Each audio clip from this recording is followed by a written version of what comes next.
market in stocks has led to an equally great bull market in the number of books published on the subject of how to make money trading the markets. Many ideas abound, some good, some not, some original, some just a repackaging of earlier works. Occasionally, though, a writer comes forward with something that really sets him or her apart from the pack, something special. One such writer is Mark Douglas. Mark Douglas, in Trading in the Zone, has written a book that is the accumulation of years of thought and research, the work of a lifetime, and for those of us who view trading as a profession, he has produced a gem. Trading in the Zone is an in-depth look at the challenges that we face when we take up the challenge of trading. To the novice, the only challenge appears to be to find a way to make money. Once the novice learns that tips, broker's advice, and other ways to justify buying or selling do not work consistently, he discovers that he either needs to develop a reliable trading strategy or purchase one. After that, trading should be easy, right? All you have to do is follow the rules, and the money will fall into your lap. At this point, if not before, novices discover that trading can turn into one of the most frustrating experiences they will ever face. This experience leads to the oft-started statistic that 95% of futures traders lose all of their money within the first year of trading. Stock traders generally experience the same results, which is why pundits always point to the fact that most stock traders fail to outperform a simple buy and hold investment scenario. So, why do people, the majority of whom are extremely successful in other occupations, fail so miserably as traders? Are successful traders born and not made? Mark Douglas says no. What's necessary, he says, is that the individual acquire the trader's mindset. It sounds easy, but the fact is, this mindset is very foreign when compared with the way our life experiences teach us to think about the world. That 95% failure rate makes sense when you consider how most of us experience life, using skills learned as we grow. When it comes to trading, however, it turns out that the skills we learn to earn high marks in school, advance our careers, and create relationships with other people, the skills we are taught that should carry us through life, turn out to be inappropriate for trading. Traders, we find out, must learn to think in terms of probabilities and to surrender all of the skills we have acquired to achieve in virtually every other aspect of our lives. In Trading in the Zone, Mark Douglas teaches us how. He has put together a very valuable book. His sources are his own personal experiences as a trader's coach in Chicago, author, and lecturer in his field of trading psychology. My recommendation? Enjoy Douglas's Trading in the Zone and, in doing so, develop a trader's mindset. Preface. The goal of any trader is to turn profits on a regular basis, yet so few people ever really make consistent money as traders. What accounts for the small percentage of traders who are consistently successful? To me, the determining factor is psychological. The consistent winners think differently from everyone else. Started trading in 1978. At the time, I was managing a commercial casualty insurance agency in the suburbs of Detroit, Michigan. I had a very successful career and thought I could easily transfer that success into trading. Unfortunately, I found that was not the case. By 1981, I was thoroughly disgusted with my inability to trade effectively while holding another job, so I moved to Chicago and got a job as a broker with Merrill Lynch at the Chicago Board of Trade. How did I do? Well, within 9 months of moving to Chicago, I had lost nearly everything I owned. My losses were the result of both my trading activities and my exorbitant lifestyle, which demanded that I make a lot of money as a trader. From these early experiences as a trader, I learned an enormous amount about myself and about the role of psychology in trading. As a result, in 1982, I started working on my first book, The Disciplined Trader: Developing Winning Attitudes. When I began this project, I had no concept of how difficult it was to write a book or explain something that I understood for myself in a manner and form that would be useful to other people. I thought it was going to take me between 6 and 9 months to get the job done. It took 7.5 years and was finally published by Prentice Hall in 1990. In 1983, I left Merrill Lynch to start a consulting firm, Trading Behavior Dynamics, where I presently develop and conduct seminars on trading psychology and act in the capacity of what is commonly referred to as a trading coach. I've done countless presentations for trading companies, clearing firms, brokerage houses, banks, and investment conferences all over the world. I've worked at a personal level, one-on-one, with virtually every type of trader in the business, including some of the biggest floor traders, hedgers, option specialists, and CTAs, as well as neophytes as of this writing. I have spent the last 17 years dissecting the psychological dynamics behind trading so that I could develop effective methods for teaching the proper principles of success. What I've discovered is that, at the most fundamental level, there is a problem with the way we think. There is something inherent in the way our minds work that doesn't fit very well with the characteristics shown by the markets. Those traders who have confidence in their own trades, who trust themselves to do what needs to be done without hesitation, are the ones who become successful.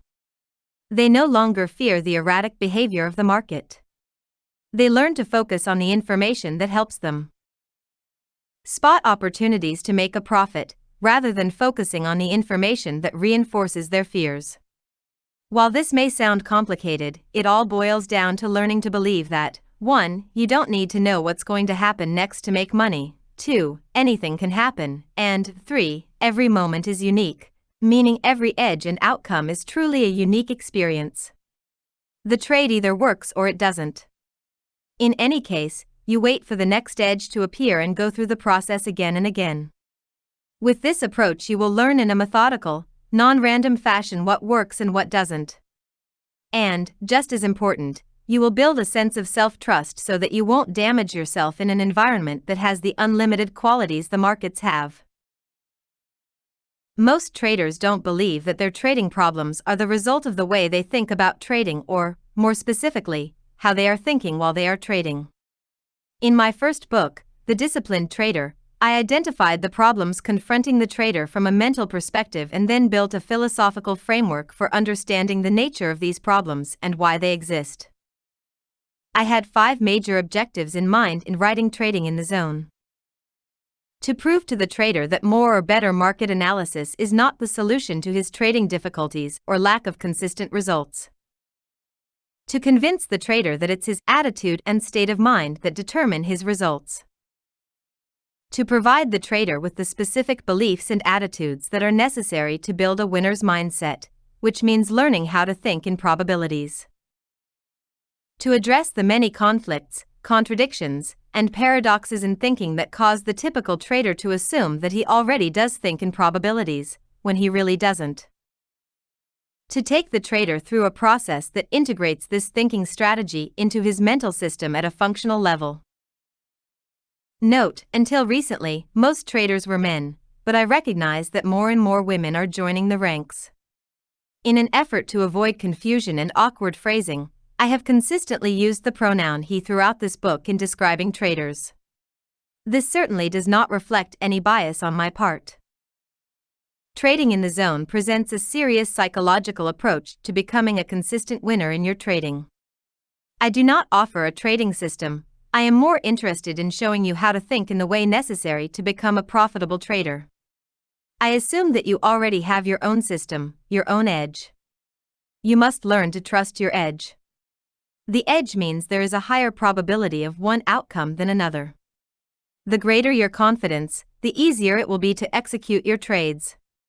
This book is designed to give you the insight and understanding you need about yourself and the nature of trading, so that actually doing it becomes as easy, simple, and stress-free as when you're just watching the market and thinking about doing it. In order to determine how well you think like a trader, take the following attitude survey. There are no right or wrong answers. Your answers are an indication of how consistent your current mental framework is with the way you need to think in order to get the most out of your trading. Attitude survey. 1. To make money as a trader, you have to know what the market is going to do next. Agree, disagree. 2. Sometimes I find myself thinking that there must be a way to trade without having to take a loss. Agree, disagree. 3. Making money as a trader is primarily a function of analysis. Agree-disagree. 4. Losses are an unavoidable component of trading. Agree-disagree. 5. My risk is always defined before I enter a trade. Agree-disagree. 6. In my mind there is always a cost associated with finding out what the market may do next. Agree-disagree. 7. I wouldn't even bother putting on the next trade if I wasn't sure that it was going to be a winner. Agree-disagree. 8. The more a trader learns about the markets and how they behave, the easier it will be for him to execute his trades. Agree-disagree. 9. My methodology tells me exactly under what market conditions to either enter or exit a trade. Agree-disagree. 10. Even when I have a clear signal to reverse my position, I find it extremely difficult to do. Agree-disagree. 11. I have sustained periods of consistent success, usually followed by some fairly drastic drawdowns in my equity. Agree-disagree. 12. When I first started trading, I would describe my trading methodology as haphazard, meaning some success in between a lot of pain. Agree-disagree. 13. I often find myself feeling that the markets are against me personally. Agree-disagree. 14. As much as I might try to let go, I find it very difficult to put past emotional wounds behind me. Agree-disagree. 15. I have a money management philosophy that is founded in the principle of always taking some money out of the market when the market makes it available. Agree-disagree. 16. A trader's job is to identify patterns in the market's behavior that represent an opportunity and then to determine the risk of finding out if these patterns will play themselves out as they have in the past. Agree-disagree. 17. Sometimes I just can't help feeling that I am a victim of the market. Agree-disagree. 18. When I trade, I usually try to stay focused in one time frame. Agree-disagree. 19. Trading successfully requires a degree of mental flexibility far beyond the scope of most people. Agree-disagree. 20. There are times when I can definitely feel the flow of the market, however, I often have difficulty acting on these feelings. Agree-disagree. 21. There are many times when I am in a profitable trade and I know the move is basically over, but I still won't take my profits. Agree-disagree. 22. No matter how much money I make in a trade, I am rarely ever satisfied and feel that I could have made more.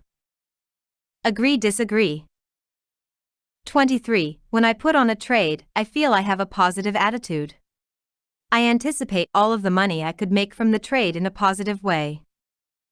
Agree-disagree. 24. The most important component in a trader's ability to accumulate money over time is having a belief in his own consistency. Agree-disagree. 25. If you were granted a wish to be able to instantaneously acquire one trading skill, what skill would you choose? 26. I often spend sleepless nights worrying about the market. Agree-disagree. 27. Do you ever feel compelled to make a trade because you are afraid that you might miss out? Yes/no. 28. Although it doesn't happen very often, I really like my trades to be perfect. When I make a perfect call, it feels so good that it makes up for all of the times that I don't. Agree-disagree. 29. Do you ever find yourself planning trades you never execute and executing trades you never planned? Yes/no. 30. In a few sentences, explain why most traders either don't make money or aren't able to keep what they make. Set aside your answers as you read through this book. After you've finished the last chapter, Thinking Like a Trader, take the attitude survey again. It's reprinted at the back of the book. You may be surprised to see how much your answers differ from the first time. Acknowledgements. I would especially like to thank all of the traders who bought the signed limited edition manuscript of the first 7 chapters of this book. Your feedback gave me the inspiration to add the additional 4 chapters. Next, I would like to thank fellow traders Robert St. John, Greg Bieber, Larry Pesavento, and Ted Hearn for their friendship and the special ways in which each of them contributed to the development of this book. I would also like to acknowledge my friend, Eileen Bruno, for editing the original manuscript, and, at Prentice Hall, Ellen Schneid-Coleman, Associate Publisher, for her professionalism and help in smoothing the path to publication, and Barry Richardson, Development Editor, for his help in shaping the introduction. His time and talent are greatly appreciated. Chapter 1. Chapter 1. The Road to Success, Fundamental, Technical, or Mental Analysis. In the beginning, fundamental analysis. Who remembers when fundamental analysis was considered the only real or proper way to make trading decisions? When I started trading in 1978, technical analysis was used by only a handful of traders, who were considered by the rest of the market community to be, at the very least, crazy. As difficult as it is to believe now, it wasn't very long ago when Wall Street and most of the major funds and financial institutions thought that technical analysis was some form of mystical hocus pocus. Now, of course, just the opposite is true. Almost all experienced traders use some form of technical analysis to help them formulate their trading strategies. Except for some small, isolated pockets in the academic community, the purely fundamental analyst is virtually extinct. What caused this dramatic shift in perspective? I'm sure it's no surprise to anyone that the answer to this question is very simple: money. The problem with making trading decisions from a strictly fundamental perspective is the inherent difficulty of making money consistently using this approach. For those of you who may not be familiar with fundamental analysis, let me explain. Fundamental analysis attempts to take into consideration all the variables that could affect the relative balance or imbalance between the supply of and the possible demand for any particular stock, commodity, or financial instrument. Using primarily mathematical models that weigh the significance of a variety of factors, interest rates, balance sheets, weather patterns, and numerous others, the analyst projects what the price should be at some point in the future. The problem with these models is that they rarely, if ever, factor in other traders as variables. People, expressing their beliefs and expectations about the future, make prices move, not models. The fact that a model makes a logical and reasonable projection based on all the relevant variables is not of much value if the traders who are responsible for most of the trading volume are not aware of the model or don't believe in it. As a matter of fact, many traders, especially those on the floors of the futures exchanges who have the ability to move prices very dramatically in one direction or the other, usually don't have the slightest concept of the fundamental supply and demand factors that are supposed to affect prices. Furthermore, at any given moment, much of their trading activity is prompted by a response to emotional factors that are completely outside the parameters of the fundamental model. In other words, the people who trade, and consequently move prices, don't always act in a rational manner. Ultimately, the fundamental analyst could find that a prediction about where prices should be at some point in the future is correct. But in the meantime, price movement could be so volatile that it would be very difficult, if not impossible, to stay in a trade in order to realize the objective. The shift to technical analysis. Technical analysis has been around for as long as there have been organized markets in the form of exchanges. But the trading community didn't accept technical analysis as a viable tool for making money until the late 1970s or early 1980s. Here's what the technical analyst knew that it took the mainstream market community generations to catch on to. A finite number of traders participate in the markets on any given day, week, or month. Many of these traders do the same lands of things over and over in their attempt to make money. In other words, individuals develop behavior patterns, and a group of individuals, interacting with one another on a consistent basis, form collective behavior patterns. These behavior patterns are observable and quantifiable, and they repeat themselves with statistical reliability. Technical analysis is a method that organizes this collective behavior into identifiable patterns that can give a clear indication of when there is a greater probability of one thing happening over another. In a sense, technical analysis allows you to get into the mind of the market to anticipate what's likely to happen next, based on the kind of patterns the market generated at some previous moment. As a method for projecting future price movement, technical analysis has turned out to be far superior to a purely fundamental approach. It keeps the trader focused on what the market is doing now in relation to what it has done in the past, instead of focusing on what the market should be doing based solely on what is logical and reasonable as determined by a mathematical model. On the other hand, fundamental analysis creates what I call a reality gap between what should be and what is. The reality gap makes it extremely difficult to make anything but very long-term predictions that can be difficult to exploit, even if they are correct.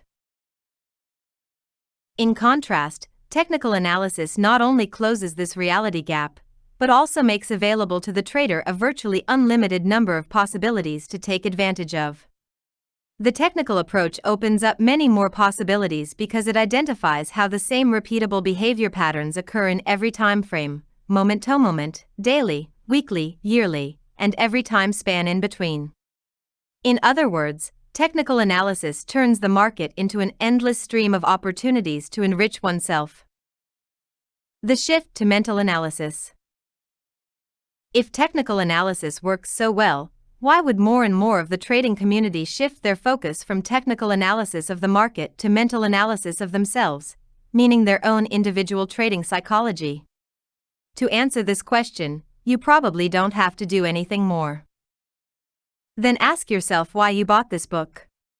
The most likely reason is that you're dissatisfied with the difference between what you perceive as the unlimited potential to make money and what you end up with on the bottom line. That's the problem with technical analysis, if you want to call it a problem.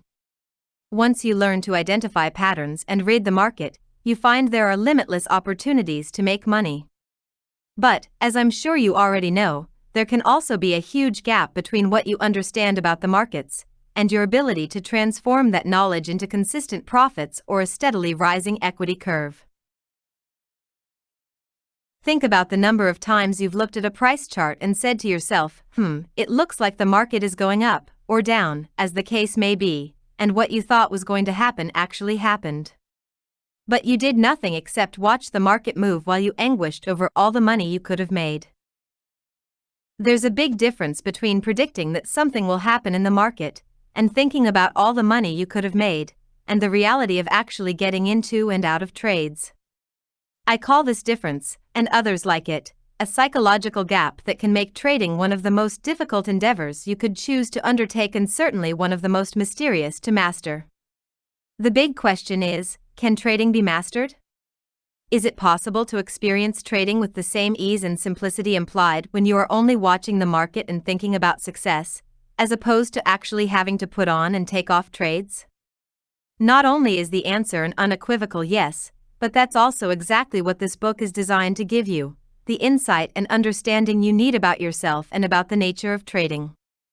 So the result is that actually doing it becomes as easy, simple, and stress-free as when you are just watching the market and thinking about doing it. This may seem like a tall order, and to some of you it may even seem impossible. But it's not. There are people who have mastered the art of trading, who have closed the gap between the possibilities available and their bottom-line performance. But as you might expect, these winners are relatively few in number compared with the number of traders who experience varying degrees of frustration, all the way to extreme exasperation, wondering why they can't create the consistent success they so desperately desire. In fact, the differences between these two groups of traders, the consistent winners and everyone else, are analogous to the differences between the Earth and the Moon. The Earth and Moon are both celestial bodies that exist in the same solar system, so they do have something in common. But they are as different in nature and characteristics as night and day. By the same token, anyone who puts on a trade can claim to be a trader, but when you compare the characteristics of the handful of consistent winners with the characteristics of most other traders, you'll find they're also as different as night and day. If going to the moon represents consistent success as a trader, we can say that getting to the moon is possible. The journey is extremely difficult and only a handful of people have made it. From our perspective here on Earth, the moon is usually visible every night and it seems so close that we could just reach out and touch it. Trading successfully feels the same way. On any given day, week, or month, the markets make available vast amounts of money to anyone who has the capacity to put on a trade.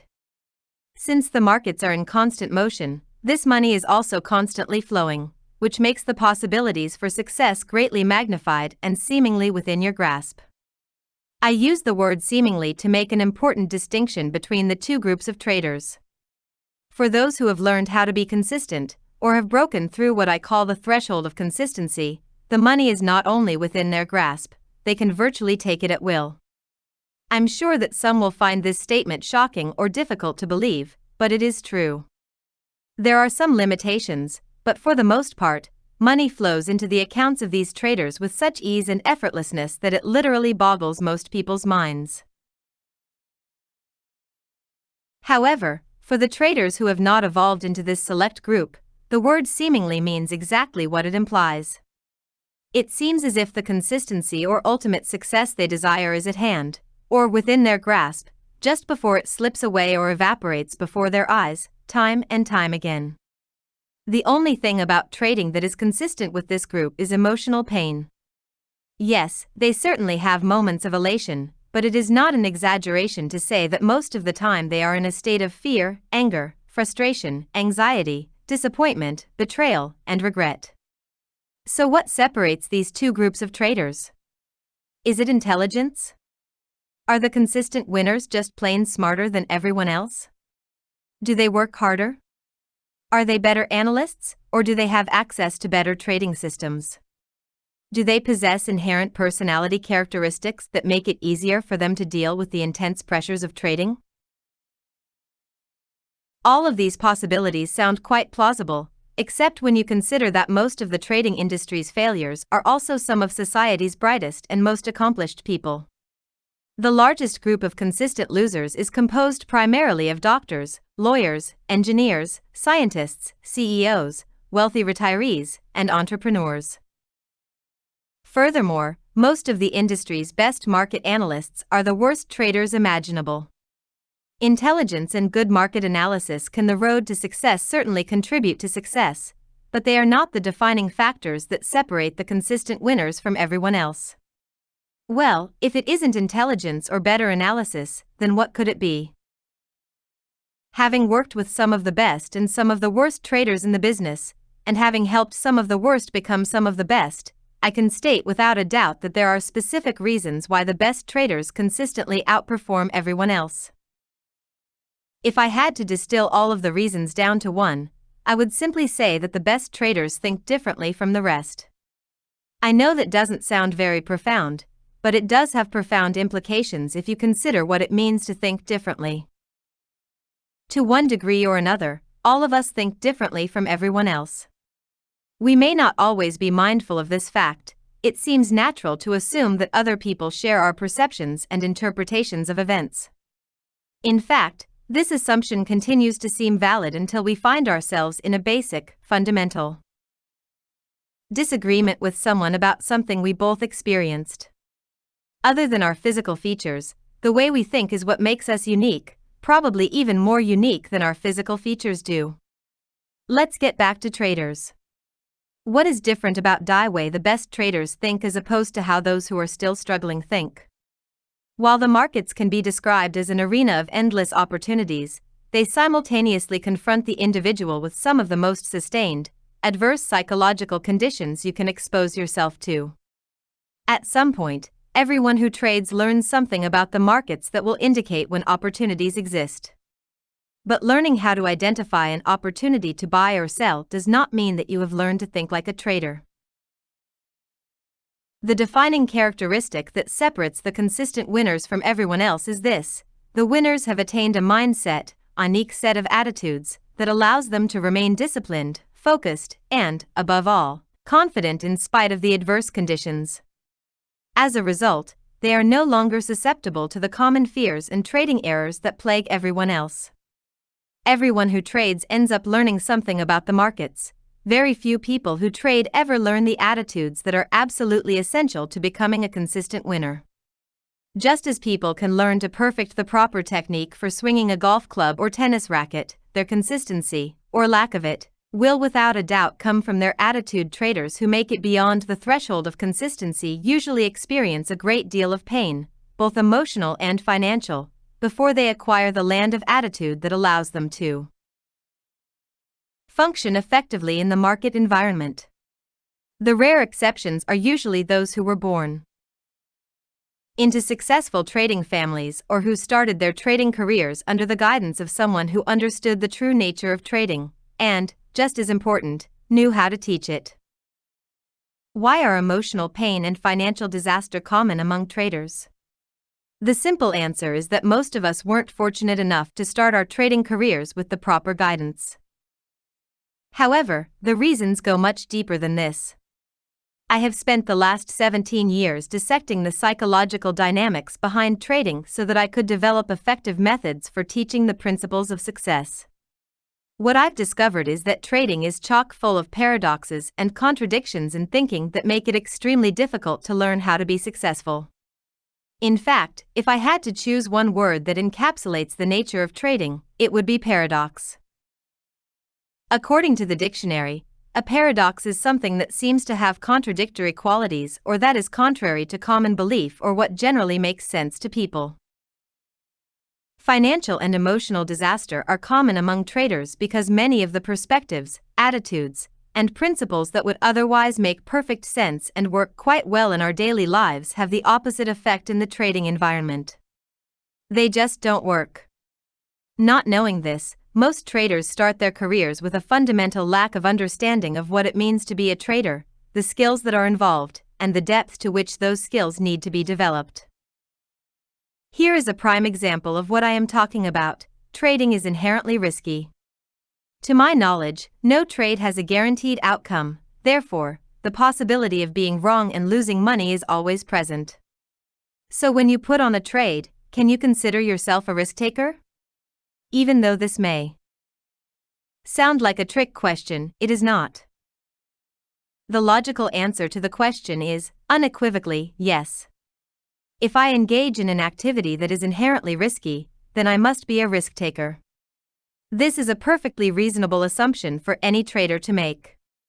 In fact, not only do virtually all traders make this assumption, but most traders take pride in thinking of themselves as risk takers. The problem is that this assumption couldn't be further from the truth. Of course, any trader is taking a risk when you put on a trade, but that doesn't mean that you are correspondingly accepting that risk. In other words, all trades are risky because the outcomes are probable, not guaranteed. But do most traders really believe they are taking a risk when they put on a trade? Have they really accepted that the trade has a non-guaranteed, probable outcome? Furthermore, have they fully accepted the possible consequences? The answer is, unequivocally, no. Most traders have absolutely no concept of what it means to be a risk taker in the way a successful trader thinks about risk. The best traders not only take the risk, they have also learned to accept and embrace that risk. There is a huge psychological gap between assuming you are a risk taker because you put on trades and fully accepting the risks inherent in each trade. When you fully accept the risks, it will have profound implications on your bottom-line performance. The best traders can put on a trade without the slightest bit of hesitation or conflict, and just as freely and without hesitation or conflict, admit it isn't working. They can get out of the trade, even with a loss, and doing so doesn't resonate the slightest bit of emotional discomfort. In other words, the risks inherent in trading do not cause the best traders to lose their discipline, focus, or sense of confidence. If you are unable to trade without the slightest bit of emotional discomfort, specifically the fear, then you have not learned how to accept the risks inherent in trading. This is a big problem, because to whatever degree you haven't accepted the risk, is the same degree to which you will avoid the risk. Trying to avoid something that is unavoidable will have disastrous effects on your ability to trade successfully. Learning to truly accept the risks in any endeavor can be difficult, but it is extremely difficult for traders, especially considering what's at stake. What are we generally most afraid of, besides dying or public speaking? Certainly, losing money and being wrong both rank close to the top of the list. Admitting we are wrong and losing money to boot can be extremely painful, and certainly something to avoid. Yet as traders, we are confronted with these two possibilities virtually every moment we are in a trade. Now, you might be saying to yourself, apart from the fact that it hurts so much, it's natural to not want to be wrong and lose something, therefore, it's appropriate for me to do whatever I can to avoid it. I agree with you. But it is also this natural tendency that makes trading, which looks like it should be easy, extremely difficult. Trading presents us with a fundamental paradox. How do we remain disciplined, focused, and confident in the face of constant uncertainty? When you have learned how to think like a trader, that's exactly what you'll be able to do. Learning how to redefine your trading activities in a way that allows you to completely accept the risk is the key to thinking like a successful trader. Learning to accept the risk is a trading skill, the most important skill you can learn. Yet it's rare that developing traders focus any attention or expend any effort to learn it. When you learn the trading skill of risk acceptance, the market will not be able to generate information that you define or interpret as painful. If the information the market generates doesn't have the potential to cause you emotional pain, there's nothing to avoid. It is just information, telling you what the possibilities are. This is called an objective perspective, one that is not skewed or distorted by what you are afraid is going to happen or not happen. I'm sure there isn't one trader reading this book who hasn't gotten into trades too soon, before the market has actually generated a signal, or too late, long after the market has generated a signal. What trader hasn't convinced himself not to take a loss and, as a result, had it turn into a bigger one, or got out of winning trades too soon, or found himself in winning trades but didn't take any profits at all, and then let the trades turn into losers, or moved stop losses closer to his entry point, only to get stopped out and have the market go back in his direction? These are but a few of the many errors traders perpetuate upon themselves time and time again. These are not market-generated errors. That is, these errors do not come from the market. The market is neutral, in the sense that it moves and generates information about itself. Movement and information provide each of us with the opportunity to do something, but that's all. The markets don't have any power over the unique way in which each of us perceives and interprets this information, or control of the decisions and actions we take as a result. The errors I already mentioned and many more are strictly the result of what I call faulty trading attitudes and perspectives. Faulty attitudes that foster fear instead of trust and confidence. I don't think I could put the difference between the consistent winners and everyone else more simply than this: the best traders aren't afraid. They aren't afraid because they have developed attitudes that give them the greatest degree of mental flexibility to flow in and out of trades based on what the market is telling them about the possibilities from its perspective. At the same time, the best traders have developed attitudes that prevent them from getting reckless. Everyone else is afraid, to some degree or another. When they're not afraid, they have the tendency to become reckless and to create the kind of experience for themselves that will cause them to be afraid from that point on. 95% of the trading errors you are likely to make, causing the money to just evaporate before your eyes, will stem from your attitudes about being wrong, losing money, missing out, and leaving money on the table. What I call the 4 primary trading fears. Now, you may be saying to yourself, I don't know about this, I've always thought traders should have a healthy fear of the markets. Again, this is a perfectly logical and reasonable assumption. But when it comes to trading, your fears will act against you in such a way that you will cause the very thing you are afraid of to actually happen. If you're afraid of being wrong, your fear will act upon your perception of market information in a way that will cause you to do something that ends up making you wrong. When you are fearful, no other possibilities exist. You can't perceive other possibilities or act on them properly, even if you did manage to perceive them, because fear is immobilizing. Physically, it causes us to freeze or run. Mentally, it causes us to narrow our focus of attention to the object of our fear. This means that thoughts about other possibilities, as well as other available information from the market, get blocked. You won't think about all the rational things you've learned about the market until you are no longer afraid and the event is over. Then you will think to yourself, I knew that. Why didn't I think of it then, or why couldn't I act on it then? It's extremely difficult to perceive that the source of these problems is our own inappropriate attitudes. That's what makes fear so insidious. Many of the thinking patterns that adversely affect our trading are a function of the natural ways in which we were brought up to think and see the world. These thinking patterns are so deeply ingrained that it rarely occurs to us that the source of our trading difficulties is internal, derived from our state of mind. Indeed, it seems much more natural to see the source of a problem as external, in the market, because it feels like the market is causing our pain, frustration, and dissatisfaction. Obviously, these are abstract concepts and certainly not something most traders are going to concern themselves with. Yet understanding the relationship between beliefs, attitudes, and perception is as fundamental to trading as learning how to serve is to tennis, or as learning how to swing a club is to golf. Put another way, understanding and controlling your perception of market information is important only to the extent that you want to achieve consistent results. I say this because there is something else about trading that is as true as the statement I just made. You don't have to know anything about yourself or the markets to put on a winning trade, just as you don't have to know the proper way to swing a tennis racket or golf club in order to hit a good shot from time to time. The first time I played golf, I hit several good shots throughout the game even though I hadn't learned any particular technique, but my score was still over 120 for 18 holes.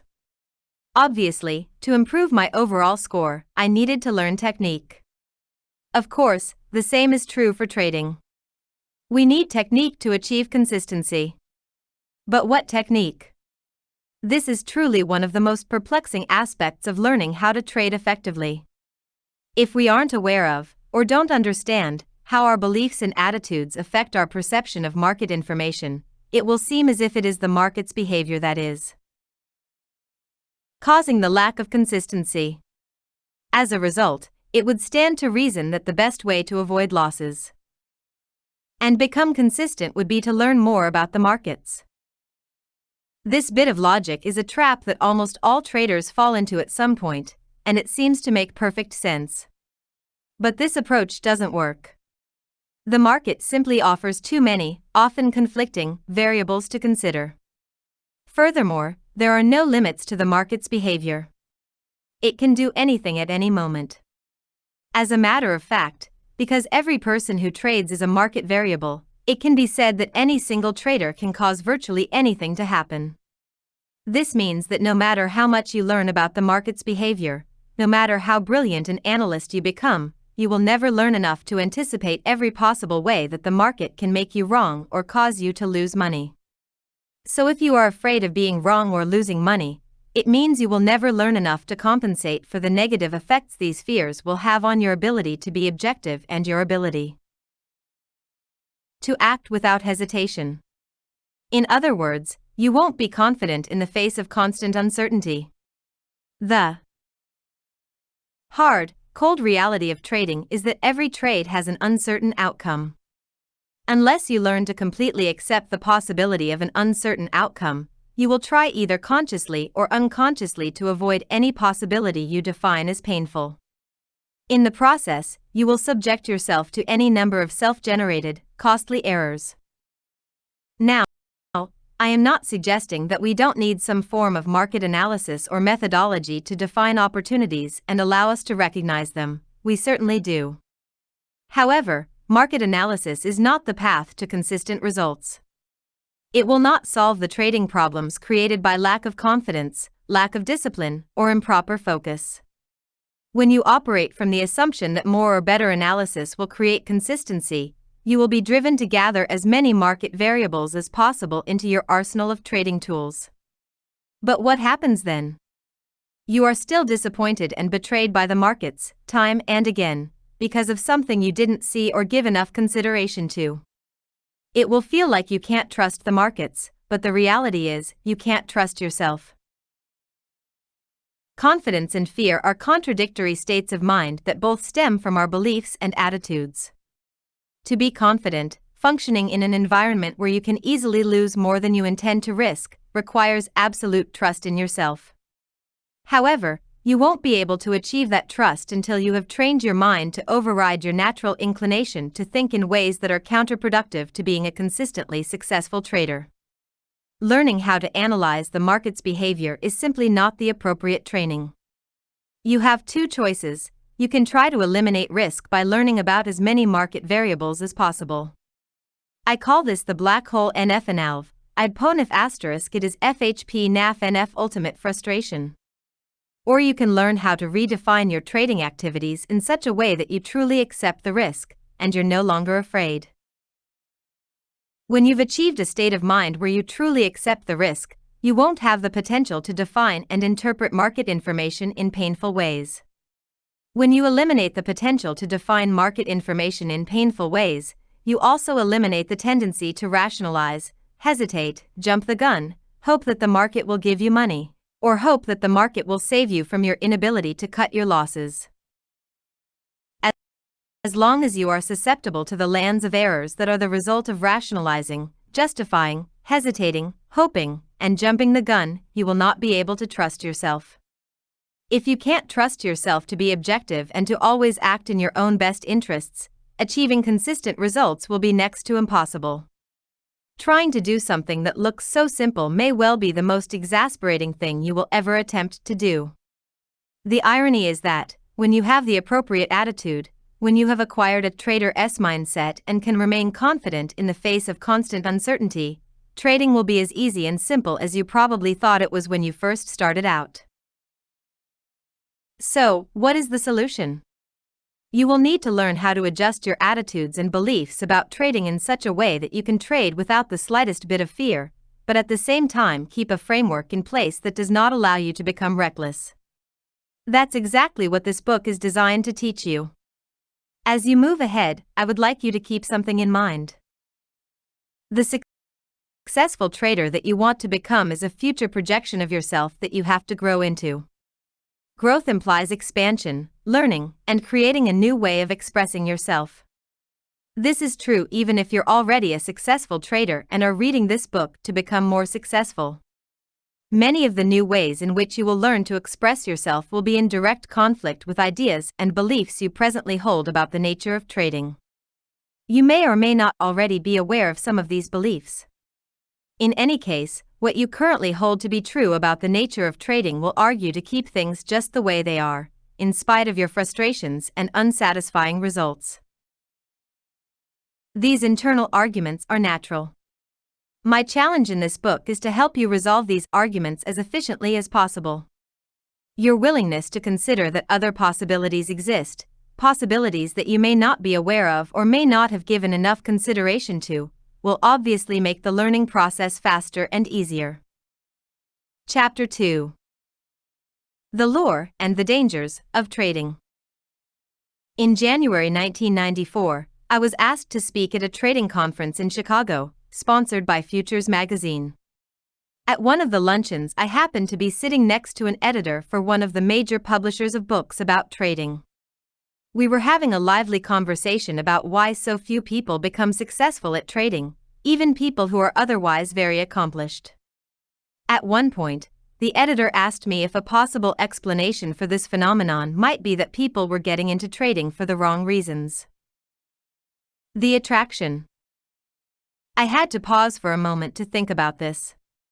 I agree that many of the typical reasons people are motivated to trade, the action, euphoria, desire to be a hero, the attention one can draw to himself by winning, or the self-pity that comes from losing, create problems that will ultimately detract from a trader's performance and overall success. But the true underlying attraction to trading is far more fundamental and universal.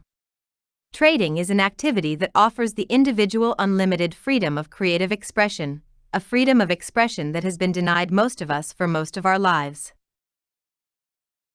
Of course, the editor asked me what I meant by this.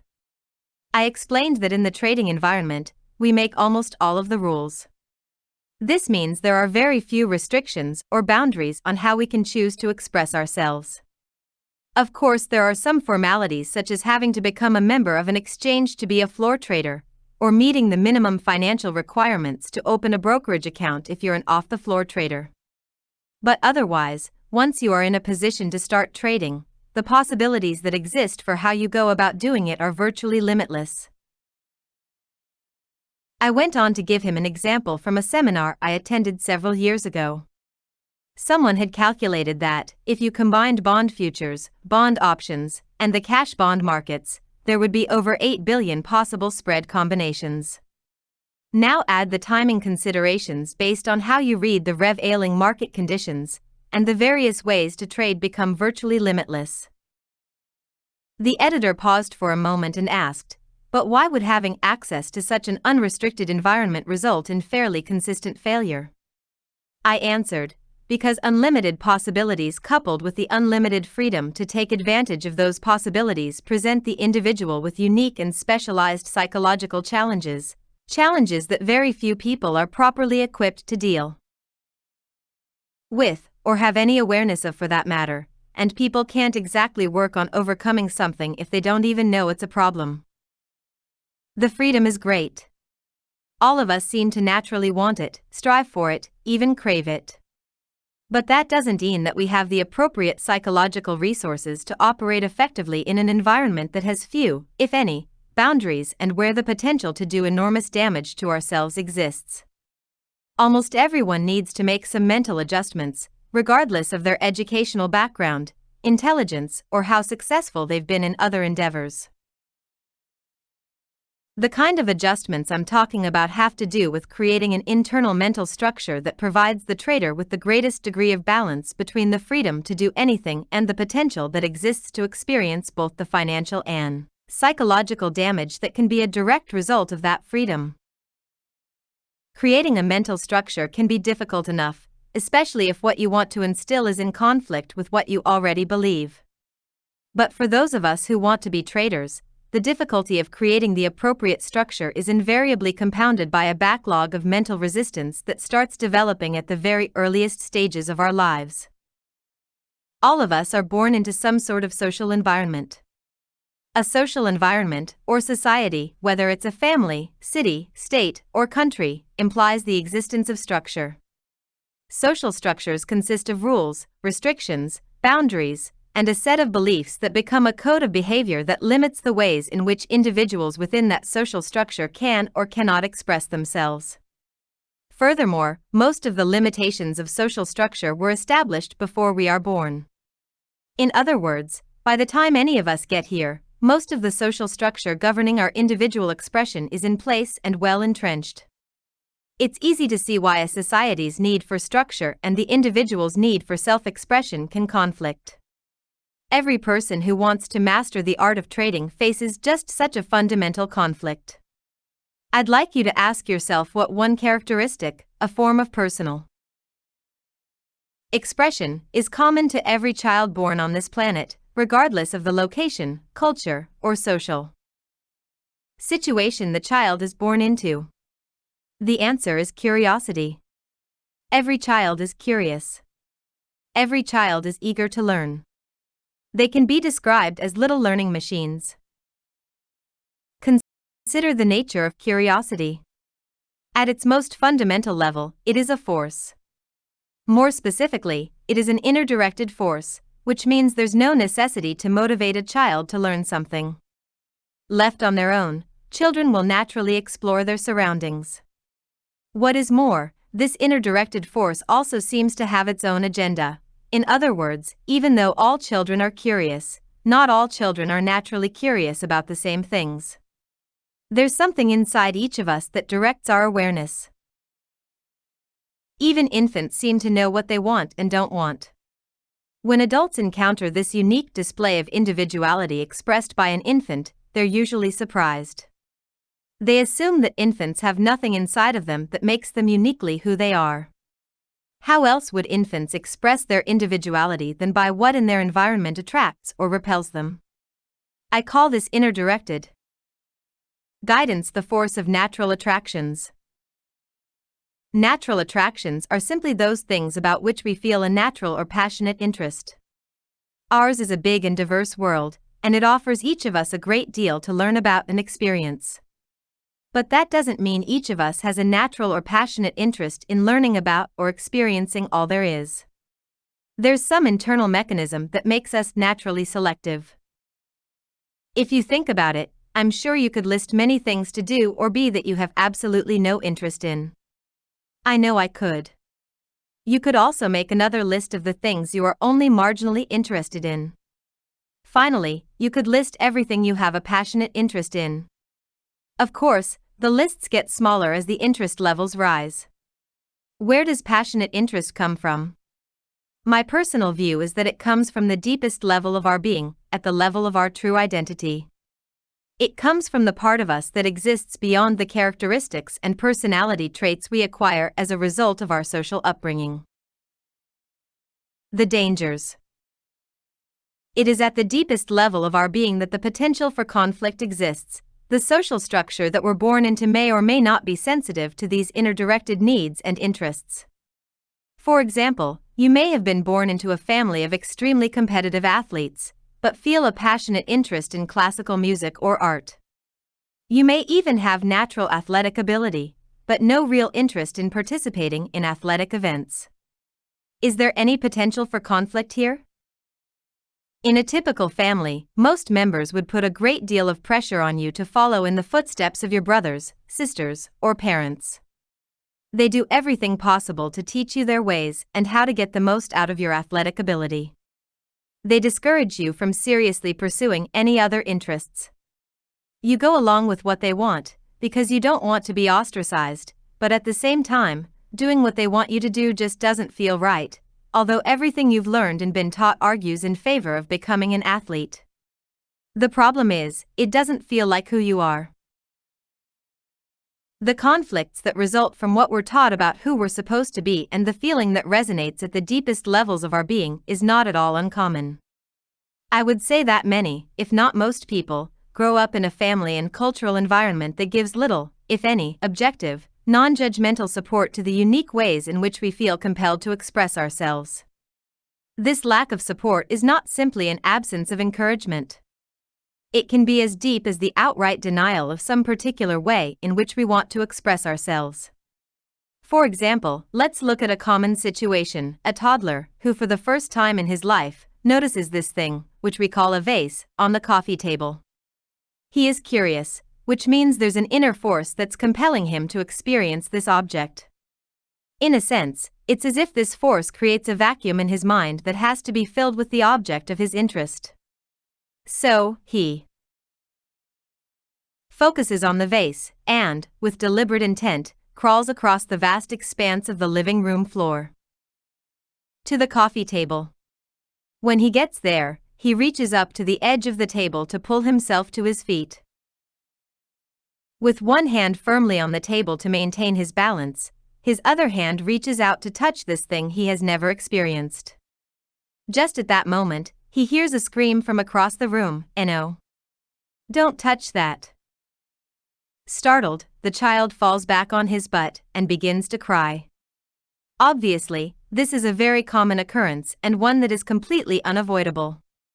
Children have absolutely no concept of how they can injure themselves or how valuable something like a vase can be. In fact, learning what is safe and what isn't and the value of things are important lessons the child must learn. However, there are some extremely important psychological dynamics at work here that have a direct effect on our ability to create the kind of discipline and focus necessary to trade effectively later in life. What happens when we're denied the opportunity to express ourselves in the way we want to, or we're forced to express ourselves in a way that doesn't correspond with the natural selection process? The experience creates an upset.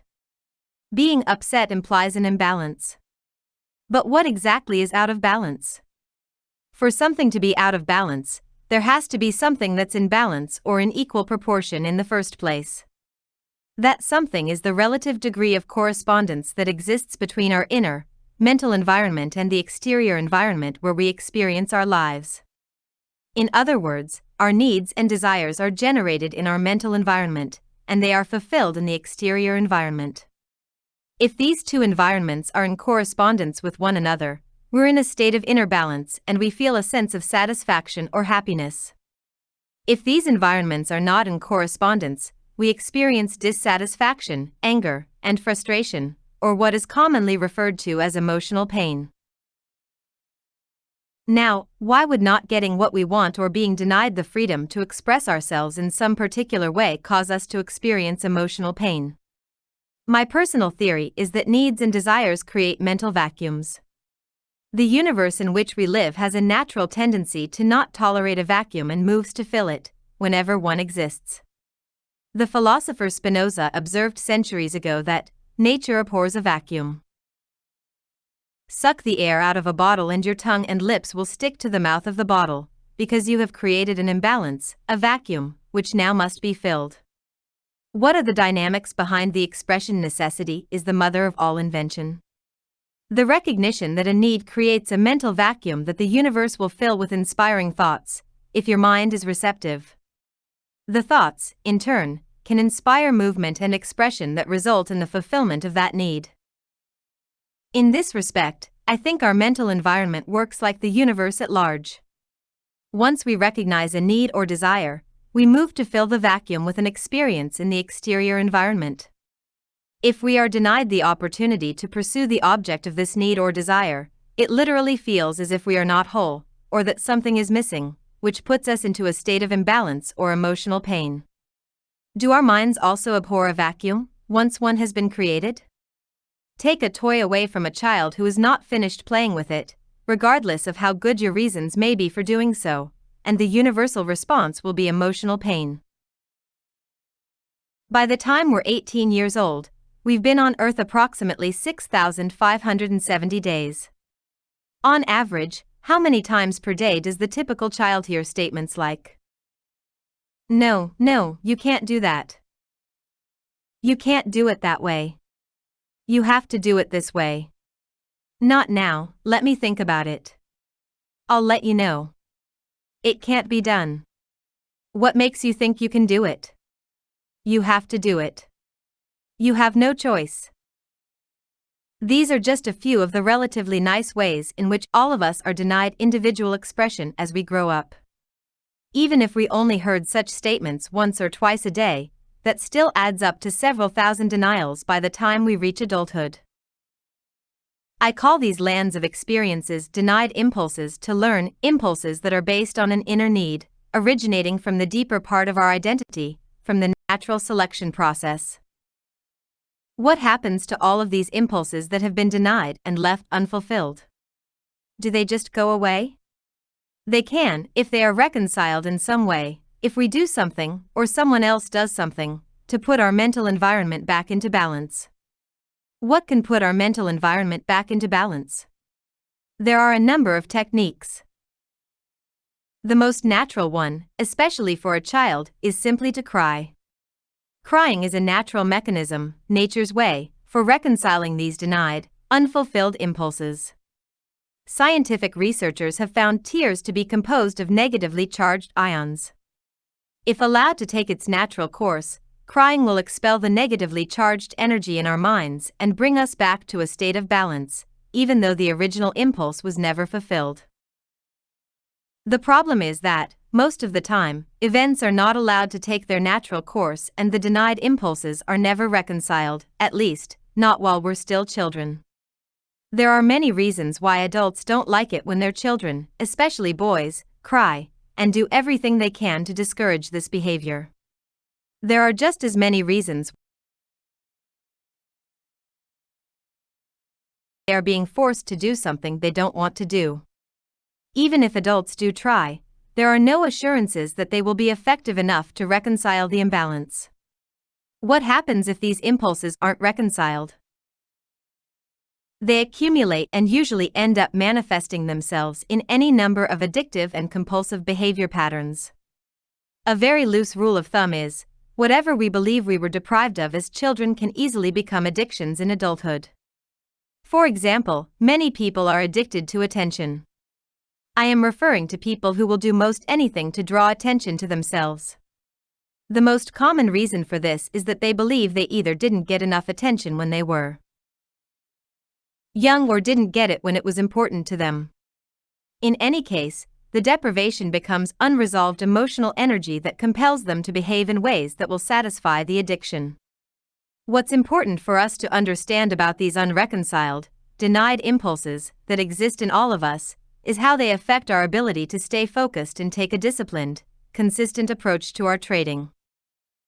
The safeguards. To operate effectively in the trading environment, we need rules and boundaries to guide our behavior. It is a simple fact of trading that the potential exists to do enormous damage to ourselves, damage that can be way out of proportion to what we may think is possible.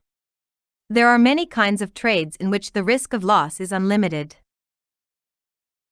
To prevent the possibility of exposing ourselves to damage, we need to create an internal structure in the form of specialized mental discipline and a perspective that guides our behavior so that we always act in our own best interests.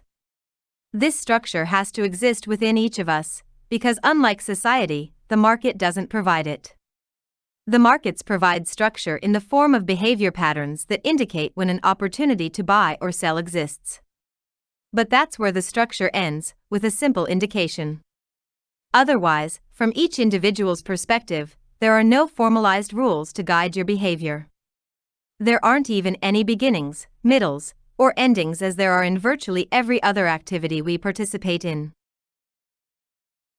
This is an extremely important distinction with profound psychological implications. The market is like a stream that is in constant motion. It doesn't start, stop, or wait.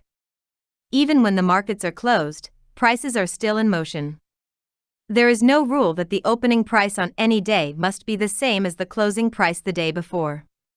Nothing we do in society properly prepares us to function effectively in such a boundaryless environment.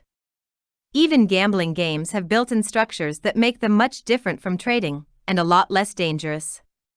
For example, if we decide to play blackjack, the first thing we have to do is decide how much we are going to wager or risk. This is a choice we are forced to make by the rules of the game. If we don't make the choice, we don't get to play. In trading, no one, except yourself, is going to force you to decide in advance what your risk is. In fact, what we have is a limitless environment, where virtually anything can happen at any moment and only the consistent winners define their risk in advance of putting on a trade. For everyone else, defining the risk in advance would force you to confront the reality that each trade has a probable outcome, meaning that it could be a loser. Consistent losers do almost anything to avoid accepting the reality that, no matter how good a trade looks, it could lose. Without the presence of an external structure forcing the typical trader to think otherwise, he is susceptible to any number of justifications, rationalizations, and the kind of distorted logic that will allow him to get into a trade believing that it can't lose, which makes determining the risk in advance irrelevant. All gambling games have specified beginnings, middles, and endings, based on a sequence of events that determine the outcome of the game. Once you decide you are going to participate, you can't change your mind, you're in for the duration. That's not true of trading. In trading, prices are in constant motion, nothing begins until you decide it should, it lasts as long as you want, and it doesn't end until you want it to be over. Regardless of what you may have planned or wanted to do, any number of psychological factors can come into play, causing you to become distracted, change your mind, become scared or overconfident, in other words, causing you to behave in ways that are erratic and unintended. Because gambling games have a formal ending, they force the participant to be an active loser. If you're on a losing streak, you can't keep on losing without making a conscious decision to do so.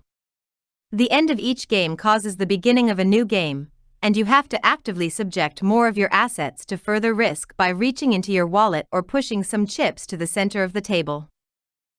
Trading has no formal ending. The market will not take you out of a trade. Unless you have the appropriate mental structure to end a trade in a manner that is always in your best interest, you can become a passive loser. This means that, once you're in a losing trade, you don't have to do anything to keep on losing. You don't even have to watch. You can just ignore the situation, and the market will take everything you own, and more. One of the many contradictions of trading is that it offers a gift and a curse at the same time. The gift is that, perhaps for the first time in our lives, we're in complete control of everything we do. The curse is that there are no external rules or boundaries to guide or structure our behavior. The unlimited characteristics of the trading environment require that we act with some degree of restraint and self-control, at least if we want to create some measure of consistent success. The structure we need to guide our behavior has to originate in your mind, as a conscious act of free will. This is where the many problems begin. Problem: the willingness to create rules. I have not yet encountered a person interested in trading who didn't resist the notion of creating a set of rules. The resistance isn't always overt. Quite the contrary, it's usually very subtle. We agree on the one hand that rules make sense, but we really have no intention of doing whatever is being suggested. This resistance can be intense, and it has a logical source. Most of the structure in our minds was given to us as a result of our social upbringing and based on choices made by other people. In other words, it was instilled in our minds, but did not originate in our minds. This is a very important distinction. In the process of instilling structure, many of our natural impulses to move, express, and learn about the nature of our existence through our own direct experience were denied. Many of these denied impulses were never reconciled and still exist inside of us as frustration, anger, disappointment, guilt, or even hatred. The accumulation of these negative feelings acts as a force inside our mental environment, causing us to resist anything that denies us the freedom to do and be whatever we want, when we want. In other words, the very reason we are attracted to trading in the first place, the unlimited freedom of creative expression, is the same reason we feel a natural resistance to creating the kinds of rules and boundaries that can appropriately guide our behavior. It's as if we have found a utopia in which there is complete freedom, and then someone taps us on the shoulder and says, "Hey, you have to create rules, and not only that, you also have to have the discipline to abide by them." The need for rules may make perfect sense, but it can be difficult to generate the motivation to create these rules when we've been trying to break free of them most of our lives.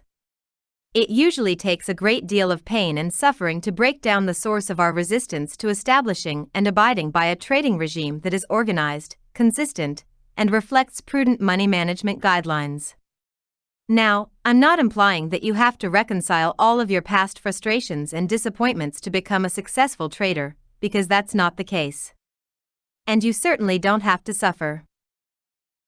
I've worked with many traders who have achieved their objectives of consistency and haven't done anything to reconcile their backlog of denied impulses. However, I am implying that you can't take for granted how much effort and focus you may have to put into building the kind of mental structure that compensates for the negative effect denied impulses can have on your ability to establish the skills that will assure your success as a trader. Problem: failure to take responsibility. Trading can be characterized as a pure, unencumbered personal choice with an immediate outcome.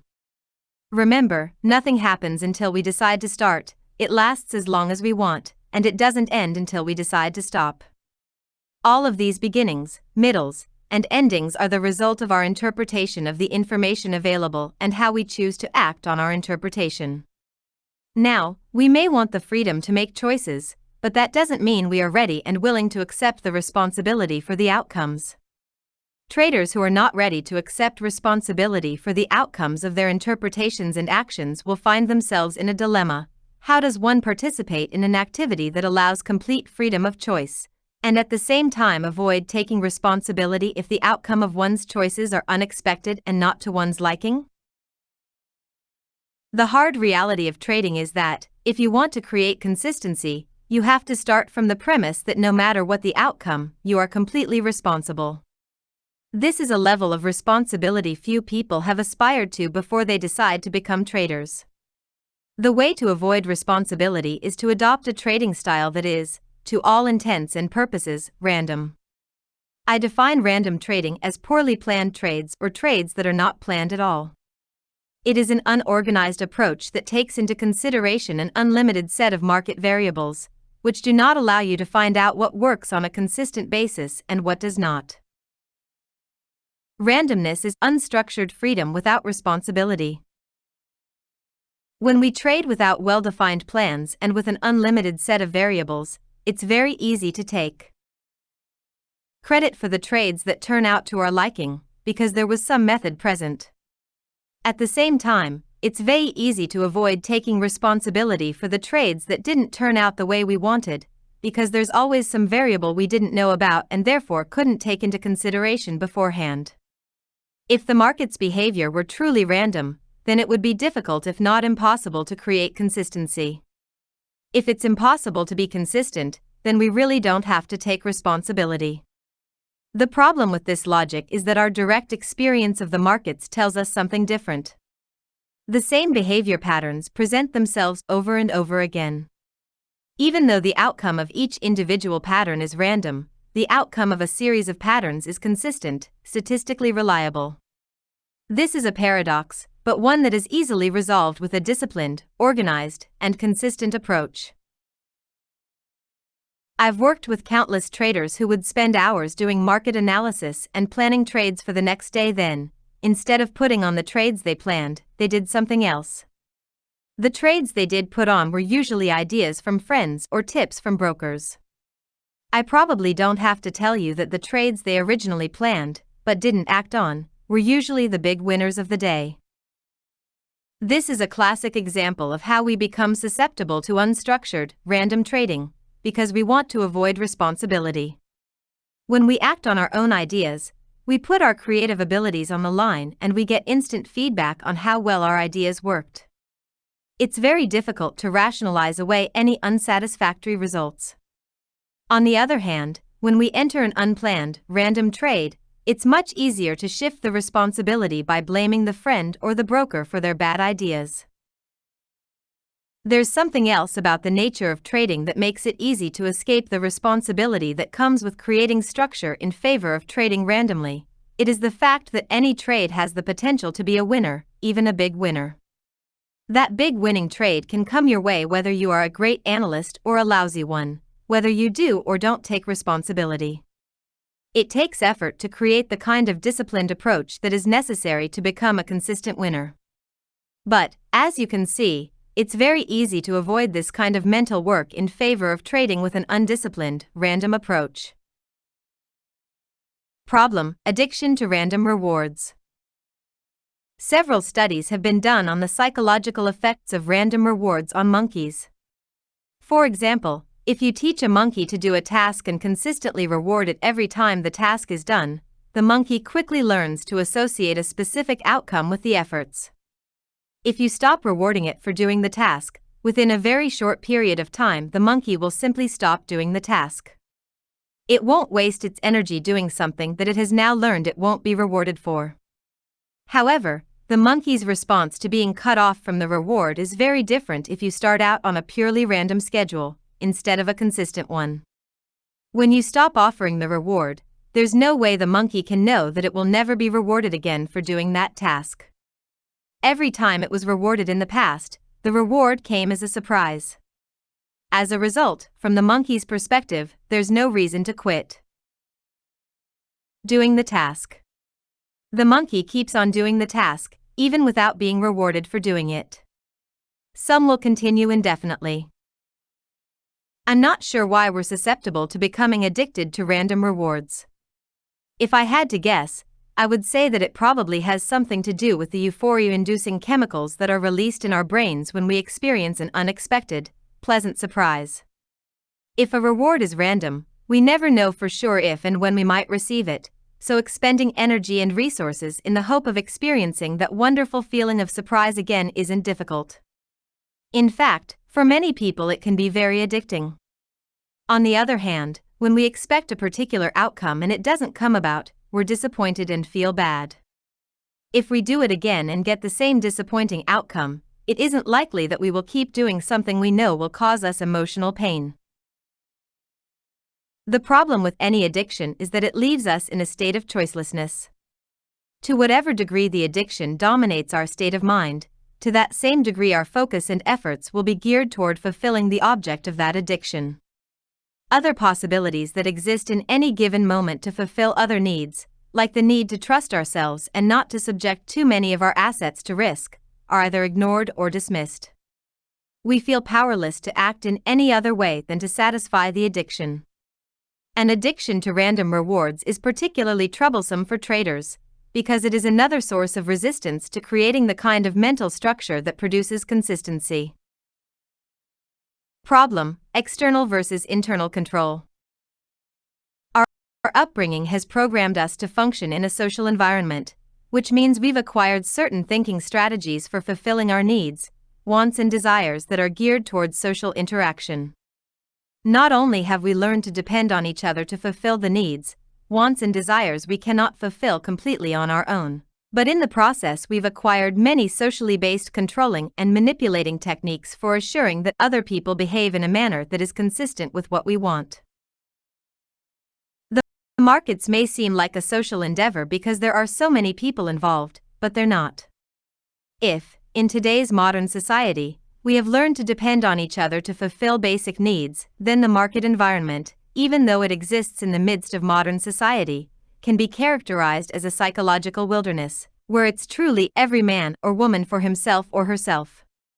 Not only can we not depend on the market to do anything for us, but it is extremely difficult, if not impossible, to manipulate or control anything that the market does. Now, if we've become effective at fulfilling our needs, wants, and desires by learning how to control and manipulate our environment, but suddenly find ourselves, as traders, in an environment that does not know, care, or respond to anything that is important to us, where does that leave us? You're right if you set up the proverbial creek without a paddle. One of the principal reasons so many successful people have failed miserably at trading is that their success is partly attributable to their superior ability to manipulate and control the social environment, to respond to what they want. To some degree, all of us have learned or developed techniques to make the external environment conform to our mental, interior, environment. The problem is that none of these techniques work with the market. The market doesn't respond to control and manipulation, unless you're a very large trader. However, we can control our perception and interpretation of market information, as well as our own behavior. Instead of controlling our surroundings so they conform to our idea of the way things should be, we can learn to control ourselves. Then we can perceive information from the most objective perspective possible, and structure our mental environment so that we always behave in a manner that is in our own best interest. Chapter 3. Taking responsibility. Although the words taking responsibility sound simple, the concept is neither easy to grasp nor easy to put into practice in your trading. We have all heard the words and been confronted with the need to take responsibility so many times in our lives that it is easy to take for granted that we know exactly what the phrase means. Taking responsibility in your trading and learning the appropriate principles of success are inextricably connected. You have to understand, with every fiber of your being, the ways in which you are and are not responsible for your success as a trader. Only then can you take on the characteristics that will allow you to join the select group of traders who are consistently successful in the markets. At the end of Chapter 1, I introduced the idea of stepping into a future projection of yourself. In other words, the consistently successful trader that you want to become doesn't exist yet. You must create a new version of yourself, just as a sculptor creates a likeness of a model. Shaping your mental environment. The tools you will use to create this new version of yourself are your willingness and desire to learn, fueled by your passion to be successful. If the willingness and desire to learn are your primary tools, then what is your medium? An artist creating a sculpture can choose to work in a number of mediums, clay, marble, or metal, for example, but if you want to create a new version of your personality that expresses itself as a consistently successful trader, you have only your beliefs and attitudes. The medium for your artistic endeavor will be your mental environment, where with your desire to learn, you can restructure and install the beliefs and attitudes that are necessary to achieve your ultimate goal. I am assuming your ultimate goal is consistency. If you're like most traders, you don't realize the fullest potential of the opportunities available to you. To realize more and more of that potential, to make it more and more of a reality in your life, your primary goal has to be to learn how to think like a consistently successful trader. Remember, the best traders think in a number of unique ways. They have acquired a mental structure that allows them to trade without fear and, at the same time, keeps them from becoming reckless and committing fear-based errors. This mindset has a number of components, but the bottom line is that successful traders have virtually eliminated the effects of fear and recklessness from their trading. These two fundamental characteristics allow them to achieve consistent results. When you acquire this mindset, you, too, will be able to trade without fear. You will no longer be susceptible to the multitude of fear-based errors that come from rationalizing, subconsciously distorting information, hesitating, jumping the gun, or hoping. Once the fear is gone, there just won't be a reason to make these errors and, as a result, they will virtually disappear from your trading. However, eliminating fear is only half the equation. The other half is the need to develop restraint. Excellent traders have learned that it is essential to have internal discipline or a mental mechanism to counteract the negative effects of euphoria or the overconfidence that comes from a string of winning trades. For a trader, winning is extremely dangerous if you haven't learned how to monitor and control yourself. If we start from the premise that to create consistency, traders must focus their efforts on developing a trader's mindset, then it is easy to see why so many traders don't succeed. Instead of learning to think like traders, they think about how they can make more money by learning about the markets. It's almost impossible not to fall into this trap. There are a number of psychological factors that make it very easy to assume that it's what you don't know about the markets that causes your losses and lack of consistent results. However, that's just not the case. The consistency you seek is in your mind, not in the markets.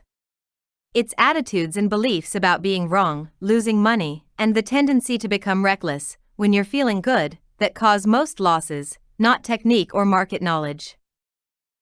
For example, if you could choose one of the following two traders to manage your money, which one would you pick?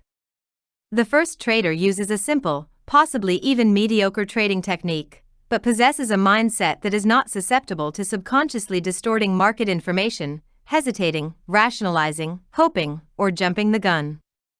The second trader is a phenomenal analyst, but is still operating out of the typical fears that make him susceptible to all of the psychological maladies that the other trader is free of. The right choice should be obvious. The first trader is going to achieve far better results with your money. Attitude produces better overall results than analysis or technique. Of course, the ideal situation is to have both, but you really don't need both, because if you have the right attitude, the right mindset, then everything else about trading will be relatively easy, even simple, and certainly a lot more fun.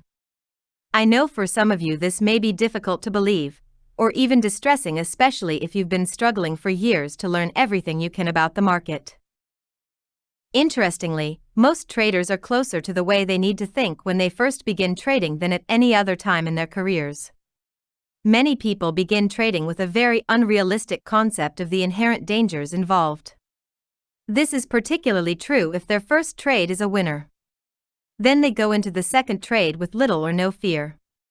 If that trade is a winner, they go into the next trade with even less concern for what would otherwise be the unacceptable possibility of a loss.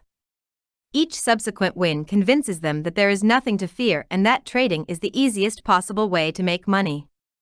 This lack of fear translates into a carefree state of mind, similar to the state of mind many great athletes describe as a zone. If you've ever had the occasion to experience the zone in some sport, then you know it is a state of mind in which there is absolutely no fear and you act and react instinctively. You don't weigh alternatives or consider consequences or second-guess yourself. You are in the moment and just doing it. Whatever you do turns out to be exactly what needed to be done. Most athletes never reach this level of play because they never get past the fear of making a mistake. Athletes who reach the point where there is absolutely no fear of the consequences of screwing up will usually, and quite spontaneously, enter into the zone. By the way, a psychological zone is not a condition you can will yourself into, the way you can will yourself into a feat of endurance. It is a state of mind you find yourself in that is inherently creative, and usually if you start thinking about your actions at a rational or conscious level, you pop right out of it.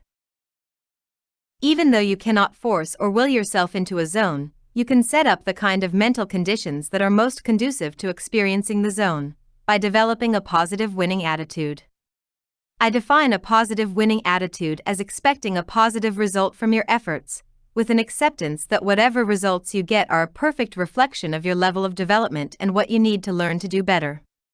That's what the great athletes have, a winning attitude that allows them to easily move beyond their mistakes and keep going. Others get bogged down in negative self-criticism, regret, and self-pity. Not many people ever develop a positive winning attitude. The curious anomaly of trading is that, if you start with a winning trade, you will automatically experience the kind of carefree mindset that is a byproduct of a winning attitude, without having developed the attitude itself. I know this may sound a bit confusing, but it has some profound implications. If a few winning trades can cause you to enter into the kind of carefree state of mind that is an essential component to your success, but is not founded on the appropriate attitudes, then what you have is a prescription for extreme misunderstanding about the nature of trading that inevitably results in both emotional and financial disaster. Putting on a few, or more, winning trades does not mean you have become a trader, but that's the way it feels, because it taps us into a state of mind that only the most accomplished people experience on a consistent basis. The fact is, you don't need the slightest bit of skill to put on a winning trade, and if it's possible to put on one winning trade without the slightest bit of skill, it is certainly possible to put on another and another. I know of several people who started their trading careers with fairly substantial strings of winning trades. When you're feeling confident and unencumbered by fears and worries, it isn't difficult to put on a string of winning trades because it's easy to get into a flow, a kind of natural rhythm, where what you need to do seems obvious or self-evident. It's almost as if the market screams at you when to buy and when to sell, and you need very little in the way of analytical sophistication. And, of course, because you have no fear, you can execute your trades with no internal argument or conflict. The point I am making is that winning in any endeavor is mostly a function of attitude. Many people are certainly aware of this, but at the same time, most people don't understand the significant part attitude plays in their results. In most sports or other competitive activities, participants must develop physical skills as well as mental skills in the form of strategies. If opponents are not evenly matched in the skills department, the one with superior skills usually, but not always, wins. When an underdog beats a superior opponent, what's the determining factor? When two opponents are evenly matched, what's the factor that tips the balance one way or the other? In both cases, the answer is attitude. What makes trading so fascinating and, at the same time, difficult to learn is that you really don't need lots of skills, you just need a genuine winning attitude. Experiencing a few or more winning trades can make you feel like a winner, and that feeling is what sustains the winning streak. This is why it is possible for a novice trader to put on a string of winning trades, when many of the industry's best market analysts would give their right arms for a string of winning trades. The analysts have the skills, but they don't have the winning attitude. They're operating out of fear. The novice trader experiences the feeling of a winning attitude because he's not afraid. But that doesn't mean he has a winning attitude, it only means he hasn't experienced any pain from his trading activities to make him afraid. Eventually, our novice trader will experience a loss in being wrong, regardless of how positive he's feeling. Losing and being wrong are inevitable realities of trading. The most positive attitude imaginable coupled with the best analytical skills can't prevent a trader from eventually experiencing a losing trade. The markets are just too erratic and there are too many variables to consider for any trader to be right every time. What happens when the novice trader finally does lose? What effect will it have on his carefree state of mind? The answers will depend on his expectations going into the trade and how he interprets the experience. And how he interprets the experience is a function of his beliefs and attitudes.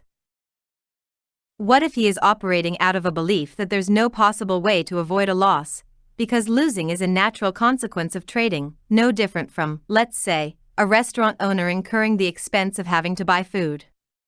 Furthermore, suppose that he has completely accepted the risk, meaning that he has considered and accounted for all of what would otherwise be the unacceptable possibilities in the market's behavior, both financially and emotionally. With these beliefs and expectations, it is unlikely that he would experience a deterioration of his attitude, and would simply go on to the next trade.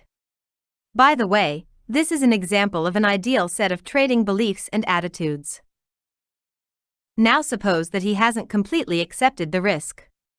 What if his expectations didn't take into account any market behavior other than what he wanted?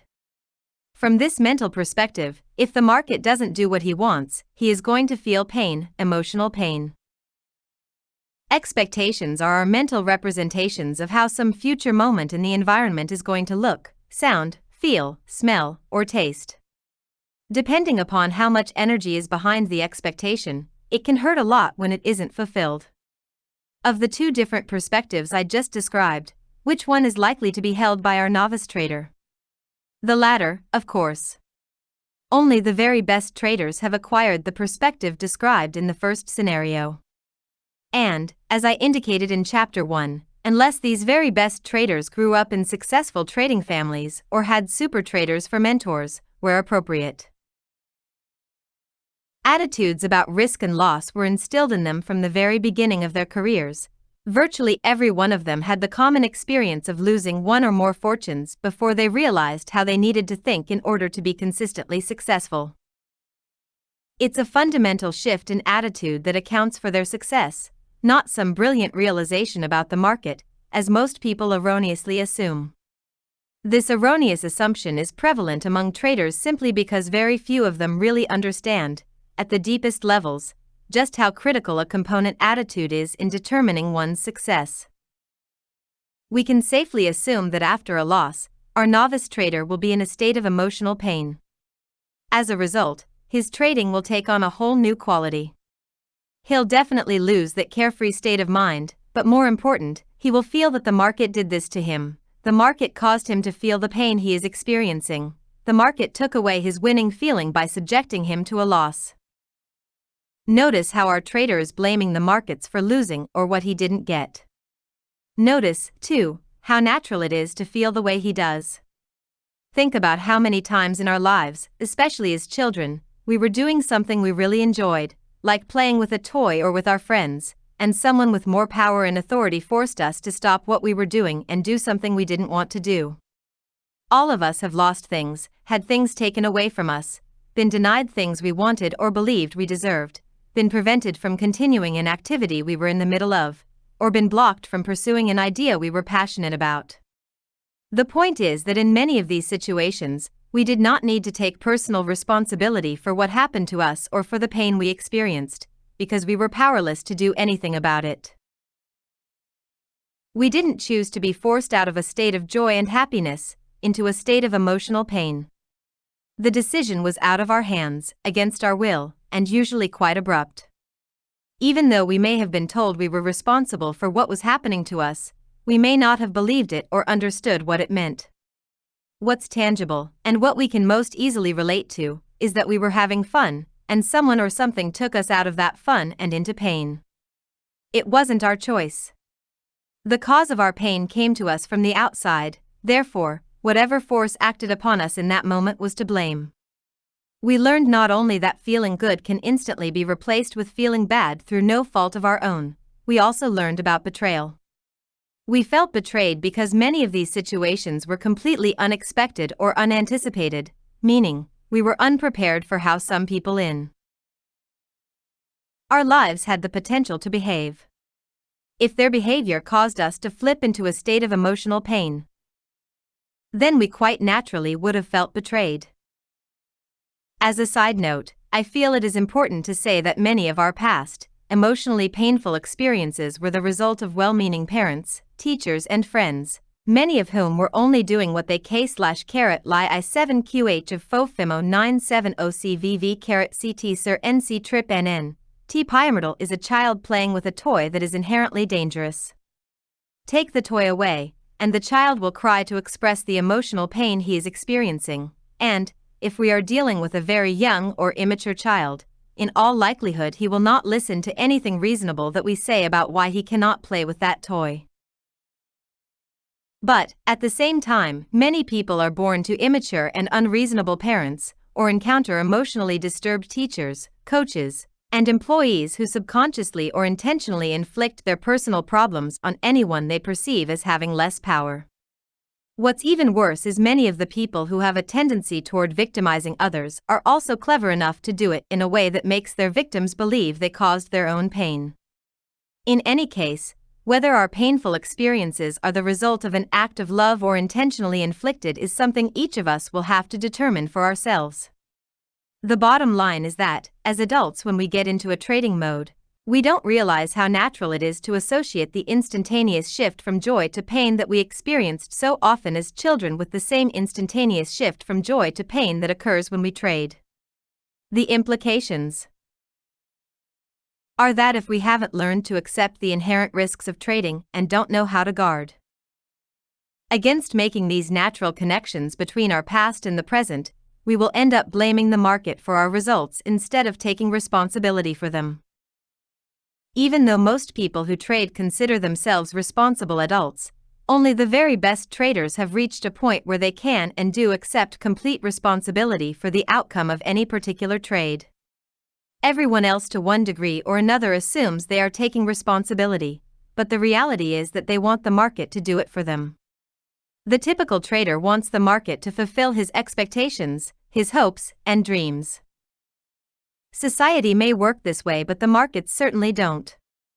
In society, we can expect other people to behave in reasonable and responsible ways. When they don't, and if we suffer as a result, society makes remedies available to rectify the imbalance and make us whole again. The market, on the other hand, has no responsibility to give us anything or do anything that would benefit us. This may not be the way markets are advertised and certainly not the impression they want to project, but the reality is, every trader who participates in the markets does so for his own benefit. The only way one trader can benefit is if some other trader loses, whether the loss is in actual dollars as in a futures trade, or lost opportunity as in a stock trade. When you put on a trade, it is in anticipation of making money. Every other trader in the world who puts on a trade does so for the same reason.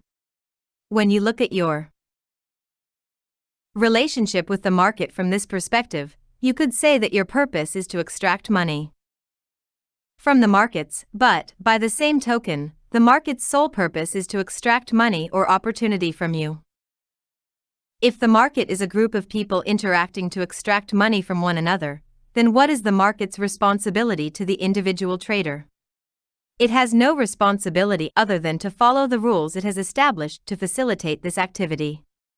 The point is, if you have ever found yourself blaming the market or feeling betrayed, then you have not given enough consideration to the implications of what it means to play a zero-sum game. Any degree of blaming means you have not accepted the reality that the market owes you nothing, regardless of what you want or think or how much effort you put into your trading. In the market, typical social values of exchange do not come into play. If you don't understand this and find a way to reconcile the differences between the social norms you grew up with and the way the market works, you will continue to project your hopes, dreams, and desires onto the market believing it's going to do something for you. When it doesn't, you'll feel angry, frustrated, emotionally distraught, and betrayed. Taking responsibility means acknowledging and accepting, at the deepest part of your identity, that you, not the market, are completely responsible for your success or failure as a trader. Granted, the market's purpose is to separate you from your money, but in the process of doing so, it also provides you with an endless stream of opportunities for you to take money from it. When prices move, that movement represents the collective actions of everyone narrating at that moment.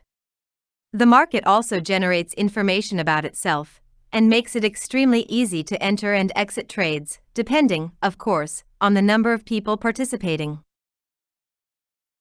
From the individual's perspective, price movement, information, and the ability to enter and exit trades represent opportunities to see something and to act on what you perceive.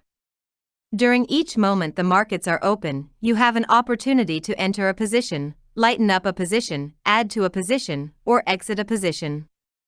These are all opportunities to enrich yourself by taking profits or, at least, cutting your losses. Let me pose a question. Do you feel responsible for fulfilling some other trader's expectations, hopes, dreams, and desires? Of course you don't. It sounds absurd to even ask. However, if you ever find yourself blaming the market and feeling betrayed, that is essentially what you are doing. You are expecting the collective actions of everyone participating in the market to make the market act in a way that gives you what you want. You have to learn for yourself how to get what you want out of the markets. The first major step in this learning process is taking complete and absolute responsibility. Taking responsibility means believing that all of your outcomes are self-generated, that your results are based on your interpretations of market information, the decisions you make and the actions you take as a result. Taking anything less than complete responsibility sets up two major psychological obstacles that will block your success. First, you will establish an adversarial relationship with the market that takes you out of the constant flow of opportunities. Second, you will mislead yourself into believing that your trading problems and lack of success can be rectified through market analysis. Let's consider the first obstacle. When you project any degree of responsibility onto the market for giving you money or cutting your losses, the market can all too easily take on the quality of an adversary or enemy. Losing, when you expected the market to do something different from what it did, will tap you into the same childlike feelings of pain, anger, resentment, and powerlessness that all of us felt when someone took something away from us, didn't give us what we wanted, or wouldn't let us do what we wanted. No one likes to feel denied, especially if we believe that getting what we want will make us happy. In each of these situations, something or someone outside of us prevented us from expressing ourselves in some particular way. In other words, some outside force was acting against the inner force of our desires and expectations. As a result, it feels natural to assign the market the power of an outside force that either gives or takes away. But consider the fact that the market presents its information from a neutral perspective. That means the market doesn't know what you want or expect, nor does it care, unless, of course, you trade the kind of position that can have a major impact on prices. Otherwise, each moment, each bid, and each offer gives you the opportunity to do something. You can put on a trade, take profits, or take off a loser. This is also true for those of you who are floor traders and are personally known to other floor traders, who may also know your position and, to your detriment, purposely take advantage of that knowledge. It just means that you have to be faster and more focused. Or take whatever limitations you have in these areas into consideration and trade accordingly. From the market's perspective, each moment is neutral. To you, the observer, every moment and price change can have meaning. But where do these meanings exist? The meanings are based on what you've learned and exist inside your mind, not in the market. The market doesn't attach meanings or interpret the information it generates about itself, although there are always individuals who will offer an interpretation if you're willing to listen. Furthermore, the market doesn't know how you define an opportunity or a loss. The market doesn't know whether you perceive it as an endless stream of opportunities to enter and exit trades for both profits and losses at each and every moment, or whether you perceive it as a greedy monster ready and willing in any given moment to devour your money. If you perceive the endless stream of opportunities to enter and exit trades without self-criticism and regret, then you will be in the best frame of mind to act in your own best interest and learn from your experiences. On the other hand, if what you perceive in market information is painful in some way, then you will naturally try to avoid that pain by either consciously or subconsciously blocking that information from your awareness. In the process of blocking that information, you'll systematically cut yourself off from any number of opportunities to enrich yourself. In other words, you cut yourself off from the opportunity flow. Furthermore, it will feel like the market is against you, but only if you expect it to do something for you, or if you believe that it owes you something. If someone or something is against you and causes you pain, how are you likely to respond? You'll feel compelled to fight, but what exactly are you fighting? The market is certainly not fighting you.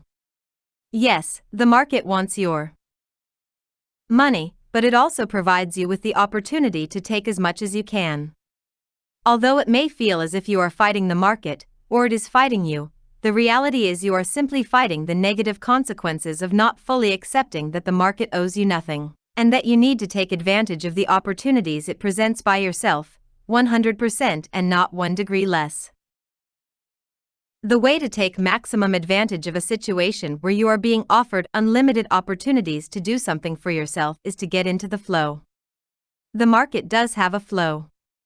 It is often erratic, especially in the shorter time frames, but it does display symmetrical patterns that repeat themselves over and over again. Obviously, it's a contradiction to flow with something you are against.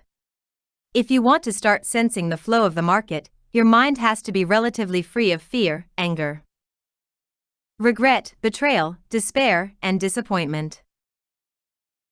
You won't have a reason to experience these negative emotions when you assume absolute responsibility. Earlier, I said that when you don't take responsibility, one of the major psychological obstacles that can block your success is that you will mislead yourself into believing that your trading problems and lack of consistency can be rectified through market analysis. To illustrate this point, let's go back to our novice trader who started out with a carefree state of mind until he experienced his first loss. After winning with such ease and effortlessness, the abrupt shift to emotional pain can be quite shocking, not shocking enough, however, to quit trading. Besides, in his mind the situation wasn't his fault anyway, the market did it to him. Instead of quitting, the great feeling that he experienced when he was winning will be fresh in his mind, and will inspire him with a sense of determination to continue trading. Only now he's going to be smarter about it. He's going to put some effort into it and learn everything he can about the markets. It's perfectly logical to think that if he can win not knowing anything, he'll be able to clean up when he does know something. But there's a big problem here that very few, if any, traders will have any awareness of until long after the damage is done. Learning about the markets is fine and doesn't cause a problem in itself. It's the underlying reason for learning about the market that will ultimately prove to be his undoing. As I said a moment ago, the sudden shift from joy to pain usually creates quite a psychological shock. Very few people ever learn how to reconcile these kinds of experiences in a healthy way. Techniques are available, but they aren't widely known. The typical response in most people, especially in the type of person attracted to trading, is revenge. For traders, the only way to extract that revenge is to conquer the market, and the only way to conquer the market is through market knowledge, or so they think. In other words, the underlying reason for why the novice trader is learning about the market is to overcome the market, to prove something to it and himself, and most important, to prevent the market from hurting him again. He is not learning the market simply as a means to give himself a systematic way of winning, but rather as a way to either avoid pain or prove something that has absolutely nothing to do with looking at the market from an objective perspective.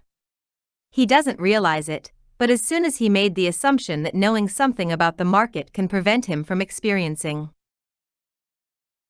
pain or can help satisfy his desire for revenge or to prove something, he sealed his fate to become a loser. In effect, what he has done is set up an irreconcilable dilemma. He is learning how to recognize and understand the market's collective behavior patterns, and that's good. It even feels good. He's inspired because he assumes he's learning about the market in order to become a winner. As a result, he will typically go on a knowledge quest, learning about trend lines, chart patterns, support and resistance, candlesticks, market profiles, point and line charts, Elliott waves, Fibonacci retracements, oscillators, relative strength, stochastics, and many more technical tools too numerous to mention. Curiously, even though his knowledge has increased, he now finds that he's developed problems executing his trades. He hesitates, second-guesses himself, or doesn't put on a trade at all, in spite of any number of clear signals to do so. It's all frustrating, even maddening, because what's happened doesn't make sense. He did what he was supposed to do, he learned, only to find that the more he learned, the less he took advantage of. He would never believe that he did anything wrong by devoting himself to learning, he simply did it for the wrong reasons. He won't be able to trade effectively if he is trying to prove something or anything for that matter. If you have to win, if you have to be right, if you can't lose or can't be wrong, you will cause yourself to define and perceive categories of market information as painful. In other words, you will view as painful any information the market generates that is in opposition to what will make you happy. The dilemma is that our minds are wired to avoid both physical and emotional pain, and learning about the markets will not compensate for the negative effects our pain avoidance mechanisms have on our trading. Everybody understands the nature of avoiding physical pain. Accidentally set your hand on a hot burner, and your hand moves away from the heat automatically. It's an instinctive reaction. However, when it comes to avoiding emotional pain and the negative consequences it creates, especially for traders, very few people understand the dynamics. It's absolutely essential to your development that you understand these negative effects and learn how to take conscious control in a way that helps you fulfill your goals. Our minds have a number of ways to shield us from information that we have learned to perceive as painful. For example, at a conscious level, we can rationalize, justify, or make a case for staying in a losing trade. Some of the more typical ways we do this are to call our trading buddies, talk to our broker, or look at indicators we never use, all for the express purpose of gathering non-painful information in order to deny the validity of the painful information. At a subconscious level, our minds will automatically alter, distort, or specifically exclude information from our conscious awareness. In other words, we don't know at a conscious level that our pain avoidance mechanisms are either excluding or altering the information being offered by the market. Consider the experience of being in a losing trade when the market is making consistently higher highs and higher lows or lower highs and lower lows against your position, while you refuse to acknowledge you are in a losing trade because you have focused all your attention on the ticks that go in your favor. On the average, you are only getting 1 out of 4 or 5 ticks in your direction, but it doesn't matter because every time you get one, you are convinced the market has reversed and is coming back. Instead, the market keeps going against you. At some point, the dollar value of the loss becomes so great that it cannot be denied and you finally exit the trade. The first reaction that traders universally have when looking back at such a trade is, why didn't I just take my loss and reverse? The opportunity to put on a trade in the opposite direction was easily recognized once there was nothing at stake. But we were blinded to this opportunity while we were in the trade, because at that time the information indicating it was an opportunity was defined as painful, so we blocked it from our awareness. When our hypothetical trader first started trading, he was having fun, he was in a carefree state of mind, he had no personal agendas and nothing to prove. As long as he was winning, he put his trades on from a let's see what will happen perspective. The more he won, the less he considered the possibility of ever losing. When he finally did lose, he was probably in a state of mind where he least expected it. Instead of assuming that the cause of his pain was his erroneous expectation about what the market was supposed to do or not do, he blamed the market and resolved that by gaining market knowledge, he could prevent such experiences from recurring. In other words, he made a dramatic shift in his perspective from carefree to preventing pain by avoiding losses. The problem is that preventing pain by avoiding losses can't be done. The market generates behavior patterns and the patterns repeat themselves, but not every time. So again, there is no possible way to avoid losing or being wrong. Our trader won't sense these trading realities, because he is being driven forward by two compelling forces. 1. He desperately wants that winning feeling back, and 2. He is extremely enthusiastic about all of the market knowledge he is acquiring. What he doesn't realize is that, in spite of his enthusiasm, when he went from a carefree state of mind to a prevent and avoid mode of thinking, he shifted from a positive to a negative attitude. He's no longer focused on just winning, but rather on how he can avoid pain by preventing the market from hurting him again. This kind of negative perspective isn't any different from the tennis player or golfer who is focused on trying not to make a mistake. The more he tries not to make a mistake, the more mistakes he makes. However, this mode of thinking is much easier to recognize in sports because there's a more discernible connection between one's focus and one's results. With trading, the connection can be obscured and more difficult to recognize as a result of the positive feelings being generated from discovering new relationships in market data and behavior. Since he is feeling good, there's no reason to suspect that anything is wrong, except that the degree to which his focus is weighted toward pain avoidance is the same degree by which he will create the very experiences he is trying to avoid. In other words, the more he has to win and not lose, the less tolerance he will have for any information that might indicate he is not getting what he wants. The more information that he has the potential to block, the less he will be able to perceive an opportunity to act in his own best interests. Learning more and more about the markets only to avoid pain will compound his problems because the more he learns, the more he will naturally expect from the markets, making it all the more painful when the markets don't do their part. He has unwittingly created a vicious cycle where the more he learns, the more debilitated he becomes. The more debilitated he becomes, the more he feels compelled to learn. The cycle will continue until he either quits trading in disgust or recognizes that the root cause of his trading problems is his perspective, not his lack of market knowledge. Winners, losers, boomers, and busters. It takes some time before most traders either throw in the towel or find out the true source of their success. In the meantime, some traders manage to get enough right about trading to enter into what is commonly referred to as the boom and bust cycle. Contrary to what some of you may have inferred from the example of the novice trader, not everyone has an inherently negative attitude and is therefore doomed to lose consistently. Yes, it is true that some traders do consistently lose, often until they lose everything or quit trading because they can't tolerate any more emotional pain. However, there are also many traders who are tenacious students of the market and have a sufficiently winning attitude going into trading so that, in spite of the many difficulties, they eventually learn how to make money. But, and I want to emphasize this, they learn how to make money only on a limited basis. They haven't yet learned how to counteract the negative effects of euphoria or how to compensate for the potential for self-sabotage. Euphoria and self-sabotage are two powerful psychological forces that will have an extremely negative effect on your bottom line. But, they are not forces you have to concern yourself with until you start winning, or start winning on a consistent basis, and that's a big problem. When you're winning, you are least likely to concern yourself with anything that might be a potential problem, especially something that feels as good as euphoria. One of the primary characteristics of euphoria is that it creates a sense of supreme confidence where the possibility of anything going wrong is virtually inconceivable. Conversely, errors that result from self-sabotage have their root in any number of conflicts that traders have about deserving the money or deserving to win. It's when you're winning that you are most susceptible to making a mistake, overtrading, putting on too large a position, violating your rules, or generally operating as if no prudent boundaries on your behavior are necessary. You may even go to the extreme of thinking you are the market.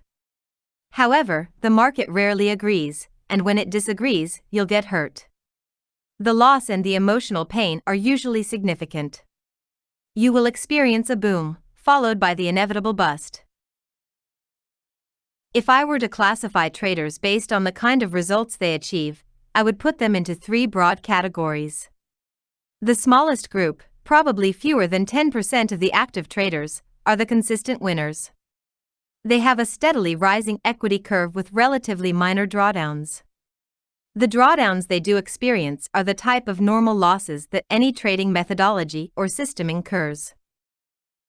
Not only have they learned how to make money, but they are no longer susceptible to the psychological forces that cause the boom and bust cycle. The next group, which consists of between 30 and 40% of the active traders, are consistent losers. Their equity curves are mirror images of the consistent winners' curves, but in the opposite direction, many losing trades with an occasional winner. Regardless of how long they have been trading, there's much about it that they haven't learned. They either have illusions about the nature of trading or are addicted to it in ways that make it virtually impossible for them to be winners. The largest group, the remaining 40 to 50% of the active traders, are the boom and busters. They have learned how to make money, but they haven't learned there's a whole body of trading skills that have to be mastered in order to keep the money they make. As a result, their equity curves typically look like roller coaster rides, with a nice, steady ascent into a steep drop-off, then another nice, steady ascent into another steep drop-off. The roller coaster cycle continues on and on. I have worked with many experienced traders who have put together incredible winning streaks, sometimes going months without a losing day. Having 15 or 20 winning trades in a row is not unusual for them. But for the boom and busters, these streaks always end the same way, in huge losses that are the result of either euphoria or self-sabotage. If the losses are the result of euphoria, it really doesn't matter what form the streak takes: a number of wins in a row, a steadily rising equity curve, or even one winning trade. Everyone seems to have a different threshold for when overconfidence or euphoria starts to take hold of the thinking process. However, the moment euphoria takes hold, the trader is in deep trouble. In a state of overconfidence or euphoria, you can't perceive any risk because euphoria makes you believe that absolutely nothing can go wrong. If nothing can go wrong, there's no need for rules or boundaries to govern your behavior. So putting on a larger than usual position is not only appealing, it's compelling. However, as soon as you put on the larger than usual position, you're in danger. The larger the position, the greater the financial impact small fluctuations in price will have on your equity. Combine the larger than normal impact of a move against your position with a resolute belief that the market will do exactly as you expect, and you have a situation in which one tick in the opposition direction of your trade can cause you to go into a state of mind freeze and become immobilized. When you finally do pull yourself out of it, you'll be dazed, disillusioned, and betrayed, and you'll wonder how something like that could have happened. In fact, you were betrayed by your own emotions. However, if you're not aware of or don't understand the underlying dynamics I just described, you'll have no other choice but to blame the market. If you believe the market did this to you, then you'll feel compelled to learn more about the market in order to protect yourself. The more you learn, the more confident you will naturally become in your ability to win. As your confidence grows, the more likely that at some point you will cross the threshold into euphoria and start the cycle all over again. Losses that result from self-sabotage can be just as damaging, but they're usually more subtle in nature. Making errors like putting in a sell for a buy or vice versa, or indulging yourself in some distracting activity at the most inopportune time are typical examples of how traders make sure they don't win. Why wouldn't someone want to win? It's really not a question of what someone wants, because I believe that all traders want to win. Yet, there are often conflicts about winning. Sometimes these conflicts are so powerful that we find our behavior is in direct conflict with what we want. These conflicts could stem from religious upbringing, work ethic, or certain types of childhood trauma. If these conflicts exist, it means that your mental environment is not completely aligned with your goals. In other words, not all parts of you would argue for the same outcome. Therefore, you can't assume that you have the capacity to give yourself an unlimited amount of money just because you have learned how to trade and the money is there for the taking. A futures broker at one of the major brokerage firms once commented that when it comes to his customers, he lives by the motto that all commodity traders are terminal, and it is his job to keep them happy until they're gone. He said this facetiously, but there is a lot of truth to his statement. Obviously, if you lose more money than you make, you can't survive. What's less obvious, and one of the mysteries of being successful, is that if you win, you may still be terminal. That is, if you win and you haven't learned how to create a healthy balance between confidence and restraint, or you haven't learned how to recognize and compensate for any potential you have to self-destruct, you will sooner or later lose.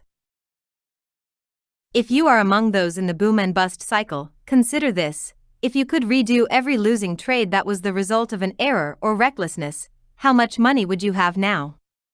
Based on these recalculated results, what would your equity curve look like? I'm sure many of you would fall into the category of consistent winners. Now think about how you responded to your losses when they occurred. Did you assume complete responsibility for them? Did you try to identify how you might change your perspective, attitude, or behavior? Or did you look to the market and wonder what you might learn about it to prevent such a thing from happening again? Obviously, the market has nothing to do with your potential for recklessness, nor does it have anything to do with the errors you make as a result of some internal conflict about deserving the money. Probably one of the hardest concepts for traders to effectively assimilate is that the market doesn't create your attitude or state of mind, it simply acts as a mirror reflecting what's inside back to you.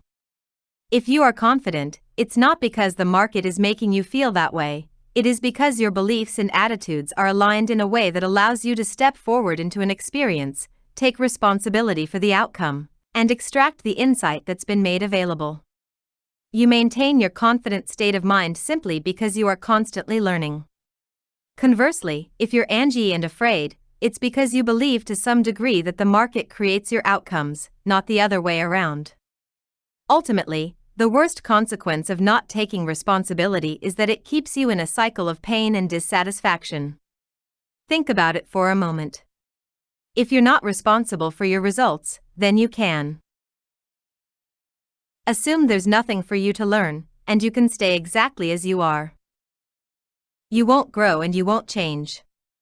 As a result, you will perceive events in exactly the same way, and therefore respond to them in the same way, and get the same dissatisfying results. Or, you might also assume the solution to your problems is to gain more market knowledge. It is always virtuous to learn, but in this case, if you don't take responsibility for your attitudes and perspective, then ivory learning *finf value avilp fnr wrn nrr that will cause you to use what you've learned in inappropriate ways. Without realizing it, you'll be using your knowledge to avoid the responsibility of taking risks. In the process, you end up creating the very things you are trying to avoid, keeping you in a cycle of pain and dissatisfaction. However, there is one tangible benefit to be gained from blaming the market for what you wanted and didn't get. You can temporarily shield yourself from your own harsh self-criticism. I say temporarily because, when you shift responsibility, you cut yourself off from whatever you needed to learn from the experience.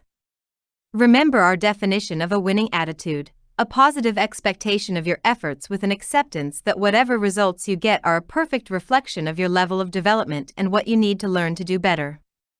If you shift the blame in order to block the painful feelings that result from beating yourself up, all you've done is put an infected band-aid on the wound. You may think you have solved the problem, but the problem is only going to resurface later, worse than before. It has to, simply because you haven't learned anything that would cause you to make the land of interpretations that would result in a more satisfying experience. Did you ever wonder why leaving money on the table is often more painful than taking a loss? When we lose, there are any number of ways in which we can shift the blame to the market and not accept responsibility. But when we leave money on the table, we can't blame the market.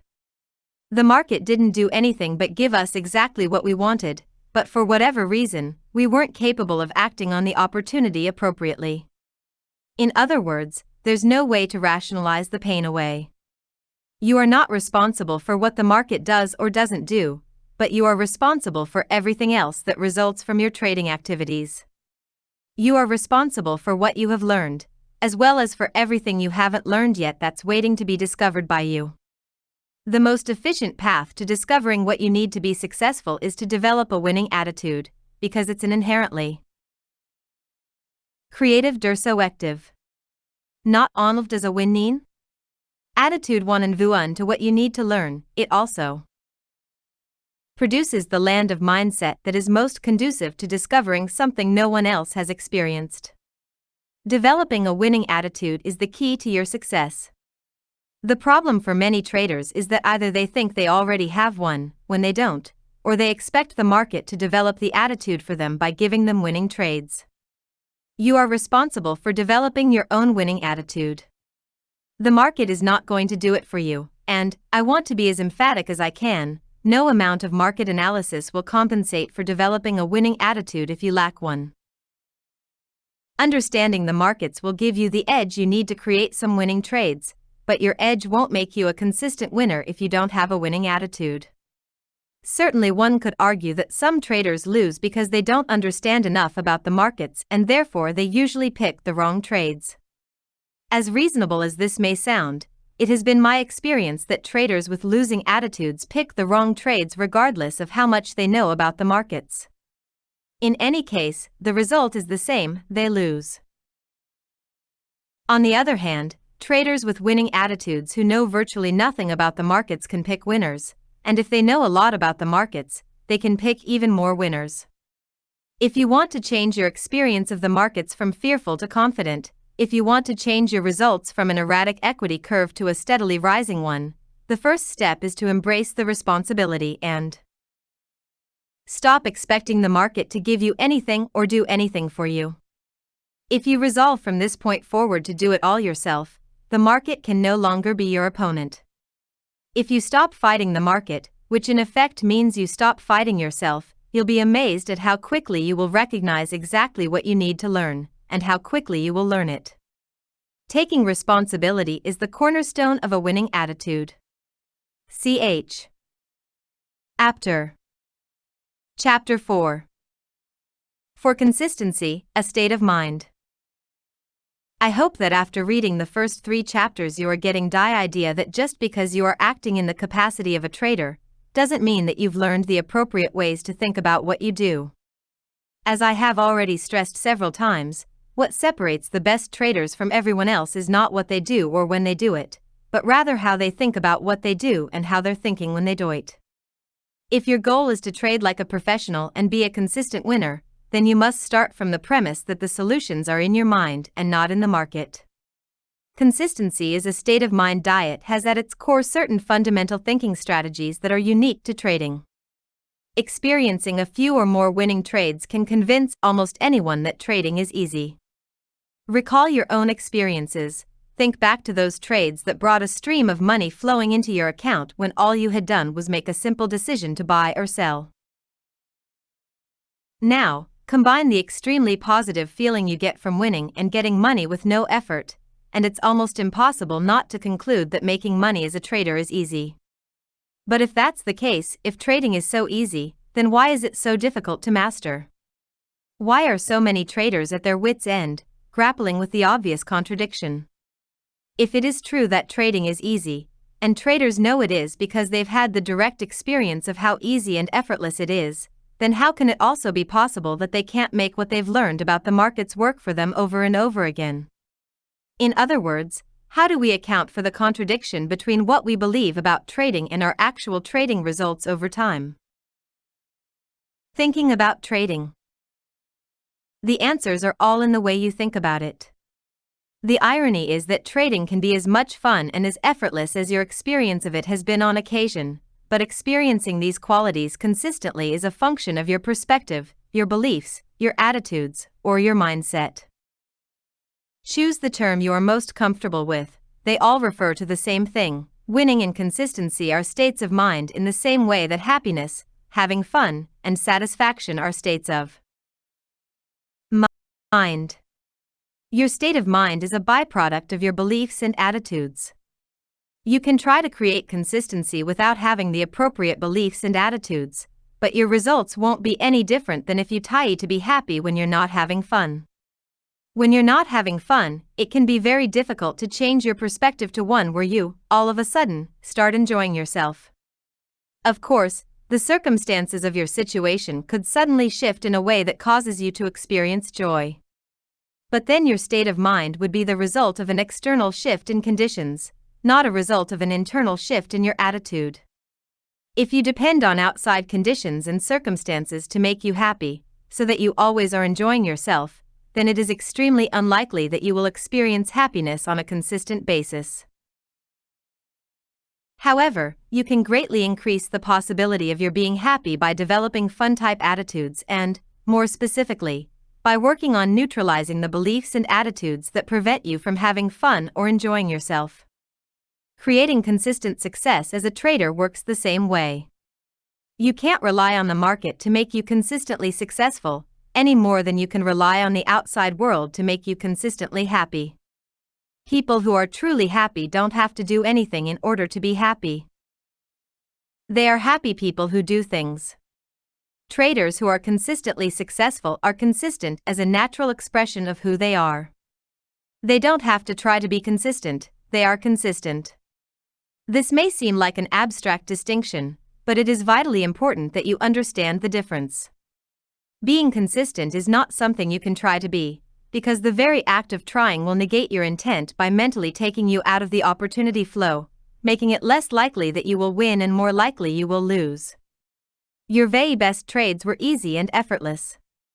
You didn't have to try to make them easy, they were easy. There was no struggle. You saw exactly what you needed to see, and you acted on what you saw. You were in the moment, a part of the opportunity flow. When you're in the flow, you don't have to try, because everything you know about the market is available to you. Nothing is being blocked or hidden from your awareness, and your actions seem effortless because there's no struggle or resistance. On the other hand, having to try indicates that there is some degree of resistance or struggle. Otherwise, you would just be doing it and not have to try to be doing it. It also indicates that you're trying to get what you want from the market. While it seems natural to think this way, it's a perspective fraught with difficulties. The best traders stay in the flow because they don't try to get anything from the market, they simply make themselves available so they can take advantage of whatever the market is offering at any given moment. There's a huge difference between the two perspectives. In Chapter 3, I briefly illustrated how our minds are wired to avoid both physical and emotional pain. If you trade from the perspective of trying to get what you want or what you expect from the markets, what happens when the market doesn't behave in a way that will fulfill your expectations? Your mental defense mechanisms kick in to compensate for the difference between what you want and what you're not getting, so that you don't experience any emotional pain. Our minds are designed to automatically block threatening information or find a way to obscure that information, in order to shield us from the emotional discomfort we naturally feel when we don't get what we want. You won't realize it in the moment, but you will pick and choose information that is consistent with what you expect, so that you can maintain a pain-free state of mind. However, in the process of trying to maintain a pain-free state of mind, you also take yourself out of the opportunity flow and enter the realm of the could have, the should have, the would have, and the if only. Everything that you could have, should have, or would have recognized in the moment appeared invisible, then all becomes painfully evident after the fact, after the opportunity is long gone. To be consistent, you have to learn to think about trading in such a way that you're no longer susceptible to conscious or subconscious mental processes that cause you to obscure, block, or pick and choose information on the basis of what will make you happy, give you what you want, or avoid pain. The threat of pain generates fear, and fear is the source of 95% of the errors you are likely to make. Certainly, you can't be consistent or experience the flow if you're consistently making errors, and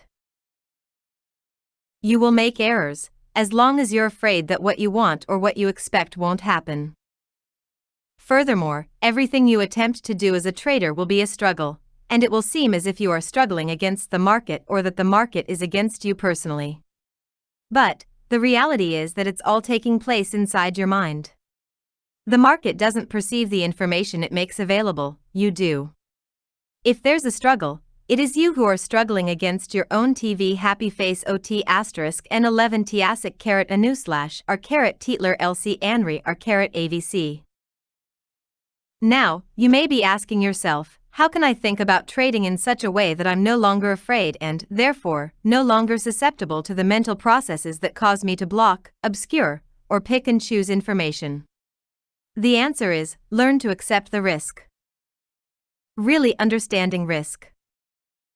Other than the many issues surrounding responsibility that we discussed in Chapter 3, there isn't anything about trading that is more central to your success and also more misunderstood than the concept of accepting the risk. As I mentioned in the first chapter, most traders erroneously assume that because they are engaged in the inherently risky activity of putting on and taking off trades, they are also accepting that risk. I will repeat that this assumption couldn't be further from the truth. Accepting the risk means accepting the consequences of your trades without emotional discomfort or fear. This means that you must learn how to think about trading and your relationship with the markets in such a way that the possibility of being wrong, losing, missing out, or leaving money on the table doesn't cause your mental defense mechanisms to kick in and take you out of the opportunity flow.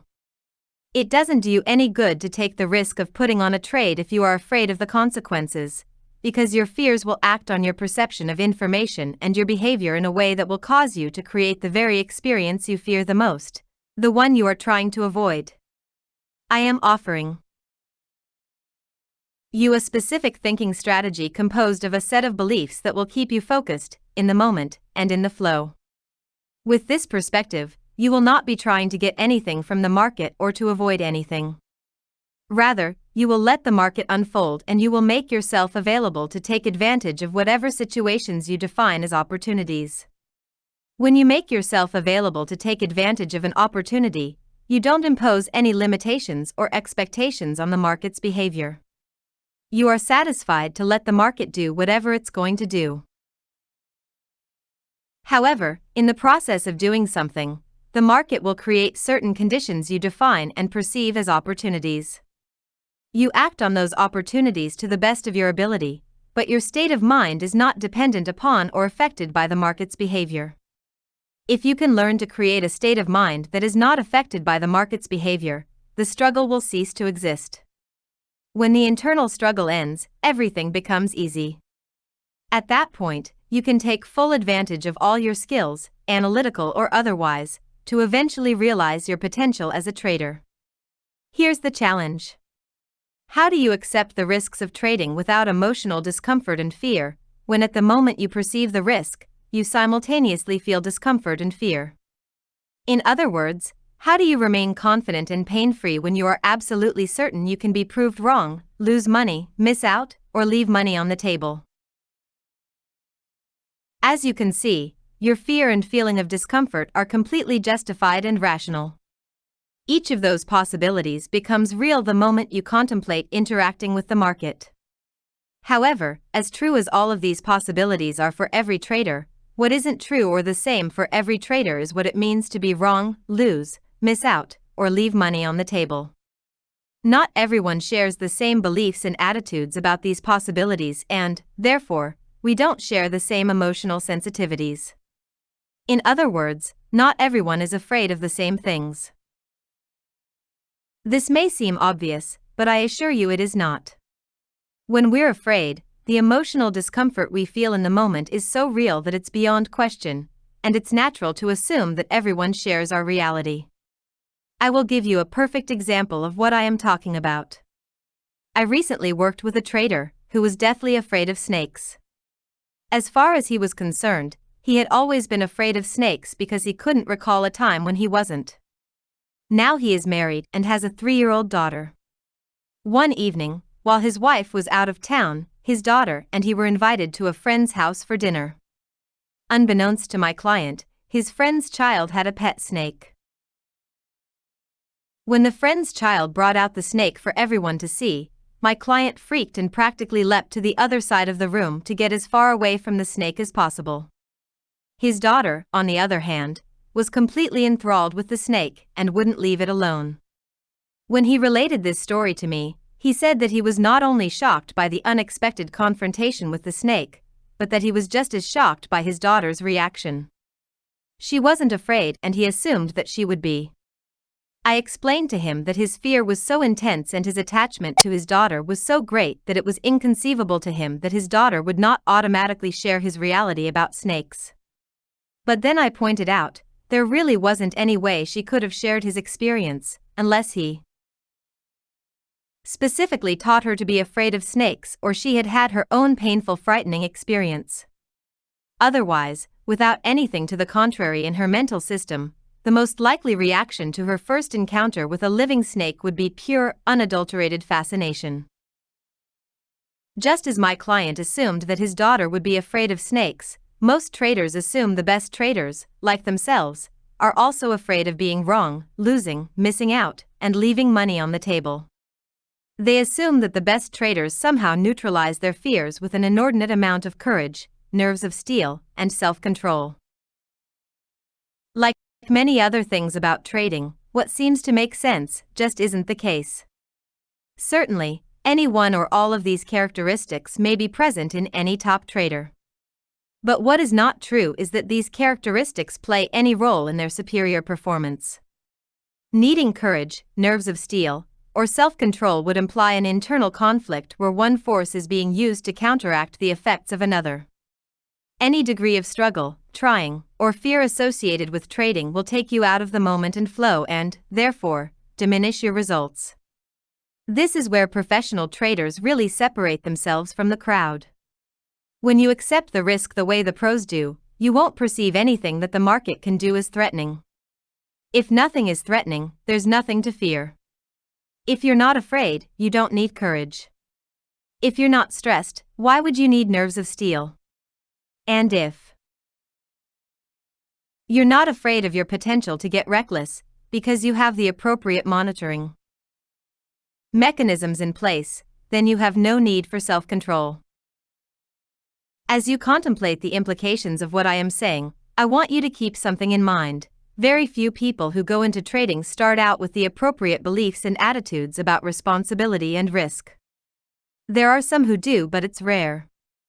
Everyone else goes through the same cycle I described in the example of the novice trader. We start out carefree, then become scared, and our fears continually diminish our potential. The traders who break through the cycle and ultimately make it are the ones who eventually learn to stop avoiding and start embracing the responsibility and the risk. Most of those who successfully break the cycle don't make the shift in thinking until they have experienced so much pain from large losses that it has the positive effect of stripping away their illusions about the nature of trading. With respect to your development, the how of their transformation is not that important, because in most cases it happened inadvertently. In other words, they weren't completely aware of the shifts that were taking place inside their mental environment until they experienced the positive effects their new perspective had on the ways in which they interacted with the market.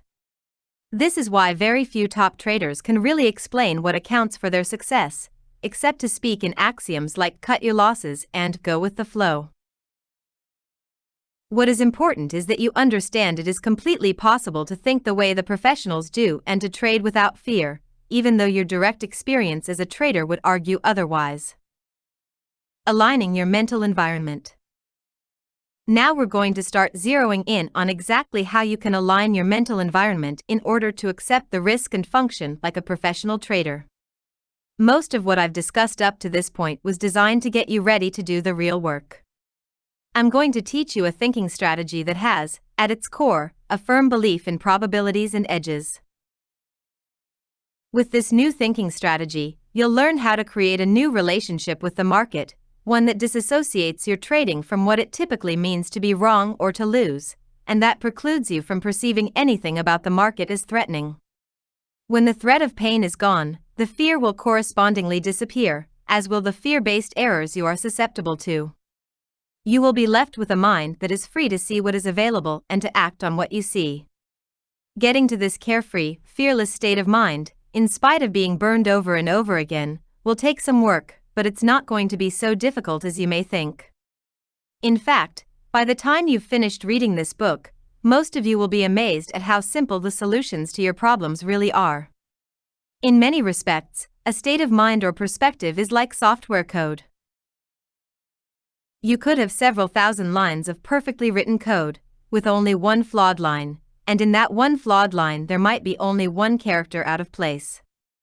Depending on the purpose of the software and where that flaw is in relation to everything else, that one misplaced character could ruin the performance of an otherwise perfectly written system. You see, the solution was simple: fix the misplaced character, and everything runs smoothly. However, finding the error or even knowing it exists in the first place can take considerable expertise. When it comes to the ideal trading mentality, everybody is a certain psychological distance away. In other words, virtually everyone starts out with flawed software code.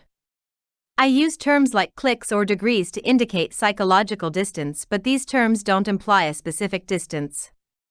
So, for example, many of you will find that you are only, let's say, one click away in perspective from the ideal mindset. That one click could represent one or two erroneous or misplaced assumptions you have about the nature of trading. As you reflect upon some of the ideas presented in this book, your perspective may shift. To use the analogy of software code, that shift would be equivalent to finding the flawed line in your mental system and replacing it with something that works properly. People normally describe this kind of internal mental shift as an aha experience, or the moment when the light goes on. Everyone has had these kinds of experiences, and there are some common qualities associated with them. First, we usually feel different. The world even seems different, as if it had suddenly changed. Typically, we might say at the moment of the breakthrough something like, "Why didn't you tell me this before?" Or, "It was right in front of me the whole time, but I just didn't see it," or, "It's so simple, why couldn't I see it?" Another interesting phenomenon of the aha experience is that sometimes within moments, although the amount of time can vary, we feel as if this new part of our identity has always been a part of who we are. It then becomes difficult to believe that we were ever the way we were before we had the experience. In short, you may already have some awareness of much of what you need to know to be a consistently successful trader. But being aware of something doesn't automatically make it a functional part of who you are. Awareness is not necessarily a belief. You can't assume that learning about something new and agreeing with it is the same as believing it at a level where you can act on it. Take the example of my client who is afraid of snakes. He is certainly aware that not all snakes are dangerous, and that learning how to make a distinction between the ones that are dangerous and the ones that aren't would not be difficult. Will learning how to make these distinctions suddenly cause him not to be afraid of non-dangerous snakes? Can we assume that his awareness will drop down to a level in his mental environment where he can now interact with snakes without fear or immobility? No, we cannot make this assumption. His awareness that some snakes aren't dangerous and his fear of snakes can exist side by side in his mental environment, as a contradiction to each other. You could confront him with a snake and he might readily acknowledge that he knows the snake is not dangerous and wouldn't hurt him, but, at the same time, he would still find it extremely difficult to touch the snake, even if he wanted to. Does this mean that he is doomed to be afraid of snakes for the rest of his life? Only if he wants to be. It's really a matter of willingness. It's certainly possible to neutralize his fear, but he will have to work at it, and working at anything requires sufficient motivation. Many of us have what we know to be irrational fears and simply choose to live with the contradiction because we don't want to go through the emotional work that is necessary to overcome the fear. In this example, the contradiction is obvious.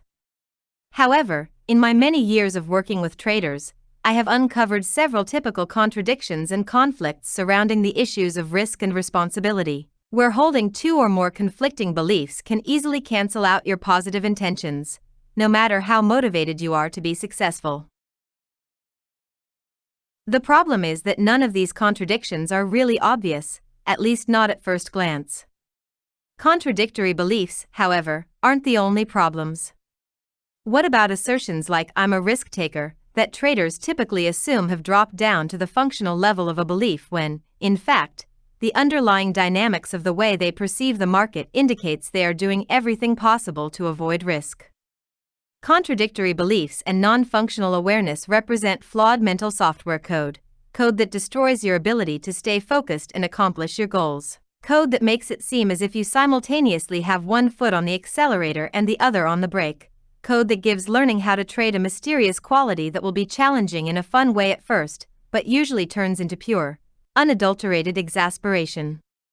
When I was in college in the late 1960s, one of my favorite movies was Cool Hand Luke, starring Paul Newman. It was a very popular movie back then, so I'm sure some of you have seen it on late-night TV. Luke was in a Georgia chain gang. After he escaped and was caught for the second time, the warden and guards were determined not to let Luke make fools of them a third time. So while forcing him to do an inordinate amount of work with no rest and giving him intermittent beatings, they kept asking, "Have you got your mind right yet, Luke?" Eventually, after considerable suffering, Luke finally told the prison bosses that he had his mind right. They said that if he didn't and tried to escape again, they'd kill him for sure. Of course, Luke attempted another escape, and true to their word, the guards killed him.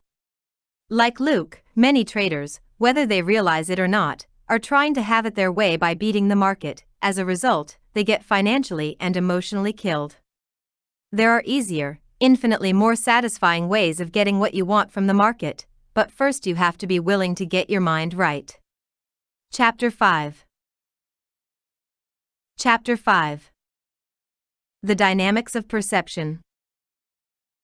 One of the primary objectives of this book is to teach you how to take the threat of pain out of market information. The market doesn't generate happy or painful information. From the market's perspective, it's all simply information.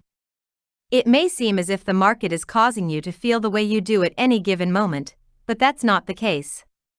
It's your own mental framework that determines how you perceive the information, how you feel, and, as a result, whether or not you are in the most conducive state of mind to spontaneously enter the flow and take advantage of whatever the market is offering. Professionals don't perceive anything about the markets as painful, therefore, no threat exists for them. If there's no threat, there's nothing to defend against. As a result, there isn't any reason for their conscious or subconscious defense mechanisms to kick in. That's why professionals can see and do things that mystify everyone else. They're in the flow because they're perceiving an endless stream of opportunities, and when they're not in the flow, the very best of the best can recognize that fact and then compensate by either scaling back or not trading at all. If your goal is to be able to trade like the professionals, you must be able to see the market from an objective perspective, without distortion. You must be able to act without resistance or hesitation, but with the appropriate amount of positive restraint to counteract the negative effects of overconfidence or euphoria. In essence, your objective is to be able to create a unique state of mind, a trader's mentality. When you've accomplished this, everything else about your success as a trader will fall into place. To help you achieve that objective, I'm going to give you a way to redefine your relationship to market information so that there will be little or no potential to perceive any of it as threatening. By redefine, I mean to change your perspective and operate out of a mental framework that keeps you focused on the opportunities available instead of tapping you into emotional pain. Debugging your mental software. In other words, we want to get the bugs out of our mental software code and get our minds right. Doing this effectively will require an understanding of the nature of mental energy and how you can use that energy to change a perspective that is generating an unwanted, negative, emotional response to market information. There's much to learn, but I think you will be amazed at how some simple changes can make a huge difference in your trading results. The process of trading starts with perceiving an opportunity. Without the perception of an opportunity, we wouldn't have a reason to trade. So I think it is only fitting that we start our examination of mental energy by breaking down the process of perception. What are the underlying dynamics of perception? What factors determine how we perceive information or what we perceive in relationship to what is available? How is perception connected with what we experience at any given moment? Probably the easiest way to understand the dynamics of perception and answer these questions is to think of everything, and I do tie-in of forces that generate information about the properties, characteristics, and traits that make them uniquely what they are. Everything that exists outside of our bodies, all plants and all categories of life, all planetary phenomena in the form of weather conditions, earthquakes, and volcanic eruptions, all active and inert physical matter, and all non-corporeal phenomena such as light, sound waves, microwaves, and radiation, generates information about the nature of its existence. That information has the potential to act as a force on one of our 5 physical senses. Before we go any further, notice that I use the verb generate in an all-inclusive way, implying that everything is in an active state of expression, including inanimate objects. To illustrate why I do that, let's look at something as simple as a rock. It's an inanimate object, composed of unique atoms and molecules expressing themselves as a rock. I can use the active verb expressing because the atoms and molecules that make up the rock are in constant motion.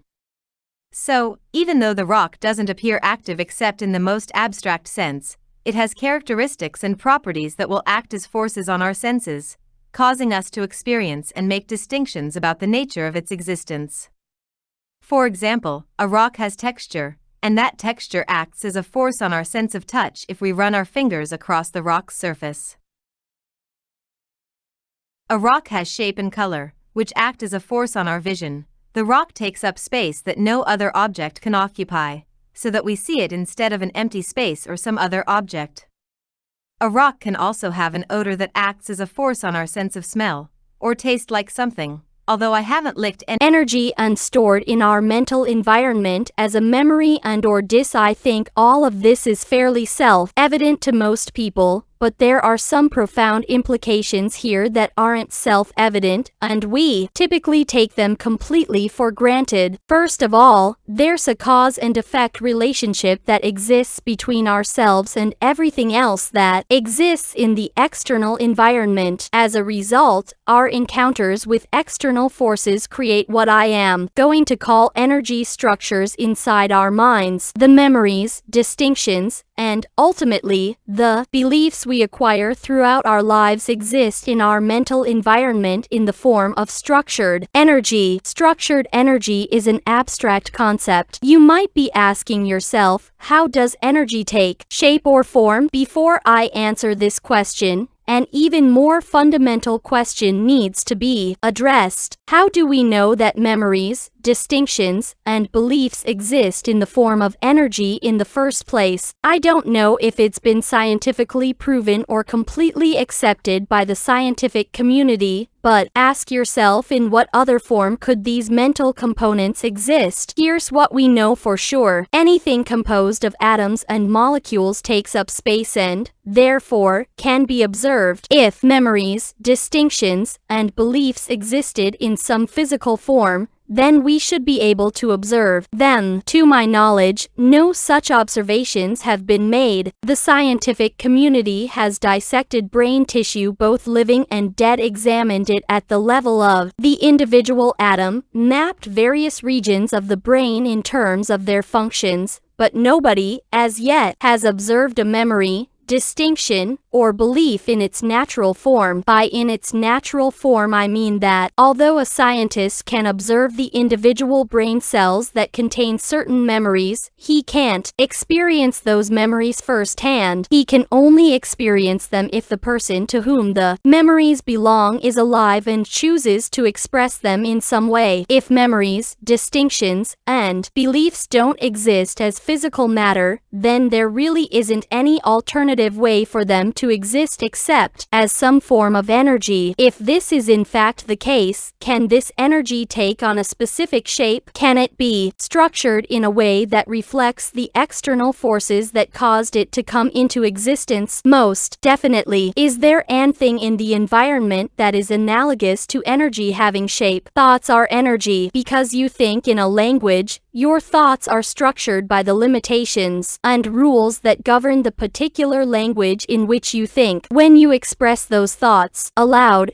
You create sound waves, which are a form of energy. The sound waves created by the interaction of your vocal cords and tongue are structured by the content of your message. Microwaves are energy. Many phone calls are relayed by microwaves, which means that the microwave energy has to be structured in a way that reflects the message it is carrying. Laser light is energy, and if you've ever witnessed a demonstration of a laser light show or laser art, what you've seen is pure energy taking a shape that reflects the creative desires of the artists. All of these are good examples of how energy can take shape, form, and structure. Of course, there are many more, but there is one more example that illustrates the point in the most graphic way. At the most fundamental level, what are dreams? I am not asking you what dreams mean or what you think their purpose is, but rather, what are they? What are their properties? If we assume that dreams take place within the confines of our skulls, then they can't be composed of atoms and molecules because there wouldn't be enough space for all of the things that exist and take place in our dreams. Dream experiences seem to have the same proportions and dimensions as the things we perceive when we are awake and experiencing life through our five senses. The only way this could be possible is if dreams were a form of structured energy, because energy can take on any size or dimension, but, in doing so,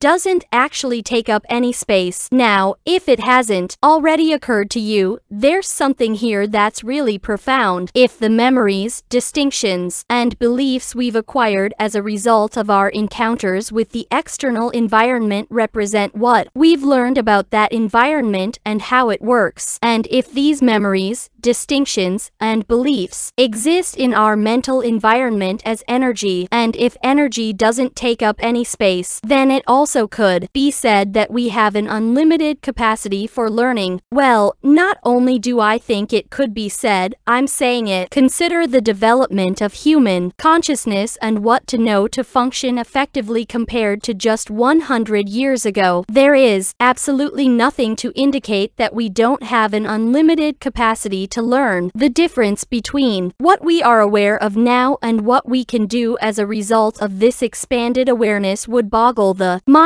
of anyone living 100 years ago. Perception and learning. However, we must be careful not to equate storage capacity with learning capacity. Learning and becoming aware of what is available to be learned is not just a function of storage capacity. If it were, then what would stop us from knowing everything? And if we knew everything, then what would stop us from perceiving every possible characteristic, property, or trait of everything that is expressing itself in any given moment? What stops us now? These questions get to the very heart of why you have to understand that mental components like memories, distinctions, and beliefs exist as energy. Anything that is energy has the potential to act as a force expressing its form, and that is exactly what our memories, distinctions, and beliefs do. They act as a force on our senses from the inside, expressing their form and content, and, in the process of doing so, they have a profoundly limiting effect on the information we perceive in any given moment, making much of the information that is available from the environment's perspective, and the possibilities inherent within that information, literally invisible. I am saying here that, in any given moment, the environment is generating an enormous amount of information about its properties, characteristics, and traits. Some of that information is beyond the physiological range of our senses. For example, our eyes can't see every wavelength of light, nor can our ears hear every frequency of sound the environment produces, so there's definitely a range of information that is beyond the physiological capabilities of our senses. What about the rest of the information the environment is generating about itself? Do we see, hear, taste, smell, or feel through our senses every possible distinction, trait, and characteristic being senses? Absolutely not. The energy that's inside of us will categorically limit and block our awareness of much of this information by working through the same sensory mechanisms the external environment works through. Now, if you take a moment and think about it, some of what I just said should be self-evident. For example, there are many ways in which the external environment can express itself that we don't perceive simply because we haven't learned about them yet. This is easy to illustrate. Think back to the first time you ever looked at a price chart. What did you see? Exactly what did you perceive? With no previous exposure, I'm sure, like everyone else, you saw a bunch of lines that had no meaning. Now, if you're like most traders, when you look at a price chart, you see characteristics, traits, and behavior patterns that represent the collective actions of all the traders who participated in those particular trades. Initially, the chart represented undifferentiated information. Undifferentiated information usually creates a state of confusion, and that's probably what you experienced when you first encountered a chart. Gradually, however, you learned to make distinctions about that information, such as trends and trend lines, consolidations, support and resistance, retracements or significant relationships between volume and open interest and price action, just to name a few. You learned that each of these distinctions in the market's behavior represented an opportunity to fulfill some personal need,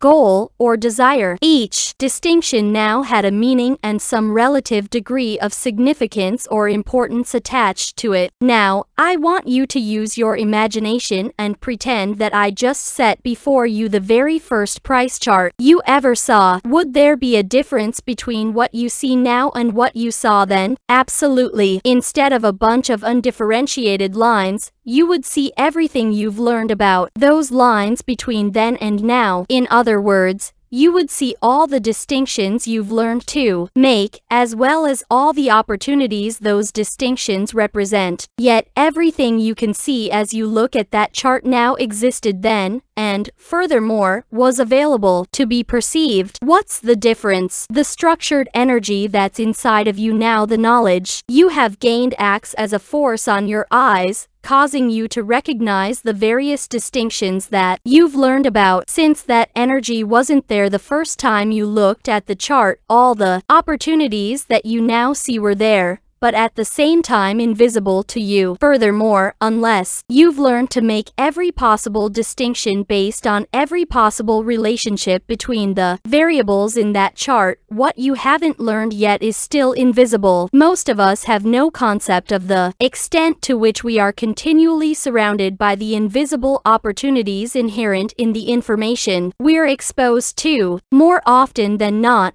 we never learn about these opportunities and, as a result, they remain invisible. The problem, of course, is that unless we're in a completely new or unique situation or we're operating out of an attitude of genuine openness, we won't perceive something that we haven't learned about yet. To learn about something, we have to be able to experience it in some way. So what we have here is a closed loop that prevents us from learning. Perceptual closed loops exist in all of us because they are natural functions of the way mental energy expresses itself on our senses. Everyone has heard the expression, people see what they want to see. I would put it a little differently. People see what they've learned to see, and everything else is invisible until they learn how to counteract the energy that blocks their awareness of whatever is unlearned and waiting to be discovered. To illustrate this concept and make it even clearer, I am going to give you another example, one that demonstrates how mental energy can affect how we perceive and experience the environment in a way that it actually reverses the cause and effect relationship. Let's look at a very young child's first encounter with a dog. Because it's a first-time experience, the child's mental environment is a clean slate, so to speak, with respect to dogs. He won't have any memories and certainly no distinctions about a dog's nature. Therefore, up to the moment of his first encounter, from the child's perspective, dogs don't exist. Of course, from the environment's perspective, dogs do exist, and they have the potential to act as a force on the child's senses to create an experience. In other words, dogs expressing their nature can act as a cause to produce an effect inside the child's mental environment. What kind of effect are dogs capable of producing? Well, dogs have a range of expression. By range of expression, I mean dogs can behave in a number of ways toward humans. They can be friendly, loving, protective, and fun to play with, or they can be hostile, mean, and dangerous, just to name a few of the many behaviors they're capable of. All of these traits can be observed, experienced, and learned about. When the child sees the dog for the first time, there is absolutely nothing in his mental environment to tell him what he is dealing with. Unfamiliar, unknown, and unclassified environmental information can generate a sense of curiosity when we want to find out more about what we're experiencing, or it can generate a state of confusion, which can easily turn to fear if we can't place the information into an understandable or meaningful organizational framework or context. In our example, the child's sense of curiosity kicks in and he rushes to the dog to get more sensory experience. Notice how children are literally compelled to thrust themselves into a situation they know nothing about. However, in this example,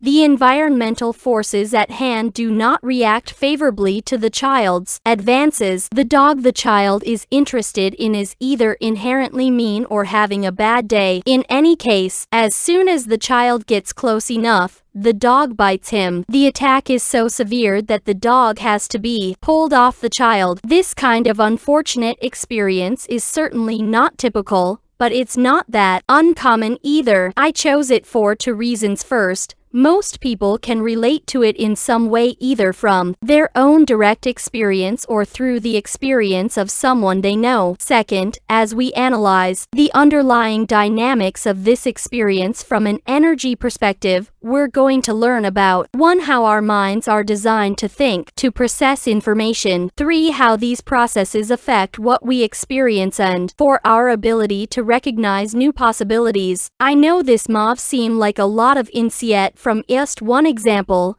but the principles involved apply to the dynamics beneath virtually all learning. As a result of being physically and emotionally traumatized, the little boy in our example now has a memory and one distinction about the way dogs can express themselves. If the boy's ability to remember his experiences is normal, he can store this incident in a way that represents all of the senses the experience had an impact on. For example, the attack can be stored as mental images based on what he saw, as well as mental sounds representing what he heard, and so on. Memories representing the other three senses will work the same way. However, the kind of sensory data in his memory is not as important as the kind of energy the sensory data represents. We basically have two kinds of mental energy: positively charged energy, which we call love, confidence, happiness, joy, satisfaction, excitement, and enthusiasm, to name a few of the pleasant ways we can feel, and negatively charged energy, representing fear, terror, dissatisfaction, betrayal, regret, anger, confusion, anxiety, stress, and frustration, all representing what is commonly referred to as emotional pain. Because the boy's first experience with a dog was intensely painful, we can assume that regardless of what senses were affected, all of his memories of this experience will be in painful, unpleasant feeling, negative energy. Now, what effect will this negatively charged mental energy have on his perception and behavior if and when he encounters another dog? The answer is so obvious that it may seem ridiculous even to ask, but the underlying implications are not obvious, so bear with me. Clearly, the moment he comes into contact with another dog, he will experience fear. Notice that I use the word another to describe the next dog he has any contact with. What I want to point out is that any dog can cause the boy to feel fear, not just the one that actually attacked him. It won't make a bit of difference if the next dog he comes into contact with is the friendliest dog in the world. one whose nature is only to express playfulness and love, the child will still be afraid, and furthermore, his fear could quickly turn to unrestrained terror, especially if the second dog, seeing a child and wanting to play, attempts to approach him. Each of us has at one time or another witnessed a situation in which someone was experiencing fear, when from our perspective there wasn't the least bit of danger or threat. Although we may not have said it, we probably thought to ourselves that this person was being irrational. Perception and risk. If we tried to point out why there was no need to be afraid, we probably found that our words had little, if any, impact. We could easily think the same thing about the boy in our example, that he is just being irrational, because it's clear from our perspective that other possibilities exist than the one his mind has focused on. But is his fear any less rational than, let's say, your fear or hesitation about putting on the next trade when your last trade was a loser? Using the same logic, a top trader would say that your fear is irrational because this now moment opportunity has absolutely nothing to do with your last trade. Each trade is simply an edge with a probable outcome, and statistically independent of every other trade. If you believe otherwise, then I can see why you're afraid, but I can assure you that your fears are completely unfounded. As you can see, one person's perception of risk can easily be perceived as irrational thinking by another. Risk is relative, but to the person who perceives it in the moment, it seems absolute and beyond question. When the child encountered his first dog, he was bubbling with excitement and curiosity. What is it about the way our minds think and process information that could automatically flip the boy into a state of fear the next time he encounters a dog, even if it's months or years later? If we look at fear as a natural mechanism warning us of threatening conditions, then what is it about the way our minds function that would automatically tell the boy that the next encounter with a dog is something to be afraid of? What happened to the boy's natural sense of curiosity? There is surely more to learn about the nature of dogs than this one experience has taught him, especially in light of the fact that our minds seem to have an unlimited capacity for learning. And why would it be virtually impossible to talk the boy out of his fear? The power of association. As complex as these questions may seem at first glance, most of them can be answered quite easily. I'm sure many of you already know the answer. Our minds have an inherent design characteristic that causes us to associate and link anything that exists in the external environment that is similar in quality, characteristics, properties, or traits to anything that already exists in our mental environment as a memory or distinction. In other words, in the example of the child being afraid of dogs, the second dog, or any other dog he encounters thereafter, doesn't have to be the dog that attacked in order for him to experience emotional pain. There just has to be enough of a likeness or similarity for his mind to make a connection between the two. This natural tendency for our minds to associate is an unconscious mental function that occurs automatically. It's not something we have to think about or make a decision about. An unconscious mental function would be analogous to an involuntary physical function such as a heartbeat. Just as we don't have to consciously think about the process of making our hearts beat, we don't have to think about linking experiences and our feelings about them. It's simply a natural function of the way our minds process information, and, like a heartbeat, it's a function that has a profound effect on the way we experience our lives. I'd like you to try and visualize the two-way flow of energy that reverses the cause and effect relationship that will make it difficult, if not impossible, for the boy to perceive any other possibilities than the one that's in his mind. To help you, I'm going to break this process down into its smallest parts and go through what happens step by step. All of this may seem a bit abstract, But understanding this process plays a big part in unlocking your potential to achieve consistent success as a big trader. First, let's get right down to the basics. There's structured energy on the outside of the boy and structured energy on the inside of the boy. The outside energy is positively charged in the form of a friendly dog that wants to express itself by playing. The inside energy is a negatively charged memory in the form of mental images and sounds that represent the boy's first experience with a dog. Both the inside and the outside energy have the potential to make themselves felt on the boy's senses and, as a result, create two different kinds of situations for him to experience. The outside energy has the potential to act as a force on the boy in a way that he could find very enjoyable. This particular dog expresses behavior characteristics like playfulness, friendliness, and even love, but keep in mind that these are characteristics that the child still has not experienced in a dog, so from his perspective they don't exist. Just as in the price chart example I presented earlier, the child won't be able to perceive what he hasn't yet learned about unless he is in a state of mind that is conducive to learning. The inside energy also has potential and is just waiting, so to speak, to express itself, but it will act on the boy's eyes and ears in a way that causes him to feel threatened. This in turn will create an experience of emotional pain, fear, and possibly even terror. From the way I've set this up, it may seem as if the boy has a choice between experiencing fun or experiencing fear,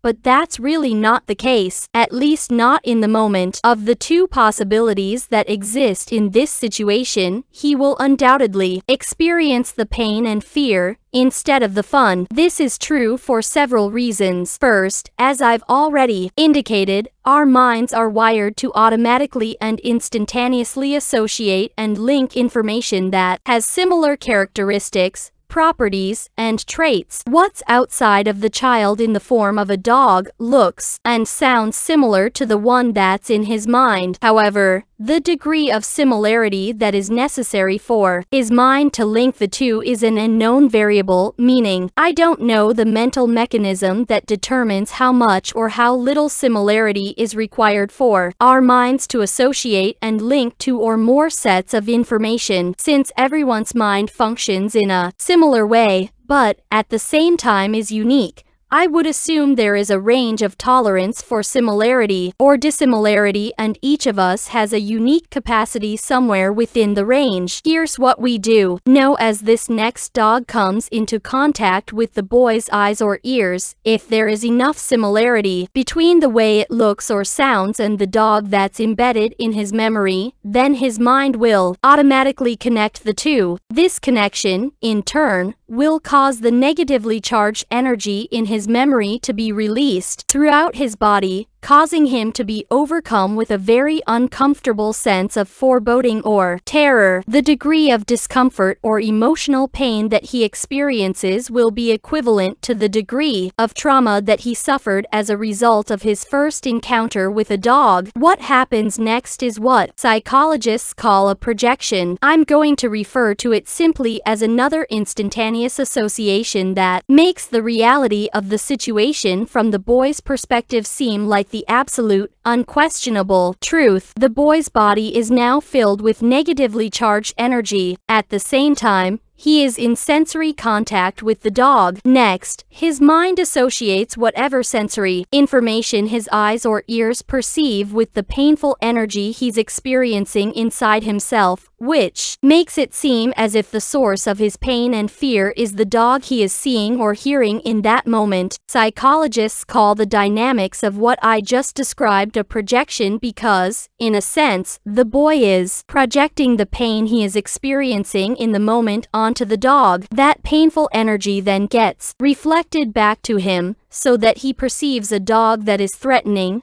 painful, and dangerous. This process makes the second dog identical in character, properties, and traits to the one that is in the boy's memory bank, even though the information the second dog is generating about its behavior is not identical, or even similar, to the behavior of the dog that actually attacked the boy. Since the two dogs, the one in the boy's mind and the one outside of the boy's mind, feel exactly the same, it's extremely unlikely the boy will be able to make any type of distinctions in the second dog's behavior that would suggest to him that it is any different than the one in his mind. So, instead of perceiving this next encounter with a dog as an opportunity to experience something new about the nature of dogs, he perceives a threatening and dangerous dog. Now, if you think about it for a moment, what is it about this process that would indicate to the boy that his experience of the situation was not the absolute, unquestionable truth? Certainly the pain and fear that he experienced in his body was the absolute truth, but what about the possibilities that he perceived? Were they true? From our perspective, they weren't. However, from the boy's perspective, how could they be anything but the true reality of the situation? What alternatives did he have? First, he can't perceive possibilities that he hasn't learned about yet, and it is extremely difficult to learn anything new if you're afraid, because, as you already well know, fear is a very debilitating form of energy. It causes us to withdraw, to get ready to protect ourselves, to run, and to narrow our focus of attention, all of which makes it very difficult, if not impossible, to open ourselves in a way that allows us to learn something new. Second, as I have already indicated, as far as Die Boy is concerned, the dog is the source of his pain, and in a sense this is true. The second dog did cause him to tap into the pain that was already in his mind,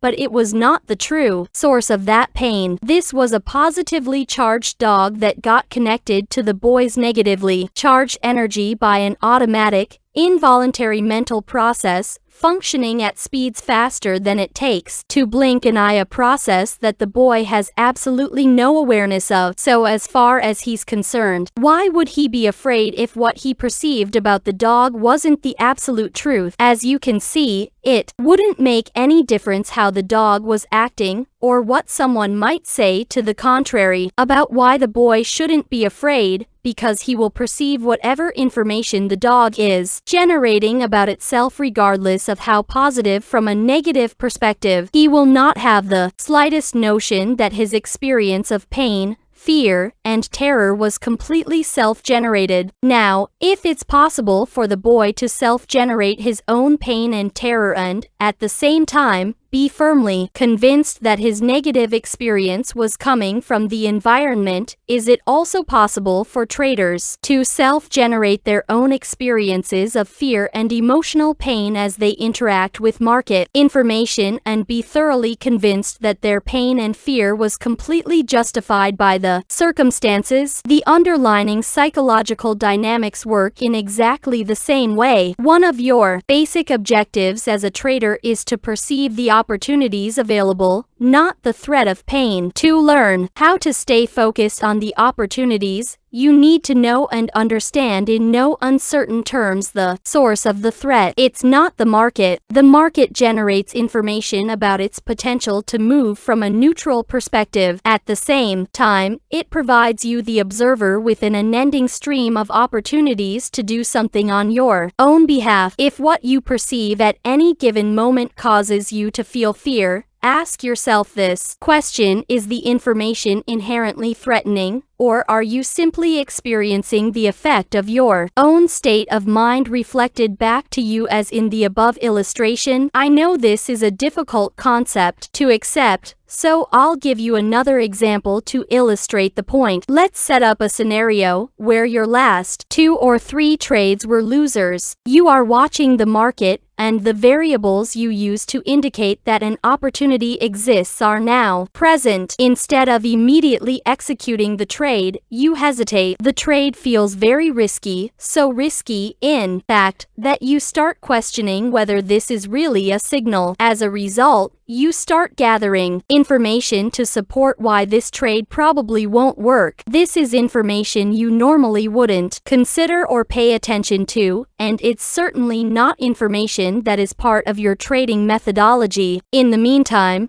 the market is moving. Unfortunately, it is moving away from your original entry point, the point at which you would have gotten into the trade if you hadn't hesitated. Now you are conflicted because you still want to get in. The thought of missing a winning trade is painful. At the same time, as the market moves away from your entry point, the dollar value of the risk to participate increases. The tug of war inside your mind intensifies. You don't want to miss out, but you don't want to get whipsawed either. In the end, you do nothing because you are paralyzed by the conflict. You justify your state of immobility by telling yourself that it's just too risky to chase the market, while you agonize over every tick the market moves in the direction of what would have been a nice winning trade. If this scenario sounds familiar, I want you to ask yourself whether, at the moment you hesitated, were you perceiving what the market was making available, or perceiving what was in your mind reflected back to you? The market gave you a signal, but you didn't perceive the signal from an objective or positive perspective. You didn't see it as an opportunity to experience the positive feeling you would get from winning or making money. But that's exactly what the market was making available to you. Think about this for a moment. If I changed the scenario so that your last 2 or 3 trades were winners instead of losers, would you have perceived the signal any differently? Would you have perceived it more as an opportunity to win than you did in the first scenario? If you were coming off 3 winners in a row, would you have hesitated to put that trade on? Very unlikely. In fact, if you're like most traders, you probably would have been giving very strong consideration to loading up, putting on a position much larger than your normal size. In each situation, the market generated the same signal, but your state of mind was negative and fear-based in the first scenario, and that caused you to focus on the possibility of failure, which in turn caused you to hesitate. In the second scenario, you hardly perceived any risk at all. You may even have thought the market was making a dream come true. That, in turn, would make it easy, if not compelling, to financially overcommit yourself. If you can accept the fact that the market doesn't generate positively or negatively charged information as an inherent characteristic of the way it expresses itself, then the only other way information can take on a positive or negative charge is in your mind, and that is a function of the way the information is processed. In other words, the market doesn't cause you to focus on failure and pain, or on winning and pleasure. What causes the information to take on a positive or negative quality is the same unconscious mental process that caused the boy to perceive the second dog as threatening and dangerous when all the dog was offering was playfulness and friendship. Our minds constantly associate what's outside of us information with something that's already in our mind, what we know, making it seem as if the outside circumstances and the memory,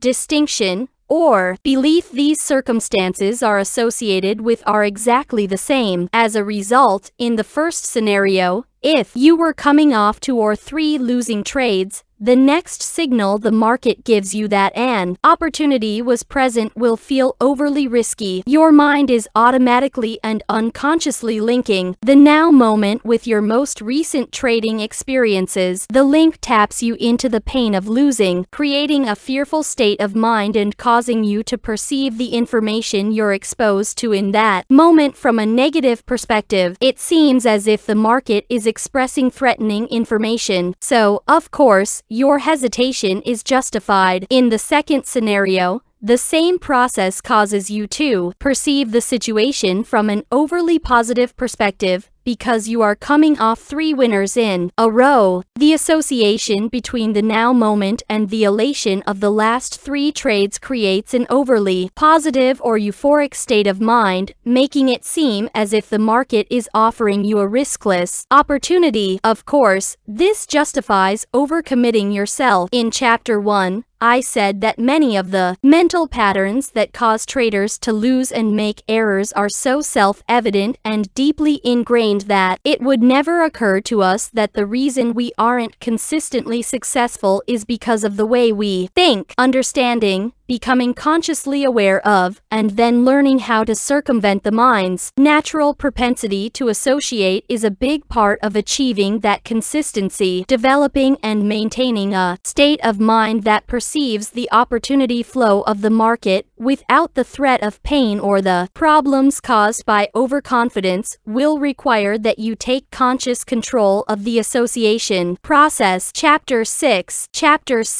The market's perspective. For the most part, a typical trader's perception of the risk in any given trading situation is a function of the outcome of his most recent 2 or 3 trades depending on the individual. The best traders, on the other hand, are not impacted either negatively or too positively by the outcomes of their last or even their last several trades, so their perception of the risk of any given trading situation is not affected by this personal psychological variable. There's a huge psychological gap here that might lead you to believe that the best traders have inherent design qualities in their minds that account for this gap. But I can assure you this is not the case. Every trader I've worked with over the last 18 years has had to learn how to train his mind to stay properly focused in the now moment opportunity flow. This is a universal problem, and has to do both with the way our minds are wired and our common social upbringing, meaning this particular trading problem is not person-specific. There are other factors relating to self-esteem that may also act as obstacles to your consistent success. But what we are going to discuss now is the most important and fundamental building block to your success as a trader, the uncertainty principle. If there is such a thing as a secret to the nature of trading, this is it at the very core of one's ability: 1. To trade without fear or overconfidence, to perceive what the market is offering from its perspective. 3. Stay completely focused in the now moment opportunity flow, and for spontaneously enter the zone. It is a strong, virtually unshakable belief in an uncertain outcome with an edge in your favor. The best traders have evolved to the point where they believe, without a shred of doubt or internal conflict, that anything can happen. They don't just suspect that anything can happen or give lip service to the idea. Their belief in uncertainty is so powerful that it actually prevents their minds from associating the now moment, situation and circumstance with the outcomes of their most recent trades. By preventing this association, they are able to keep their minds free of unrealistic and rigid expectations about how the market will express itself, instead of generating the kind of unrealistic expectations that more often than not result in both emotional and financial pain. They have learned to make themselves available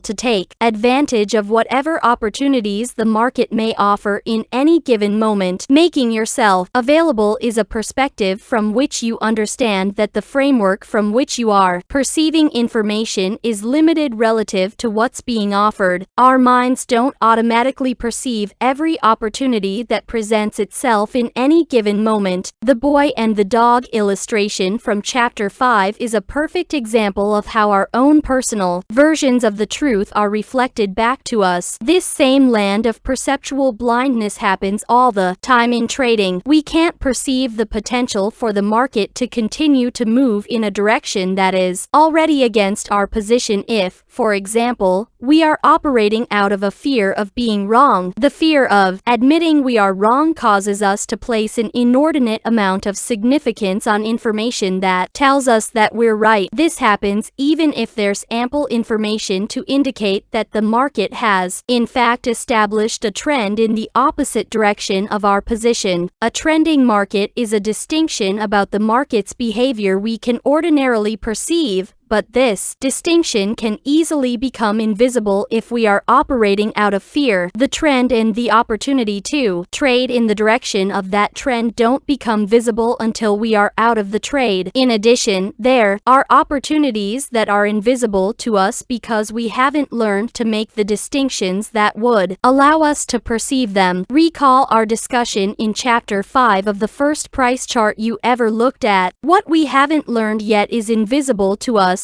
and remains invisible until our minds are open to an exchange of energy. A perspective from which you make yourself available takes into consideration both the known and the unknown. For example, you've built a mental framework that allows you to recognize a set of variables in the market's behavior that indicates when an opportunity to buy or sell is present. This is your edge and something you know. However, what you don't know is exactly how the pattern your variables identify will unfold. With the perspective of making yourself available, you know that your edge places the odds of success in your favor. But, at the same time, you completely accept the fact that you don't know the outcome of any particular trade. By making yourself available, you consciously open yourself up to find out what will happen next, instead of giving way to an automatic mental process that causes you to think you already know. Adopting this perspective leaves your mind free of internal resistance that can prevent you from perceiving whatever opportunity the market is making available from its perspective, its truth. Your mind is open for an exchange of energy. Not only can you learn something about the market that you previously didn't know, but you also set up the mental condition most conducive to entering the zone. The essence of what it means to be in the zone is that your mind and the market are in sync. As a result, you sense what the market is about to do as if there is no separation between yourself and the collective consciousness of everyone else participating in the market. The zone is a mental space where you are doing more than just reading the collective mind. You are also in complete harmony with it. If this sounds a bit strange to you, ask yourself how it is that a flock of birds or a school of fish can change direction simultaneously. There must be a way in which they are linked to one another. If it is possible for people to become linked in the same way, then there will be times when information from those with whom we are linked can and will bleed through to our consciousness. Traders who have experienced being tapped into the collective consciousness of the market can anticipate a change in direction just as a bird in the middle of a flock or a fish in the middle of a school will turn at the precise moment that all of the others turn. However, setting up the kind of mental conditions most conducive to experiencing this seemingly magical synchronicity between you and the market is no easy task. There are two mental hurdles to overcome. The first is the focus of this chapter: learning how to keep your mind focused in the now moment. Opportunity flow. In order to experience synchronicity, your mind has to be open to the market's truth from its perspective. The second hurdle has to do with the division of labor between the two halves of our brain. The left side of our brain specializes in rational thought,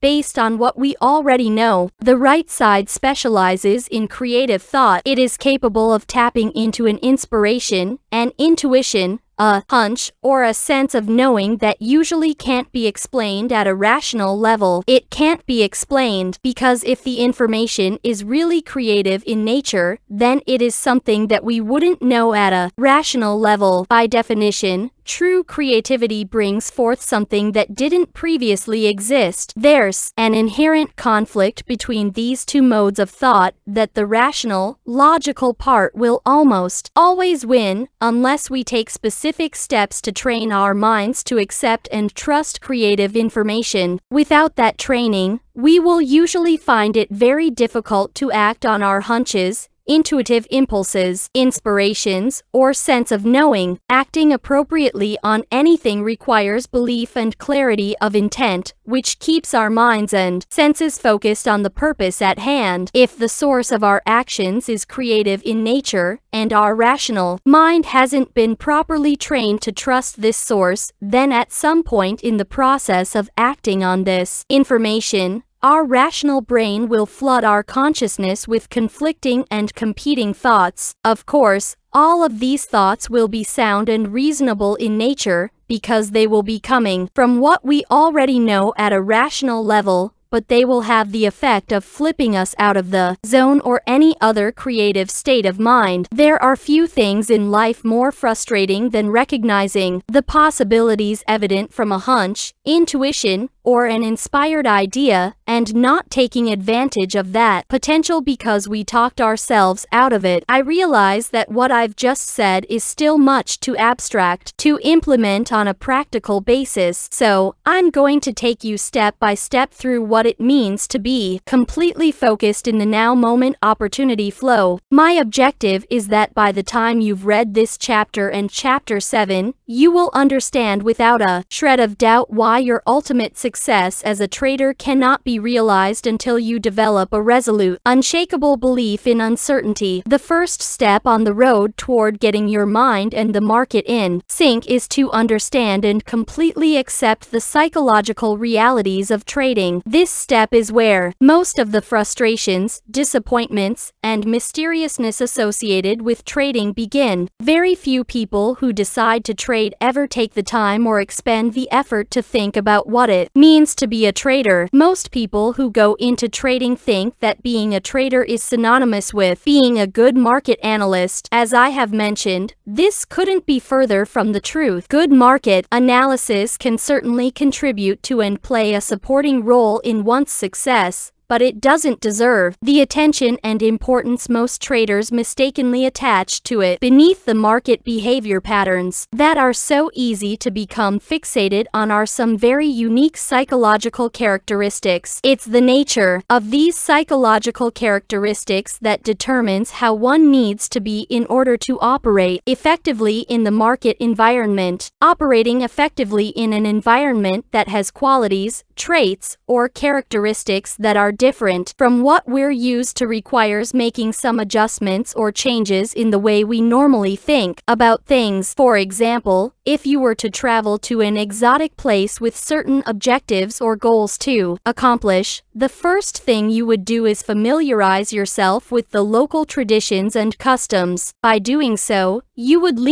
about the various ways in which you would have to adapt in order to function successfully in that environment. Traders frequently ignore the fact that they may have to adapt in order to become consistently successful traders. There are two reasons for this. The first is that you need absolutely no skill of any kind to put on a winning trade. For most traders, it usually takes years of pain and suffering before they figure out or finally admit to themselves that there's more to being consistent than the ability to pick an occasional winner. The second reason is that you don't have to travel anywhere to trade. All you need is access to a phone. You don't even have to roll out of bed in the morning. Even traders who normally trade from an office don't have to be in the office to put on or take off their trades, because we can access and interact with the market from personal environments that we are intimately familiar with. It seems as if trading won't require any special adaptations in the way we think. To some degree, you are probably already aware of many of the fundamental truths, psychological characteristics about the nature of trading, but having an awareness or an understanding of some principle, insight, or concept doesn't necessarily equate to acceptance and belief. When something has been truly accepted,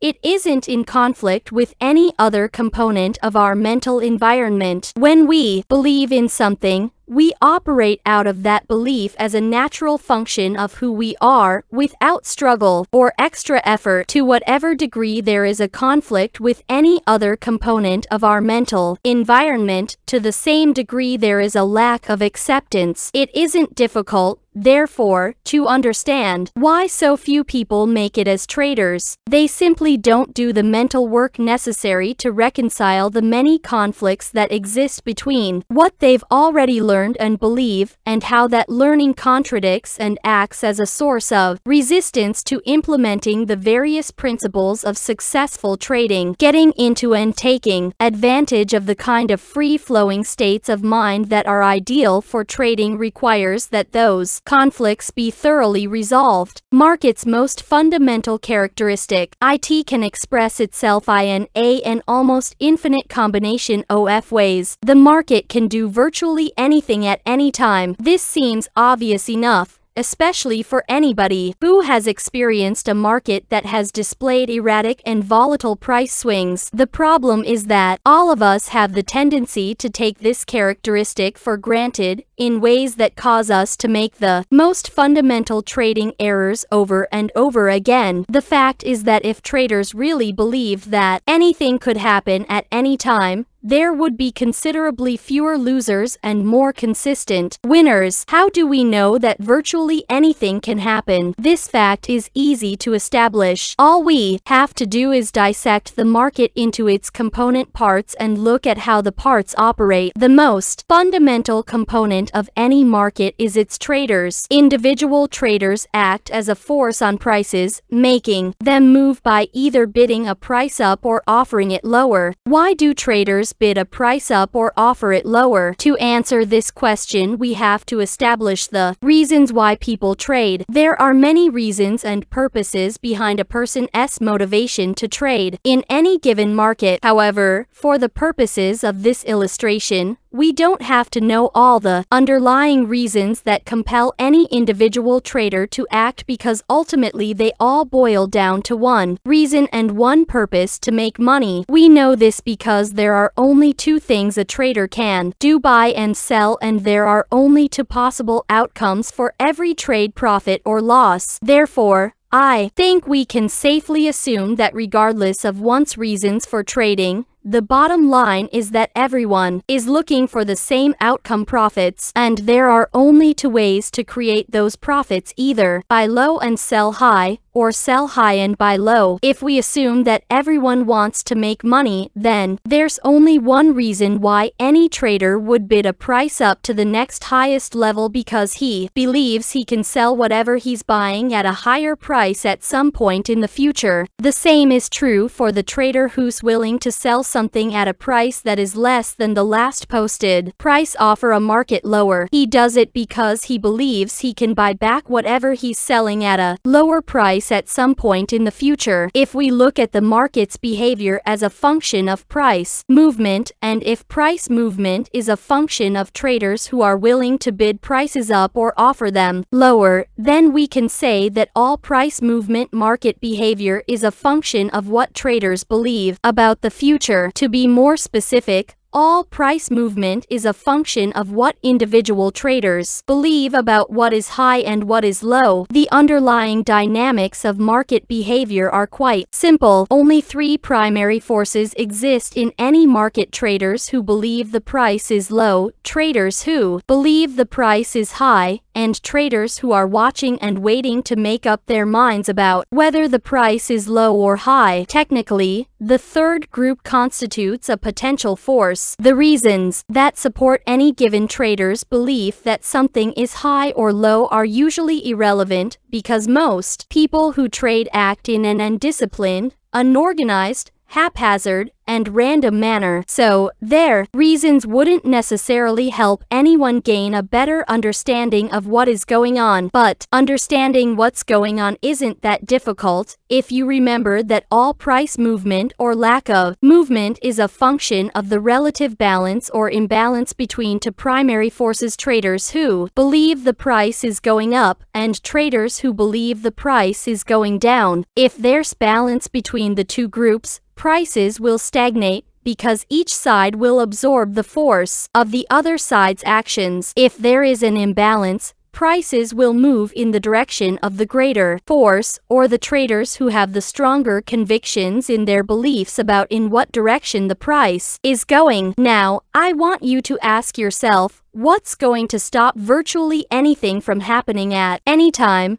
other than exchange-imposed limits on price movement? There's nothing to stop the price of an issue from going as high or low as whatever some trader in the world believes is possible if Of course, the trader is willing to act on that belief, so the range of the market's behavior in its collective form is limited only by the most extreme beliefs about what is high and what is low held by any given individual participating in that market. I think the implications are self-evident. There can be an extreme diversity of beliefs present in any given market in any given moment, making virtually anything possible. When we look at the market from this perspective, it's easy to see that every potential trader who is willing to express his belief about the future becomes a market variable. On a more personal level, this means that it only takes one other trader, anywhere in the world, to negate the positive potential of your trade. Put another way, it takes only one other trader to negate what you believe about what is high or what is low. That's all, only one. Here's an example to illustrate this point. Several years ago, a trader came to me for help. He was an excellent market analyst. In fact, he was one of the best I've ever met. But after years of frustration during which he lost all his money and a lot of other people's money, he was finally ready to admit that, as a trader, he left a lot to be desired. After talking to him for a while, I determined that a number of serious psychological obstacles were preventing him from being successful. One of the most troublesome obstacles was that he was a know-it-all and extremely arrogant, making it impossible for him to achieve the degree of mental flexibility required to trade effectively. It didn't matter how good an analyst he was. When he came to me, he was so desperate for money and help that he was willing to consider anything. The first suggestion I made was that instead of looking for another investor to back what ultimately would be another failed attempt at trading, he would be better off taking a job, doing something he was truly good at. He could be paid a steady income while working through his problems, and at the same time provide someone with a worthwhile service. He took my advice and quickly found a position as a technical analyst with a fairly substantial brokerage house and clearing firm in Chicago. The same retired chairman of the board of the brokerage firm was a longtime trader with nearly 40 years of experience in the grain pits at the Chicago Board of Trade. He didn't know much about technical analysis because he never needed it to make money on the floor, but he no longer traded on the floor and found the transition to trading from a screen difficult and somewhat mysterious. So he asked the firm's newly acquired star technical analyst to sit with him during the trading day and teach him technical trading. The new hire jumped at the opportunity to show off his abilities to such an experienced and successful trader. The analyst was using a method called point and line, developed by Charlie Drummond. Among other things, point and line can accurately define support and resistance. One day, as the two of them were watching the soybean market together, the analyst had projected major support and resistance points, and the market happened to be trading between these 2 points. As the technical analyst was explaining to the chairman the significance of these 2 points, he stated, in very emphatic, almost absolute terms, that if the market goes up to resistance, it will stop and reverse, and if the market goes down to support, it will also stop and reverse. Then he explained that if the market went down to the price level he calculated as support, his calculations indicated that would also be the low of the day. As they sat there, the bean market was slowly trending down to the price the analyst said would be the support or low of the day. When it finally got there, the chairman looked over to the analyst and said, "This is where the market is supposed to stop and go higher, right?" The analyst responded, "Absolutely. This is the low of the day." "That's bullshit," the chairman retorted. "Watch this." He picked up the phone, called one of the clerks handling orders for the soybean pit, and said, "Sell 2,000,000 beans bushels at the market." Within 30 seconds after he placed the order, the soybean market dropped 10 cents a bushel. The chairman turned to look at the horrified expression on the analyst's face. Calmly, he asked, "Now, where did you say the market was going to stop? If I can do that, anyone can." The point is that from our own individual perspective as as observers of the market, anything can happen, and it takes only one trader to do it. This is the hard, cold reality of trading that only the very best traders have embraced and accepted with no internal conflict. How do I know this? Because only the best traders consistently predefine their risks before entering a trade. Only the best traders cut their losses without reservation or hesitation when the market tells them the trade isn't working. And only the best traders have an organized, systematic money management regimen for taking profits when the market goes in the direction of their trade. Not predefining your risk, not cutting your losses, or not systematically taking profits are three of the most common and usually the most costly trading errors you can make. Only the best traders have eliminated these errors from their trading. At some point in their careers, they learned to believe without a shred of doubt that anything can happen, and to always account for what they don't know, for the unexpected. Remember that there are only two forces that cause prices to move: traders who believe the markets are going up, and traders who believe the markets are going down. At any given moment, we can see who has the stronger conviction by observing where the market is now relative to where it was at some previous moment. If a recognizable pattern is present, that pattern may repeat itself, giving us an indication of where the market is headed. This is our edge, something we know. But there's also much that we don't know, and will never know, unless we learn how to read minds. For instance, do we know how many traders may be sitting on the sidelines and about to enter the market? Do we know how many of them want to buy and how many want to sell, or how many shares they are willing to buy or sell? What about the traders whose participation is already reflected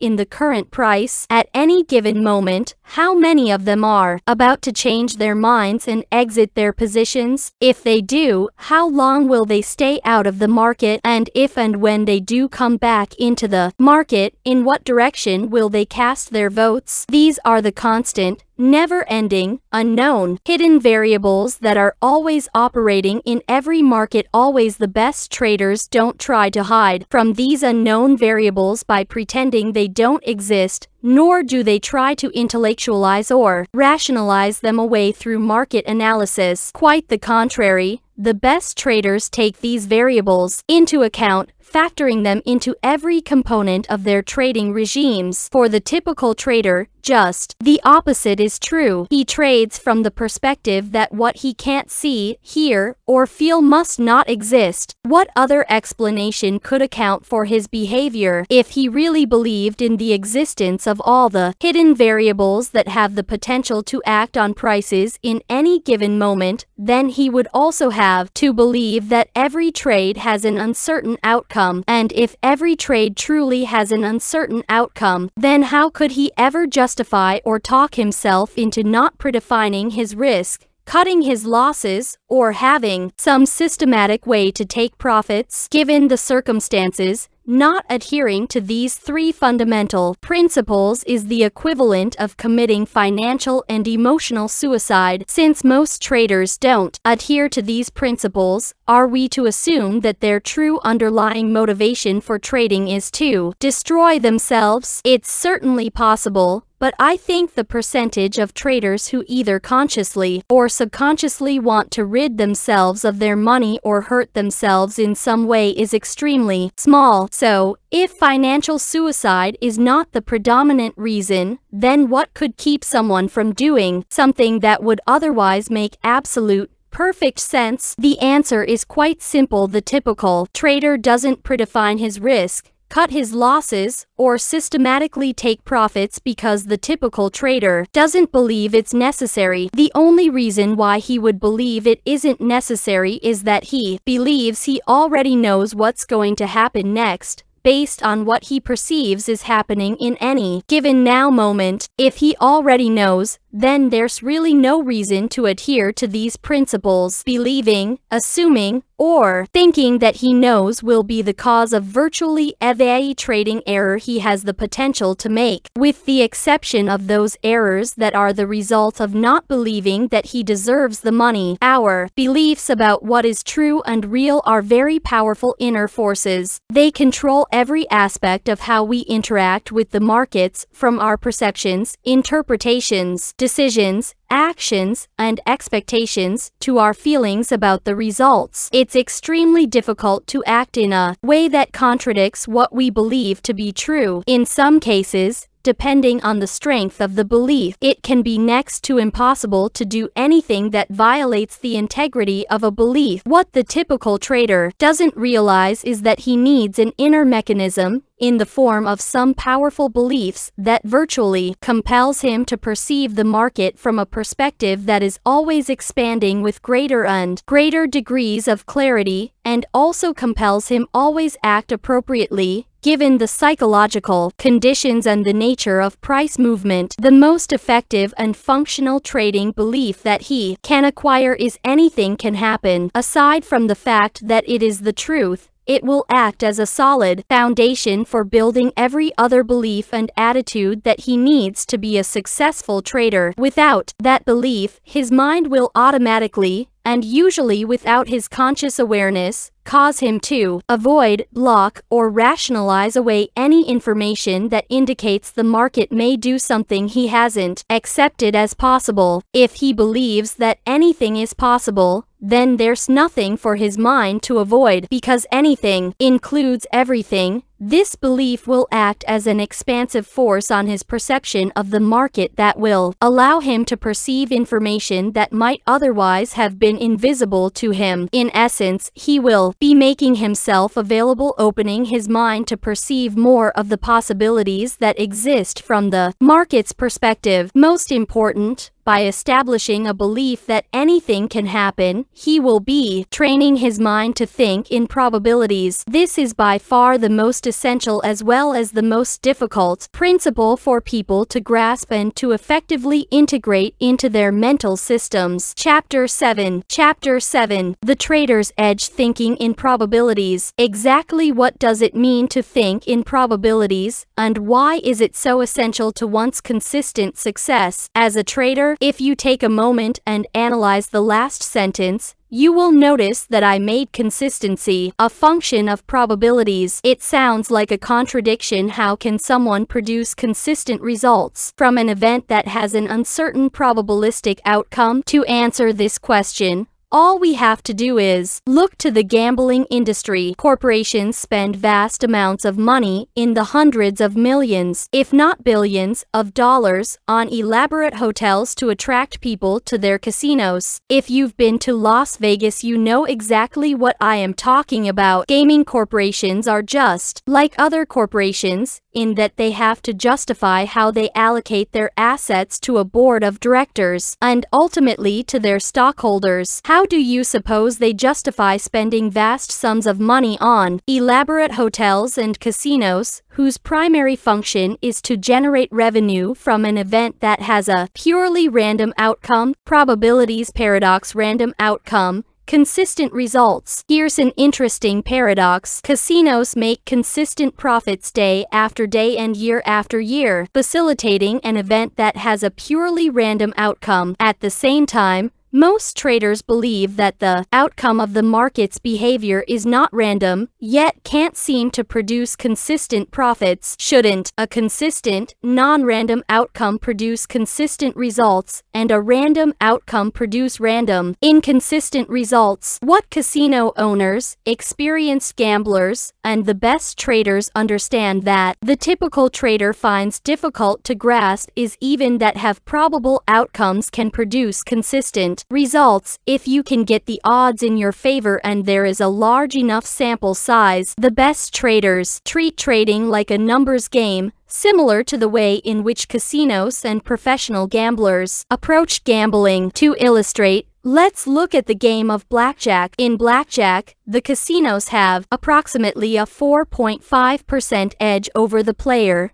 based on the rules they require players to adhere to. This means that, over a large enough sample size number of hands played, the casino will generate net profits of 4.5 cents on every dollar wagered on the game. This average of 4.5 cents takes into account all the players who walked away big winners, including all winning streaks, all the players who walked away big losers, and everybody in between. At the end of the day, week, month, or year, the casino always ends up with approximately 4.5% of the total amount wagered. That 4.5% might not sound like a lot, but let's put it in perspective. Suppose a total of $100 million is wagered collectively at all of a casino's blackjack tables over the course of a year. The casino will net $4.5 million.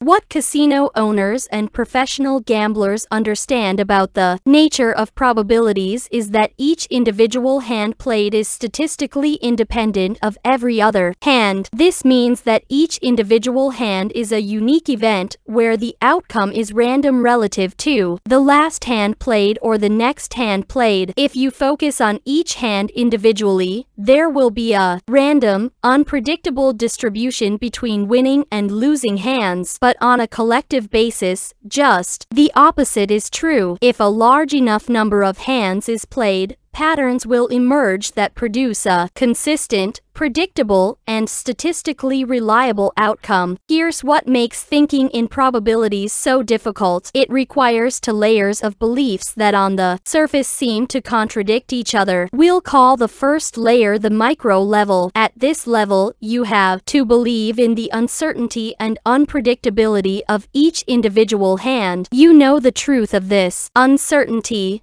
because there are always a number of unknown variables affecting the consistency of the deck that each new hand is drawn from. For example, you can't know in advance how any of the other participants will decide to play their hands, since they can either take or decline additional cards. Any variables acting on the consistency of the deck that can't be controlled or known in advance will make the outcome of any particular hand both uncertain and random, statistically independent in relationship to any other hand. The second layer is the macro level. At this level, you have to believe that the outcome over a series of hands played is relatively certain and predictable. The degree of certainty is based on the fixed or constant variables that are known in advance and specifically designed to give an advantage edge to one side or the other. The constant variables I am referring to are the rules of the game. So, even though you don't or couldn't know in advance unless you are psychic the sequence of wins to losses, you can be relatively certain that if enough hands are played,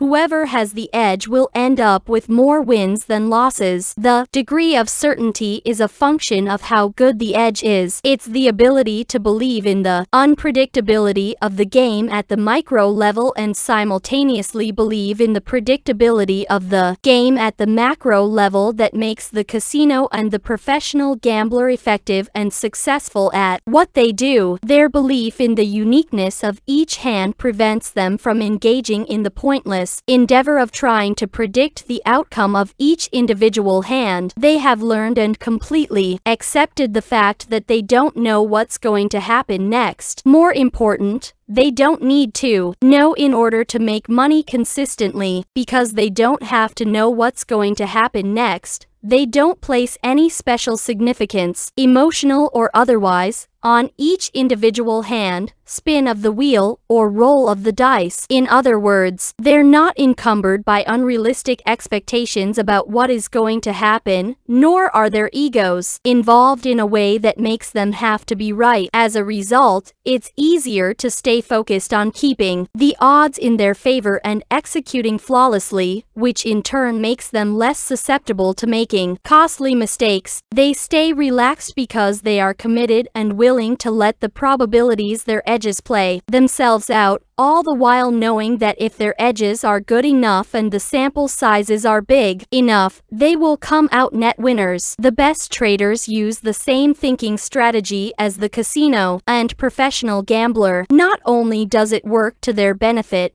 but the underlying dynamics supporting the need for such a strategy are exactly the same in trading as they are in gambling. A simple comparison between the two will demonstrate this quite clearly. First, the trader, the gambler, and the casino are all dealing with both known and unknown variables that affect the outcome of each trade or gambling event. In gambling, the known variables are the rules of the game. In trading, the known variables from each individual trader's perspective are the results of their market analysis. Market analysis finds behavior patterns in the collective actions of everyone participating in a market. We know that individuals will act the same way under similar situations and circumstances, over and over again, producing observable patterns of behavior. By the same token, groups of individuals interacting with one another, day after day, week after week, also produce behavior patterns that repeat themselves. These collective behavior patterns can be discovered and sub-equals-involve identified BV in synth analytical tools such as trend lines, moving averages, oscillators, or retracements, just to name a few of the thousands that are available to any trader. Each analytical tool uses a set of criteria to define the boundaries of each behavior pattern identified. The set of criteria and the boundaries identified are the trader's known market variables. They are to the individual trader what the rules of the game are to the casino and gambler. By this I mean the trader's analytical tools are the known variables that put the odds of success the edge for any given trade in the trader's favor, in the same way that the rules of the game put the odds of success in favor of the casino. Second, we know that in gambling a number of unknown variables act on the outcome of each game. In Blackjack, the unknowns are the shuffling of the deck and how the players choose to play their hands. In craps, it's how the dice are thrown. And in roulette, it's the amount of force applied to spin the wheel. All these unknown variables act as forces on the outcome of each individual event in a way that causes each event to be statistically independent of any other individual event, thereby creating a random distribution between wins and losses. Trading also involves a number of unknown variables that act on the outcome of any particular behavior pattern a trader may identify and use as his edge. In trading, the unknown variables are all other traders who have the potential to come into the market to put on or take off a trade. Each trade contributes to the market's position at any given moment, which means that each trader, acting on a belief about what is high and what is low, contributes to the collective behavior pattern that is displayed at that moment. If there is a recognizable pattern, and if the variables used to define that pattern conform to a particular trader's definition of an edge, then we can say that the market is offering the trader an opportunity to buy low or sell high, based on the trader's definition. Suppose the trader seizes the opportunity to take advantage of his edge and puts on a trade. What factors will determine whether the market unfolds in the direction of his edge or against it? The answer is the behavior of other traders. At the moment he puts a trade on, and for as long as he chooses to stay in that trade, other traders will be participating in that market. They will be acting on their beliefs about what is high and what is low. At any given moment, some percentage of other traders will contribute to an outcome favorable to our trader's edge, and the participation of some percentage of traders will negate his edge. There's no way to know in advance how everyone else is going to behave and how their behavior will affect his trade, so the outcome of the trade is uncertain. The fact is, the outcome of every legal trade that anyone decides to make is affected in some way by the subsequent behavior of other traders participating in that market, making the outcome of all trades uncertain. Since all trades have an uncertain outcome, then like gambling, each trade has to be statistically independent of the next trade, the last trade, or any trades in the future. even though the trader may use the same set of known variables to identify his edge for each trade. Furthermore, if the outcome of each individual trade is statistically independent of every other trade, there must also be a random distribution between wins and losses in any given string or set of trades, even though the odds of success for each individual trade may be in the trader's favor. Third,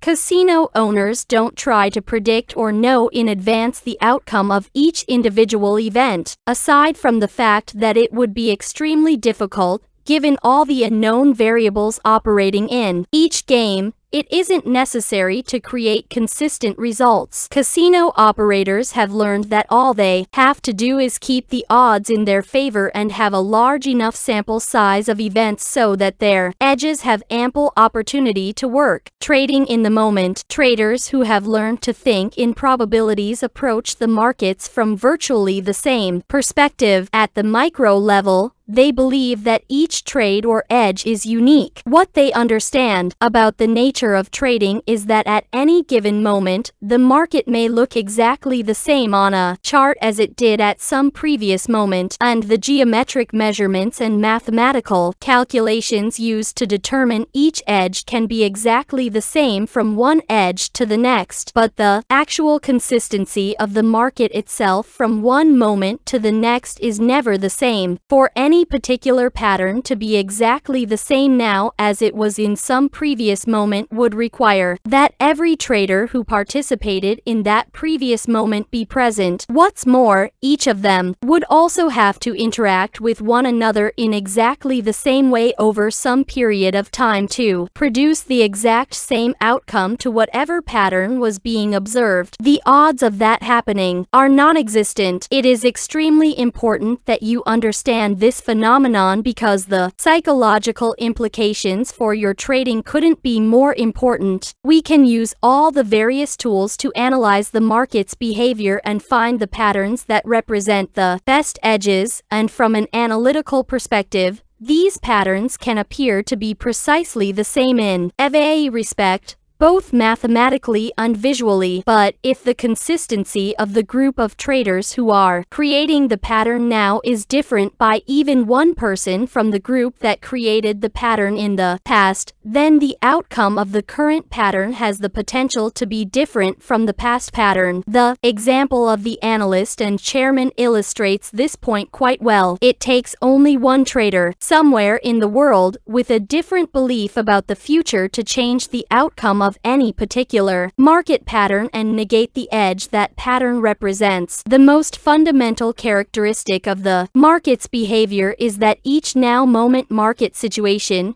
each now-moment behavior pattern, and each now-moment edge is always a unique occurrence with its own outcome, independent of all others. Uniqueness implies that anything can happen, either what we know, expect, or anticipate, or what we don't know or can't know, unless we had extraordinary perceptual abilities. A constant flow of both known and unknown variables creates a probabilistic environment where we don't know for certain what will happen next. This last statement may seem quite logical, even self-evident, but there's a huge problem here that is anything but logical or self-evident. Being aware of uncertainty and understanding the nature of probabilities does not equate with an ability to actually function effectively from a probabilistic perspective. Thinking in probabilities can be difficult to master because our minds don't naturally process information in this manner. Quite the contrary. Our minds cause us to perceive what we know, and what we know is part of our past, whereas in the market, every moment is new and unique, even though there may be similarities to something that occurred in the past. This means that unless we train our minds to perceive the uniqueness of each moment, uniqueness will automatically be filtered out of our perception. We will perceive only what we know, minus any information that is blocked by our fears. Everything else will remain invisible. The bottom line is that there is some degree of sophistication to thinking in probabilities, which can take some people a considerable amount of effort to integrate into their mental systems as a functional thinking strategy. Most traders don't fully understand understand this. As a result, they mistakenly assume they are thinking in probabilities because they have some degree of understanding of the concepts. I've worked with hundreds of traders who mistakenly assumed they thought in probabilities, but didn't. Here is an example of a trader I worked with whom I'll call Bob. Bob is a certified trading advisor CDA who manages approximately $50 million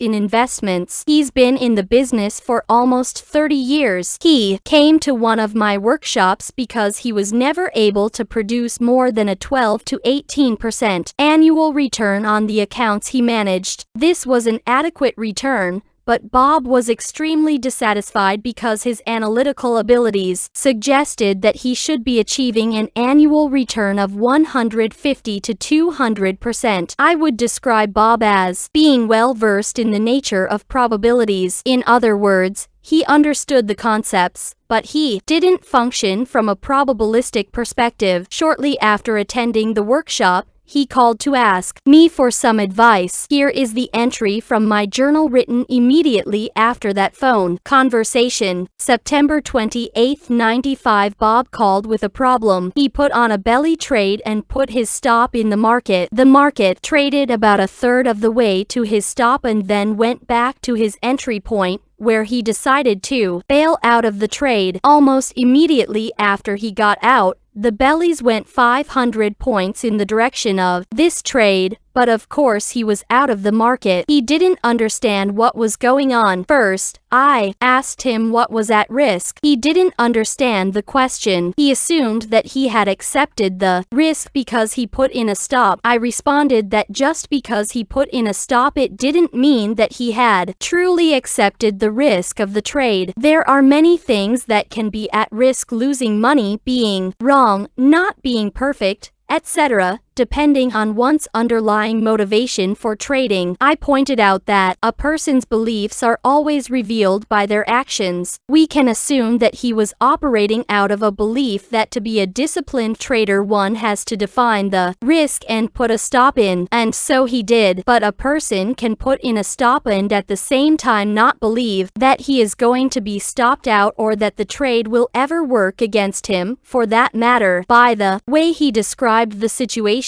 it sounded to me as if this is exactly what happened to him. When he put on the trade, he didn't believe he would be stopped out, nor did he believe the market would trade against him. In fact, he was so adamant about this that when the market came back to his entry point, he got out of the trade to punish the market with an "I'll show you" attitude for even going against him by one tick. After I pointed this out to him, he said this was exactly the attitude he had when he took off the trade. He said that he had been waiting for this particular trade for weeks, and when the market finally got to this point, he thought it would immediately reverse. I responded by reminding him to look at the experience as simply pointing the way to something that he needs to learn. A prerequisite for thinking in probabilities is that you accept the risk, because if you don't, you will not want to face the possibilities that you haven't accepted, if and when they do present themselves. When you've trained your mind to think in probabilities, it means you have fully accepted all the possibilities with no internal resistance or conflict, and you always do something to take the unknown forces into account. Thinking this way is virtually impossible unless you've done the mental work necessary to let go of the need to know what is going to happen next or the need to be right on each trade. In fact, the degree by which you think you know, assume you know, or in any way need to know what is going to happen next, is equal to the degree to which you will fail as a trader. Traders who have learned to think in probabilities are confident of their overall success because they commit themselves to taking every trade that conforms to their definition of an edge. They don't attempt to pick and choose the edges they think, assume, or believe are going to work and act on those, nor do they avoid the edges that for whatever reason they think, assume, or believe aren't going to work. If they did either of those things, they would be contradicting their belief that the now moment situation is always unique, creating a random distribution between wins and losses on any given string of edges. They have learned, usually quite painfully, that they don't know in advance which edges are going to work and which ones aren't. They have stopped trying to predict outcomes. They have found that by taking every edge, they correspondingly increase their sample size of trades, which in turn gives whatever edge they use ample opportunity to play itself out in their favor, just like the casinos. On the other hand, why do you think unsuccessful traders are obsessed with market analysis? They crave the sense of certainty that analysis appears to give them. Although few would admit it, the truth is that the typical trader wants to be right on every single trade. He is desperately trying to create certainty where it just doesn't exist. The irony is that if he completely accepted the fact that certainty doesn't exist, he would create the certainty he craves. He would be absolutely certain that certainty doesn't exist. When you achieve complete acceptance of the uncertainty of each edge and the uniqueness of each moment, your frustration with trading will end. Furthermore, you will no longer be susceptible to making all the typical trading errors that detract from your potential to be consistent and destroy your sense of self-confidence. For example, not reliefment the risk before crafting car into a trial is HV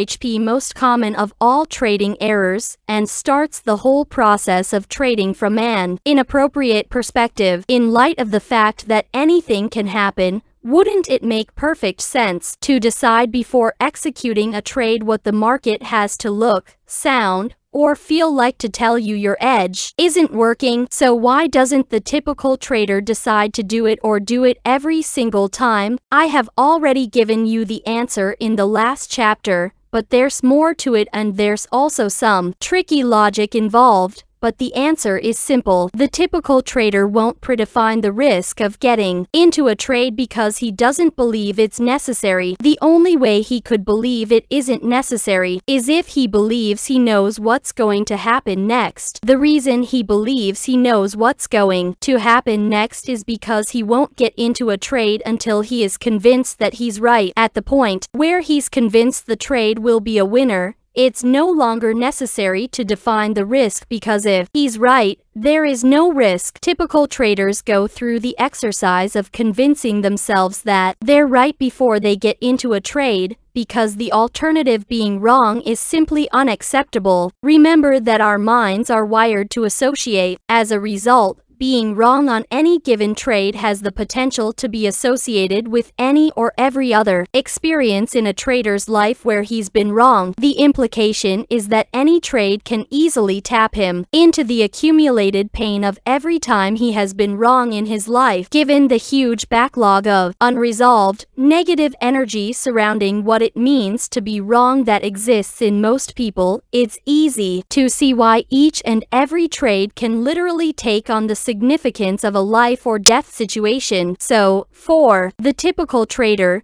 determining what the market would have to look, sound, or feel like to tell him that a trade isn't working would create an irreconcilable dilemma. On one hand, he desperately wants to win, and the only way he can do that is to participate. But the only way he will participate is if he's sure the trade will win. On the other hand, if he defines his risk, he is willfully gathering evidence that would negate something he has already convinced himself of. He will be contradicting the decision-making process he went through to convince himself that the trade will work. If he exposed himself to conflicting information, it would surely create some degree of doubt about the viability of the trade. If he allows himself to experience doubt, it's very unlikely he will participate. If he doesn't put the trade on and it turns out to be a winner, he will be in extreme agony. For some people, nothing hurts more than an opportunity recognized but missed because of self-doubt. For the typical trader, the only way out of this psychological dilemma is to ignore the risk and remain convinced that the trade is right. If any of this sounds familiar, consider this when you're convincing yourself that you're right. What you're saying to yourself is,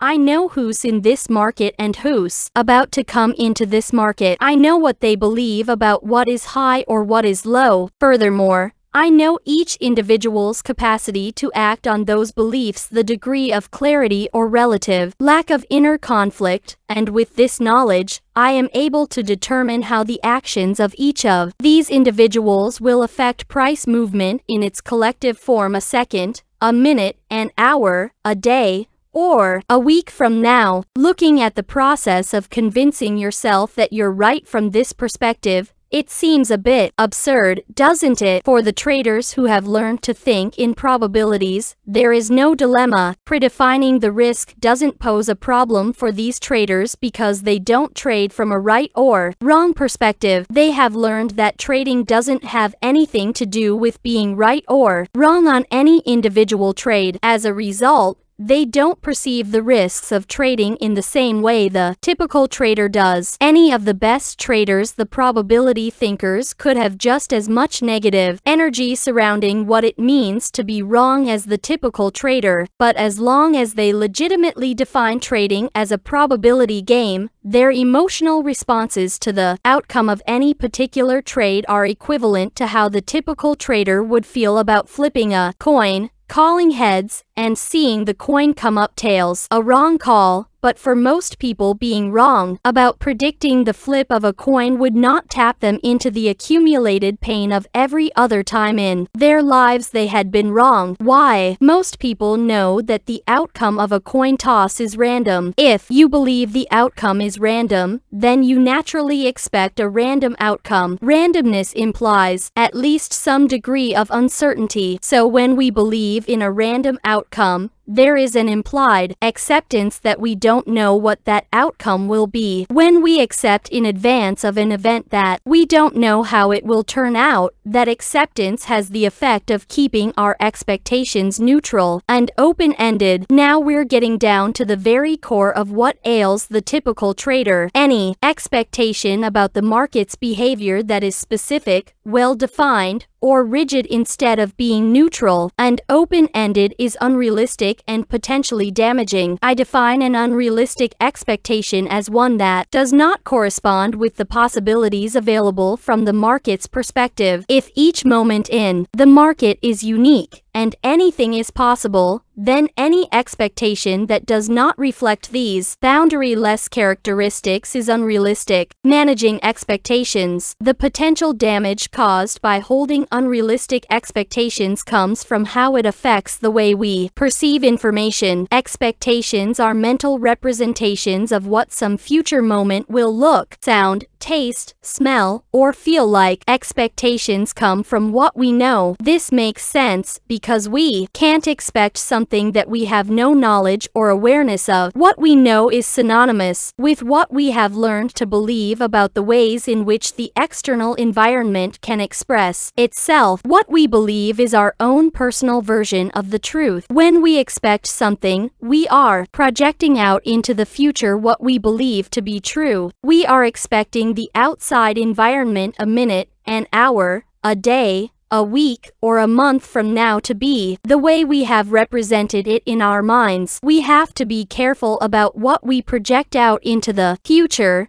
because nothing else has the potential to create more unhappiness and emotional misery than an unfulfilled expectation. When things happen exactly as you expect them to, how do you feel? The response is generally wonderful, including feelings like happiness, joy, satisfaction, and a greater sense of well-being. Unless, of course, you were expecting something dreadful and it manifested itself. Conversely, how do you feel when your expectations are not fulfilled? The universal response is emotional pain. Everyone experiences some degree of anger, resentment, despair, regret, disappointment, dissatisfaction, or betrayal when the environment doesn't turn out to be exactly as we expected it to be. Unless, of course, we are completely surprised by something much better than we imagined. Here's where we run into problems, because our expectations come from what we know. When we decide or believe that we know something, we naturally expect to be right. At that point, we're no longer in a neutral or open state of mind, and it's not difficult to understand why. If we're going to feel great if the market does what we expect it to do, or feel horrible if it doesn't, then we're not exactly neutral or open-minded. Quite the contrary. The force of the belief behind the expectation will cause us to perceive market information in a way that confirms what we expect. We naturally like feeling good, and our pain avoidance mechanisms will shield us from information that doesn't confirm what we expect to keep us from feeling bad. As I've already indicated, our minds are designed to help us avoid pain, both physical and emotional. These pain avoidance mechanisms exist at both conscious and subconscious levels. For example, if an object is coming toward your head, you react instinctively to get out of the way. Ducking does not require a conscious decision-making process. On the other hand, if you clearly see the object and have time to consider the alternatives, you may decide to catch the object, bat it away with your hand, or duck. These are examples of how we protect ourselves from physical pain. Protecting ourselves from emotional or mental pain works in the same way, except that we are now protecting ourselves from information. For example, the market expresses information about itself and its potential to move in a particular direction. If there's a difference between what we want or expect and what the market is offering or making available, then our pain avoidance mechanisms kick in to compensate for the differences. As with physical pain,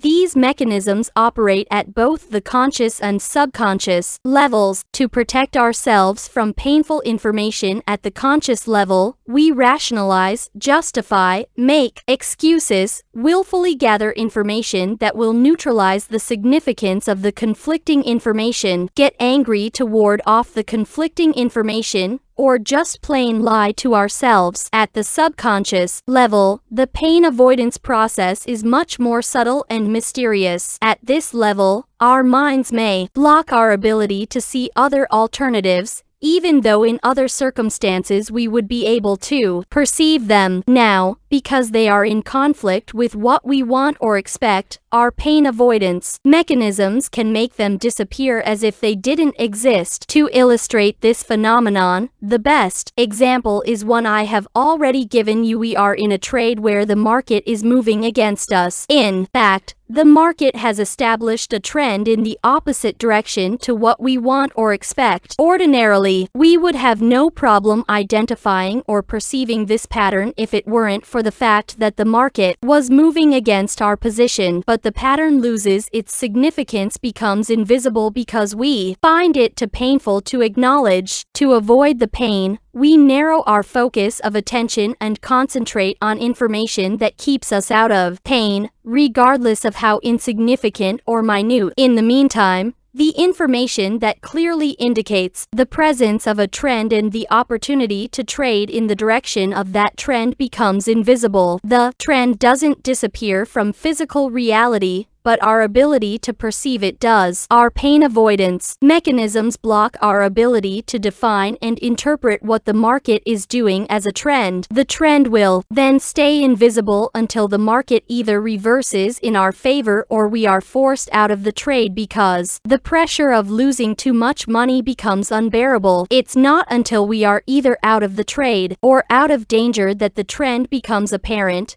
as well as all the opportunities to make money by trading in the all the distinctions that would otherwise be perceivable become perfectly clear after the fact, when there is no longer anything for our minds to protect us from. We all have the potential to engage in self-protective pain avoidance mechanisms because they're natural functions of the way our minds operate. There may be times when we are protecting ourselves from information that has the potential to bring up deep-seated emotional wounds or trauma that we're just not ready to face, or don't have the appropriate skills or resources to deal with. In these cases, our natural mechanisms are serving us well, but more often, Our pain avoidance mechanisms are just protecting us from information that would indicate that our expectations do not correspond with what is available from the environment's perspective. This is where our pain avoidance mechanisms do us a disservice, especially as traders. To understand this concept, ask yourself what exactly about market information is threatening. Is it threatening because the market actually expresses negatively charged information as an inherent characteristic of the way it exists? It may seem that way,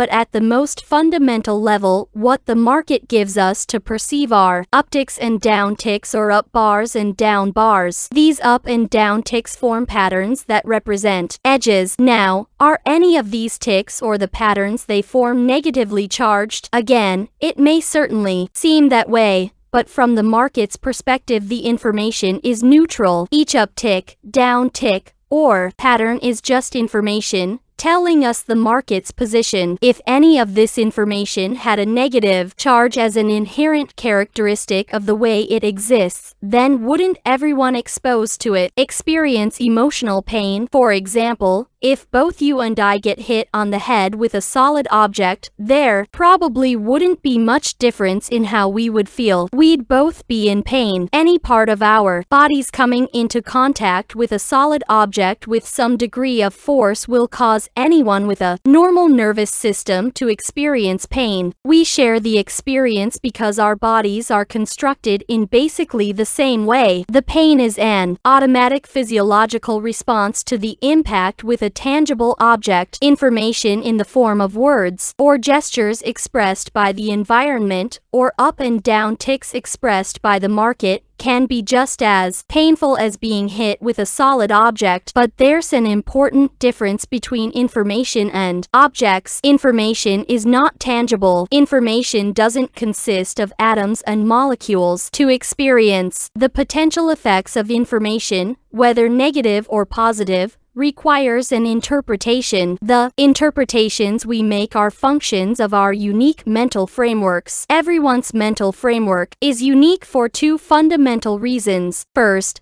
all of us were born with different genetically encoded behavior and personality characteristics that cause us to have different needs from one another. How positively or negatively and to what degree the environment responds to these needs creates experiences unique to each individual. Second, everyone is exposed to a variety of environmental forces. Some of these forces are similar from one individual to the next, but none are exactly the same. If you consider the number of possible combinations of genetically encoded personality characteristics we can be born with, in relation to the almost infinite variety of environmental forces we can encounter throughout our lives, all of which contribute to the construction of our mental framework, then it's not difficult to see why there is no universal mental framework common to everyone. Unlike our bodies, which have a common molecular structure that experiences physical pain, there is no universal mindset to assure us that we will share the potential negative or positive effects of information in the same way. For example, someone could be projecting insults at you, intending to cause you to feel emotional pain. From the environment's perspective, this is negatively charged information. Will you experience the intended negative effects? Not necessarily. You have to be able to interpret the information as negative to experience it as negative. What if this person is insulting you in a language you don't understand, or is using words you don't know the meaning of? Would you feel the intended pain? Not until you built a framework to define and understand the words in a derogatory way. Even then, we can't assume that what you'd feel would correspond to the intent behind the insult. You could have a framework to perceive the negative intent, but instead of feeling pain, you might experience a perverse type of pleasure. I've encountered many people who, simply for their own amusement, like to get people riled up with negative emotions. If they happen to be insulted in the process,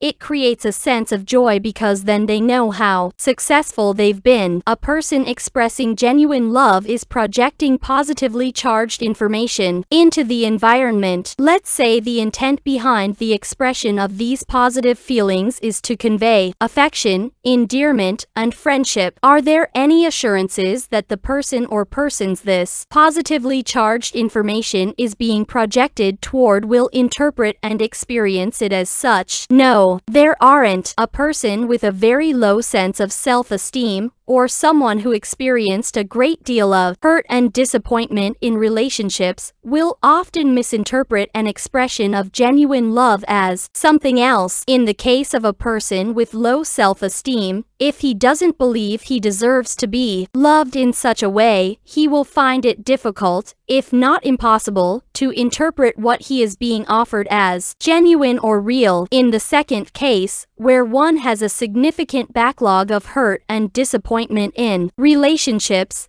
a person could easily come to believe that a genuine expression of love is extremely rare, if not non-existent, and would probably interpret the situation either as someone wanting something or trying to take advantage of him in some way. I'm sure that I don't have to go on and on, citing examples of all the possible ways there are to misinterpret what someone is trying to communicate to us, or how what we express to someone can be misconstrued and experienced in ways completely unintended by us. The point that I am making is that each individual will define, interpret, and consequently experience whatever information he is exposed to in his own unique way. There's no standardized way to experience what the environment may be offering, whether it's positive, neutral, or negative information, simply because there is no standardized mental framework in which to perceive information. Consider that, as traders, the market offers us something to perceive at each moment. In a sense, you could say that the market is communicating with us. If we start out with the premise that the market does not generate negatively charged information as an inherent characteristic of the way it exists, we can then ask and answer the question, what causes information to take on a negative quality? In other words, where exactly does the threat of pain come from? If it's not coming from the market, then it has to be coming from the way we define and interpret the available information. Defining and interpreting information is a function of what we assume we know or what we believe to be true. If what we know or believe is in fact true and we wouldn't believe it if it weren't, then when we project our beliefs out into some future moment as an expectation, we naturally expect to be right. When we expect to be right, any information that doesn't confirm our version of the truth automatically becomes threatening. Any information that has the potential to be threatening also has the potential to be blocked, distorted, or diminished in significance by our pain avoidance mechanisms. It's this particular characteristic of the way our minds function that can really do us a disservice. As traders,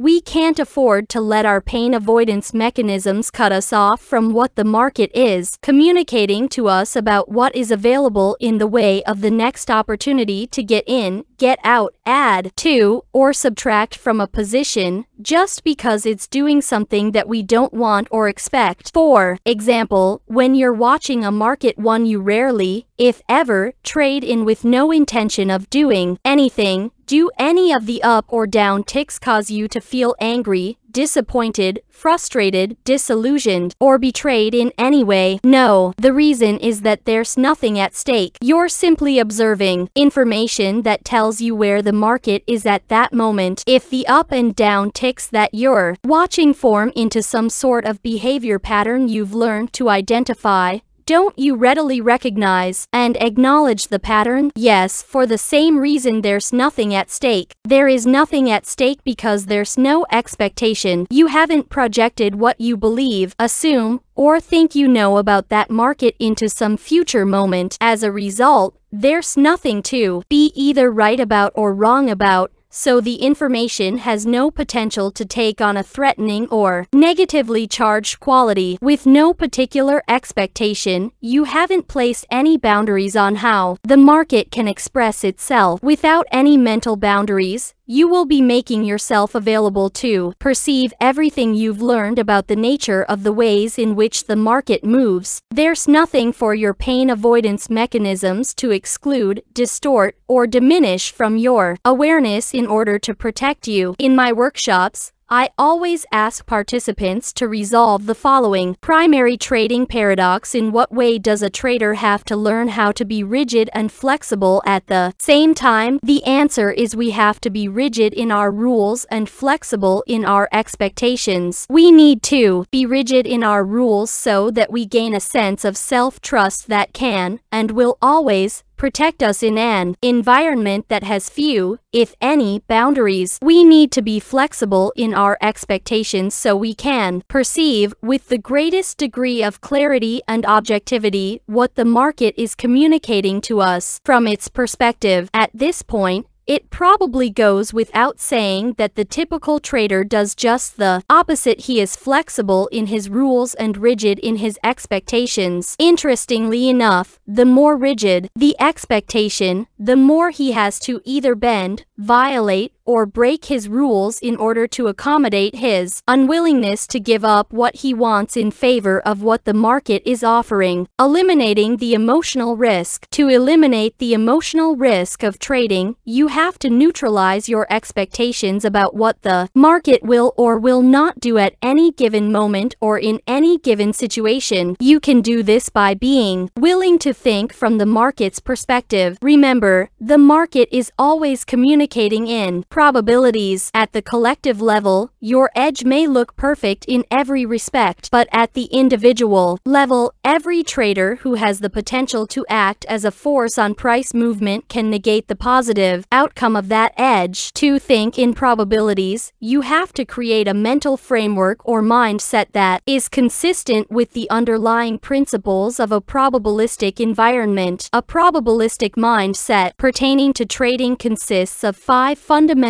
truths. 1. Anything can happen. 2. You don't need to know what is going to happen next in order to make money. 3. There is a random distribution between wins and losses for any given set of variables that define an edge. 4. An edge is nothing more than an indication of a higher probability of one thing happening over another. 5. Every moment in the market is unique. Keep in mind that your potential to experience emotional pain comes from the way you define and interpret the information you're exposed to. When you adopt these 5 truths, your expectations will always be in line with the psychological realities of the market environment. With the appropriate expectations, you will eliminate your potential to define and interpret market information as either painful or threatening, and you thereby effectively neutralize the emotional risk of trading. The idea is to create a carefree state of mind that completely accepts the fact that there are always unknown forces operating in the market. When you make these truths a fully functional part of your belief system, the rational part of your mind will defend these truths in the same way it defends any other belief you hold about the nature of trading. This means that, at least at the rational level, your mind will automatically defend against the idea or assumption that you can know for sure what will happen next. It's a contradiction to believe that each trade is a unique event with an uncertain outcome and random in relationship to any other trade made in the past, and at the same time to believe you know for sure what will happen next and to expect to be right. If you really believe in an uncertain outcome, then you also have to expect that virtually anything can happen. Otherwise, the moment you let your mind hold on to the notion that you know, you stop taking all of the unknown variables into consideration. Your mind won't let you have it both ways. If you believe you know something, the moment is no longer unique. If the moment isn't unique, then everything is known or knowable. That is, there's nothing not to know. However, The moment you stop factoring in what you don't or can't know about the situation instead of being available to perceive what the market is offering, you make yourself susceptible to all of the typical trading errors. For example, if you really believed in an uncertain outcome, would you ever consider putting on a trade without defining your risk in advance? Would you ever hesitate to cut a loss if you really believed you didn't know? What about trading errors like jumping the gun? How could you anticipate a signal that hasn't yet manifested itself in the market if you weren't convinced that you were going to miss out? Why would you ever let a winning trade turn into a loser or not have a systematic way of taking profits if you weren't convinced the market was going your way indefinitely? Why would you hesitate to take a trade or not put it on at all unless you were convinced that it was a loser when the market was at your original entry point? Why would you break your money management rules by trading too large a position relative to your equity or emotional tolerance to sustain a loss if you weren't positive that you had a sure thing? Finally, if you really believed in a random distribution between wins and losses, could you ever feel betrayed by the market? If you flipped a coin and guessed right,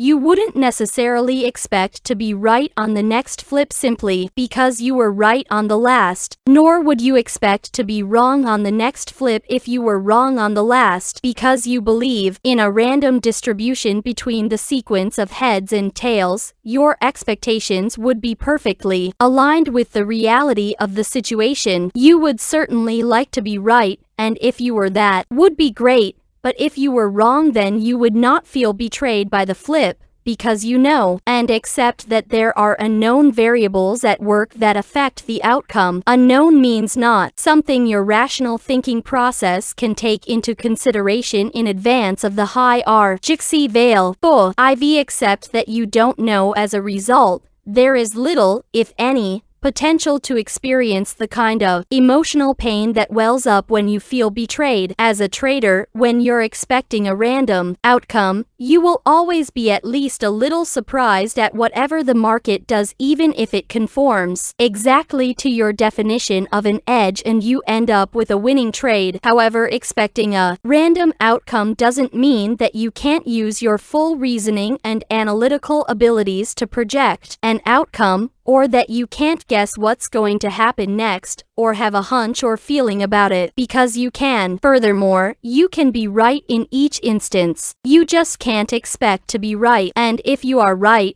you can't expect that whatever you did that worked the last time will work again the next time, even though the situation may look, sound, or feel exactly the same. Anything that you are perceiving now in the market will never be exactly the same as some previous experience that exists in your mental environment, but that doesn't mean that your mind, as a natural characteristic of the way it functions, won't try to make the two identical. There will be similarities between the now moment and something that you know from the past, but those similarities only give you something to work with by putting the odds of success in your favor. If you approach trading from the perspective that you don't know what will happen next, you will circumvent your mind's natural inclination to make the now moment identical to some earlier experience. As unnatural as it seems to do so, you can't let some previous experience, either negative or extremely positive, dictate your state of mind. If you do, it will be very difficult, if not impossible, to perceive what the market is communicating from its perspective. When I put on a trade, all I expect is that something will happen. Regardless of how good I think my edge is, I expect nothing more than for the market to move or to express itself in some way. However, there are some things that I do know for sure. I know that based on the market's past behavior, the odds of it moving in the direction of my trade are good or acceptable, at least in relationship to how much I am willing to spend to find out if it does. I also know before getting into a trade how much I am willing to let the market move against my position. There is always a point at which the odds of success are greatly diminished in relation to the profit potential. At that point, it's not worth spending any more money to find out if the trade is going to work. If the market reaches that point,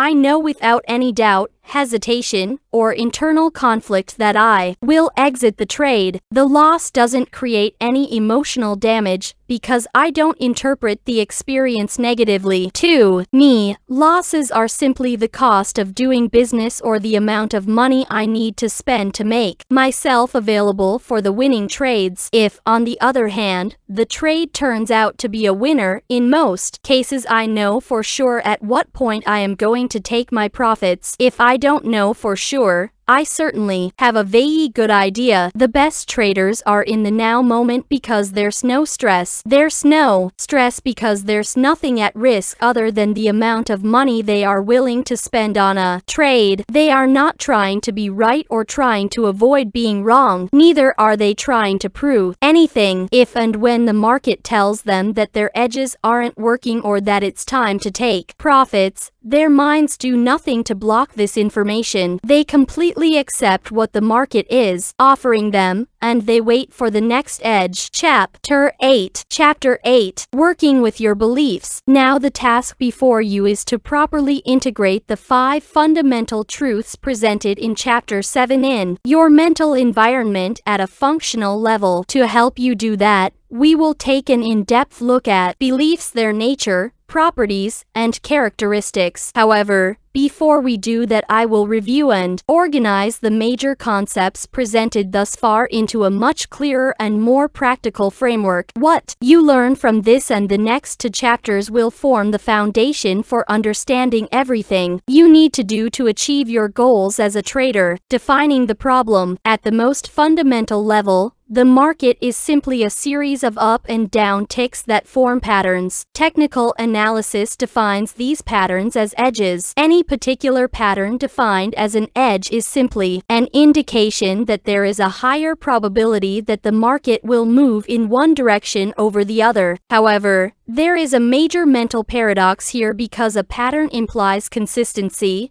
or, at least, a consistent outcome, but the reality is each pattern is a unique occurrence. They may look or measure exactly the same from one occurrence to the next, but the similarities are only on the surface. The underlying force behind each pattern is traders, and the traders who contribute to the formation of one pattern are always different from the traders who contribute to the next. So the outcome of each pattern is random relative to one another. Our minds have an inherent design characteristic, the association mechanism, that can make this paradox difficult to deal with. Now these edges, or the patterns they represent, flow by in every time frame, making the market a never-ending stream of opportunities to get in, get out, scratch a trade, take profits, cut losses, or add to or detract from a position. In other words, from the market's perspective, each moment presents each one of us traders with the opportunity to do something on our own behalf. Defining the terms. What prevents us from perceiving each now moment as an opportunity to do something for ourselves, or to act appropriately even when we do? Our fears. What is the source of our fears? We know it's not the market,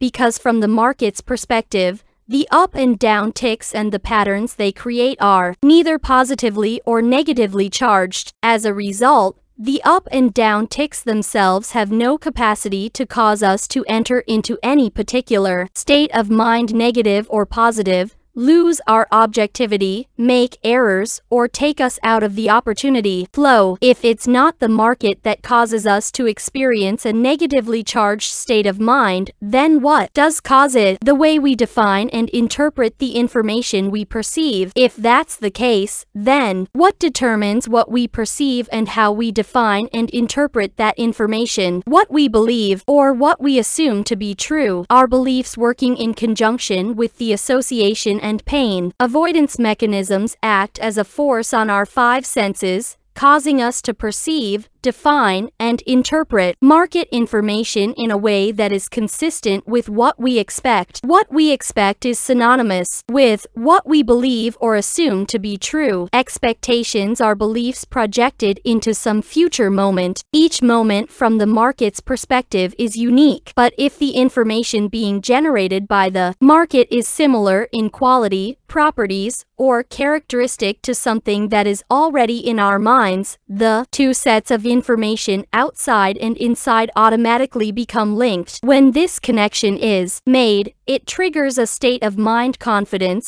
euphoria, fear, terror, disappointment, regret, betrayal, etc. that corresponds to whatever belief, assumption, or memory the outside information was linked. This makes it seem as if what is outside is exactly the same as whatever is already inside of us. It's our state of mind that makes the truth of whatever we're perceiving outside of us in the market seem indisputable and beyond question. Our state of mind is always the absolute truth. If I feel confident, then I am confident. If I feel afraid, then I am afraid. We can't dispute the quality of energy flowing through our mind and body at any given moment, and because I know as an indisputable fact how I feel, you could say that I also know the truth of what I'm perceiving outside of me in the same moment. The problem is that how we feel is always the absolute truth, but the beliefs that triggered our state of mind or feeling may or may not be true relative to the possibilities that exist in the market at any given moment. Recall the example of the boy and the dog. The boy knew for an absolute fact that each dog he encountered after the first was threatening because of the way he felt when one came into his field of awareness. These other dogs did not cause his fear. His negatively charged memory working in conjunction with the association and his pain avoidance mechanism caused his fear. He experienced his own version of the truth, although that did not correspond with the possibilities that existed from the environment's perspective. His belief about the nature of dogs was limited relative to the possible characteristics and traits expressed by dogs. Yet, the state of mind he experienced every time he encountered a dog caused him to believe that he knew exactly what to expect from them. This same process causes us to believe that we know exactly what to expect from die market, when the reality is there are always unknown forces operating at every moment. The trouble is, the instant we think we know what to expect, we simultaneously stop taking all the unknown forces and various possibilities created by those forces into consideration. The unknown forces are other traders waiting to enter or exit trades based on their beliefs about the future. In other words, we really can't know exactly what to expect from the market until we can read the minds of all the traders who have the potential to act as a force on price movement. Not a very likely possibility. As traders, we can't afford to indulge ourselves in any form of I know what to expect from the market. We can know exactly what an edge looks, sounds, or feels like, and we can know exactly how much we need to risk to find out if that edge is going to work. We can know that we have a specific plan as to how we are going to take profits if a trade works. But that's it. If what we think we know starts expanding to what the market is going to do, we're in trouble. And all that's required to put us into a negatively charged,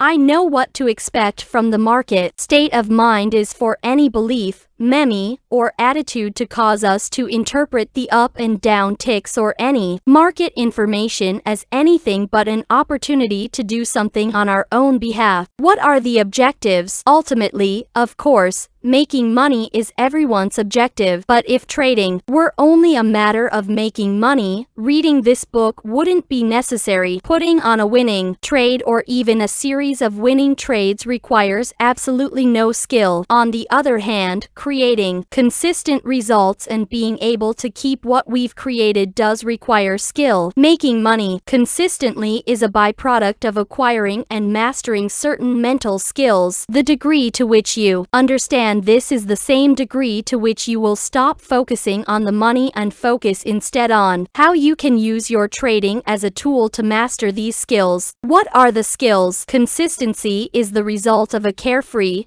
objective state of mind where we are making ourselves available to perceive and act upon whatever the market is offering us from its perspective in any given now moment. What is a carefree state of mind? Carefree means confident, but not euphoric. When you are in a carefree state of mind, you won't feel any fear, hesitation, or compulsion to do anything because you've effectively eliminated the potential to define and interpret market information as threatening. 2. Remove the sense of threat. You have to accept the risk completely. When you have accepted the risk, you will be at peace with any outcome. To be at peace with any outcome, you must reconcile anything in your mental environment that conflicts with the 5 fundamental truths about the market. What's more, you also have to integrate these truths into your mental system as core beliefs. What is objectivity? Objectivity is a state of mind where you have conscious access to everything. You have learned about the nature of market movement. In other words, nothing is being blocked or altered by your pain avoidance mechanisms. What does it mean to make yourself available? Making yourself available means trading from the perspective that you have nothing to prove. You aren't trying to win or to avoid losing. You aren't trying to get your money back or to take revenge on the market. In other words, you come to the market with no agenda other than to let it unfold in any way that it chooses and to be in the best state of mind to recognize and take advantage of the opportunities it makes available to you. What is the now moment? Trading in the now moment means that there is no potential to associate an opportunity to get into, get out of, add to, or detract from a trade with a past experience that already exists in your mental environment. How the fundamental truths relate to the skills. 1. Anything can happen. Why? Because there are always unknown forces operating in every market at every moment. It takes only one trader somewhere in the world to negate the positive outcome of your edge. That's all, only one, regardless of how much time, effort, or money you've invested in your analysis. From the market's perspective, there are no exceptions to this truth. Any exceptions that may exist in your mind will be a source of conflict and potentially cause you to perceive market information as threatening. 2. You don't need to know what is going to happen next in order to make money. Why? Because there is a random distribution between wins and losses for any given set of variables that define an edge. See number 3. In other words, based on the past performance of your edge, you may know that out of the next 20 trades, 12 will be winners and 8 will be losers. What you don't know is the sequence of wins and losses or how much money the market is going to make available on the winning trades. This truth makes trading a probability or numbers game. When you really believe that trading is simply a probability game, concepts like right and wrong or win and lose no longer have the same significance. As a result, your expectations will be in harmony with the possibilities. Keep in mind that nothing has more potential to cause emotional discord than our unfulfilled expectations. Emotional pain is the universal response when the outside world expresses itself in a way that doesn't reflect what we expect or believe to be true. As a result, any market information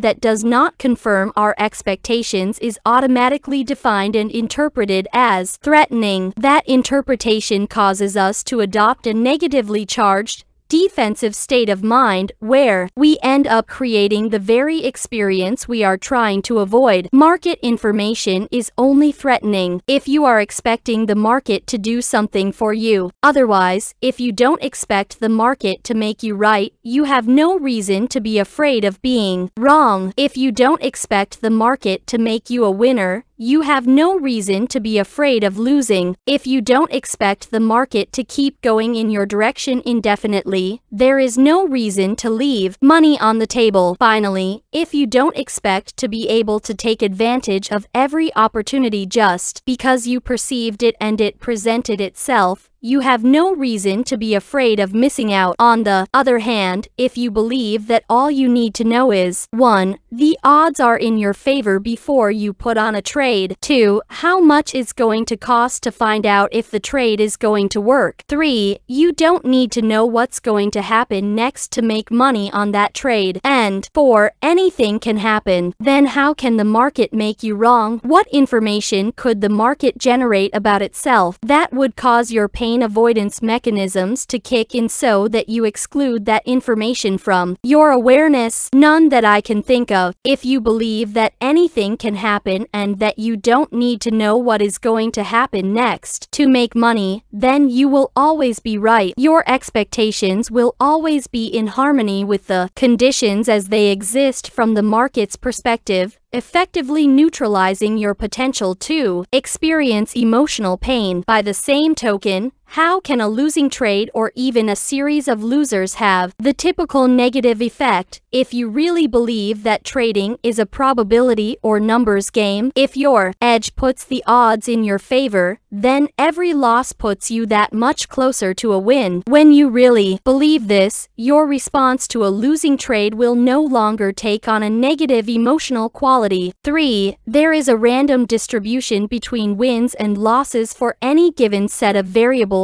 that define an edge. If every loss puts you that much closer to a win, you will be looking forward to the next occurrence of your edge, ready and waiting to jump in without the slightest reservation or hesitation. On the other hand, if you still believe that trading is about analysis or about being right, then after a loss you will anticipate the occurrence of your next edge with trepidation, wondering if it's going to work. This, in turn, will cause you to start gathering evidence for or against the trade. You will gather evidence for the trade if your fear of missing out is greater than your fear of losing, and you will gather information against the trade if your fear of losing is greater than your fear of missing out. In either case, you will not be in the most conducive state of mind to produce consistent results. 4. An edge is nothing more than an indication of a higher probability of one thing happening over another. Creating consistency requires that you completely accept that trading isn't about hoping, wondering, or gathering evidence one way or the other to determine if the next trade is going to work. The only evidence you need to gather is whether the variables you use to define an edge are present at any given moment. When you use other information outside the parameters of your edge to decide whether you will take the trade, you are adding random variables to your trading regime. Adding random variables makes it extremely difficult, if not impossible, to determine what works and what doesn't. If you're never certain about the viability of your edge, you won't feel too confident about it. To whatever degree you lack confidence, you will experience fear. The irony is, you will be afraid of random, inconsistent results without realizing that your random, inconsistent approach is creating exactly what you are afraid of. On the other hand, if you believe that an edge is simply a higher probability of one thing happening over another, and there's a random distribution between wins and losses for any given set of variables that define an edge, why would you gather other evidence for or against a trade? To a trader operating out of these two beliefs, gathering other evidence wouldn't make any sense. Or let me put it this way, gathering other evidence makes about as much sense as trying to determine whether the next flip of a coin will be heads after the last 10 flips came up tails. Regardless of what evidence you find to support heads coming up, there is still a 50% chance that the next flip will come up tails. By the same token, regardless of how much evidence you gather to support acting or not acting on a trade,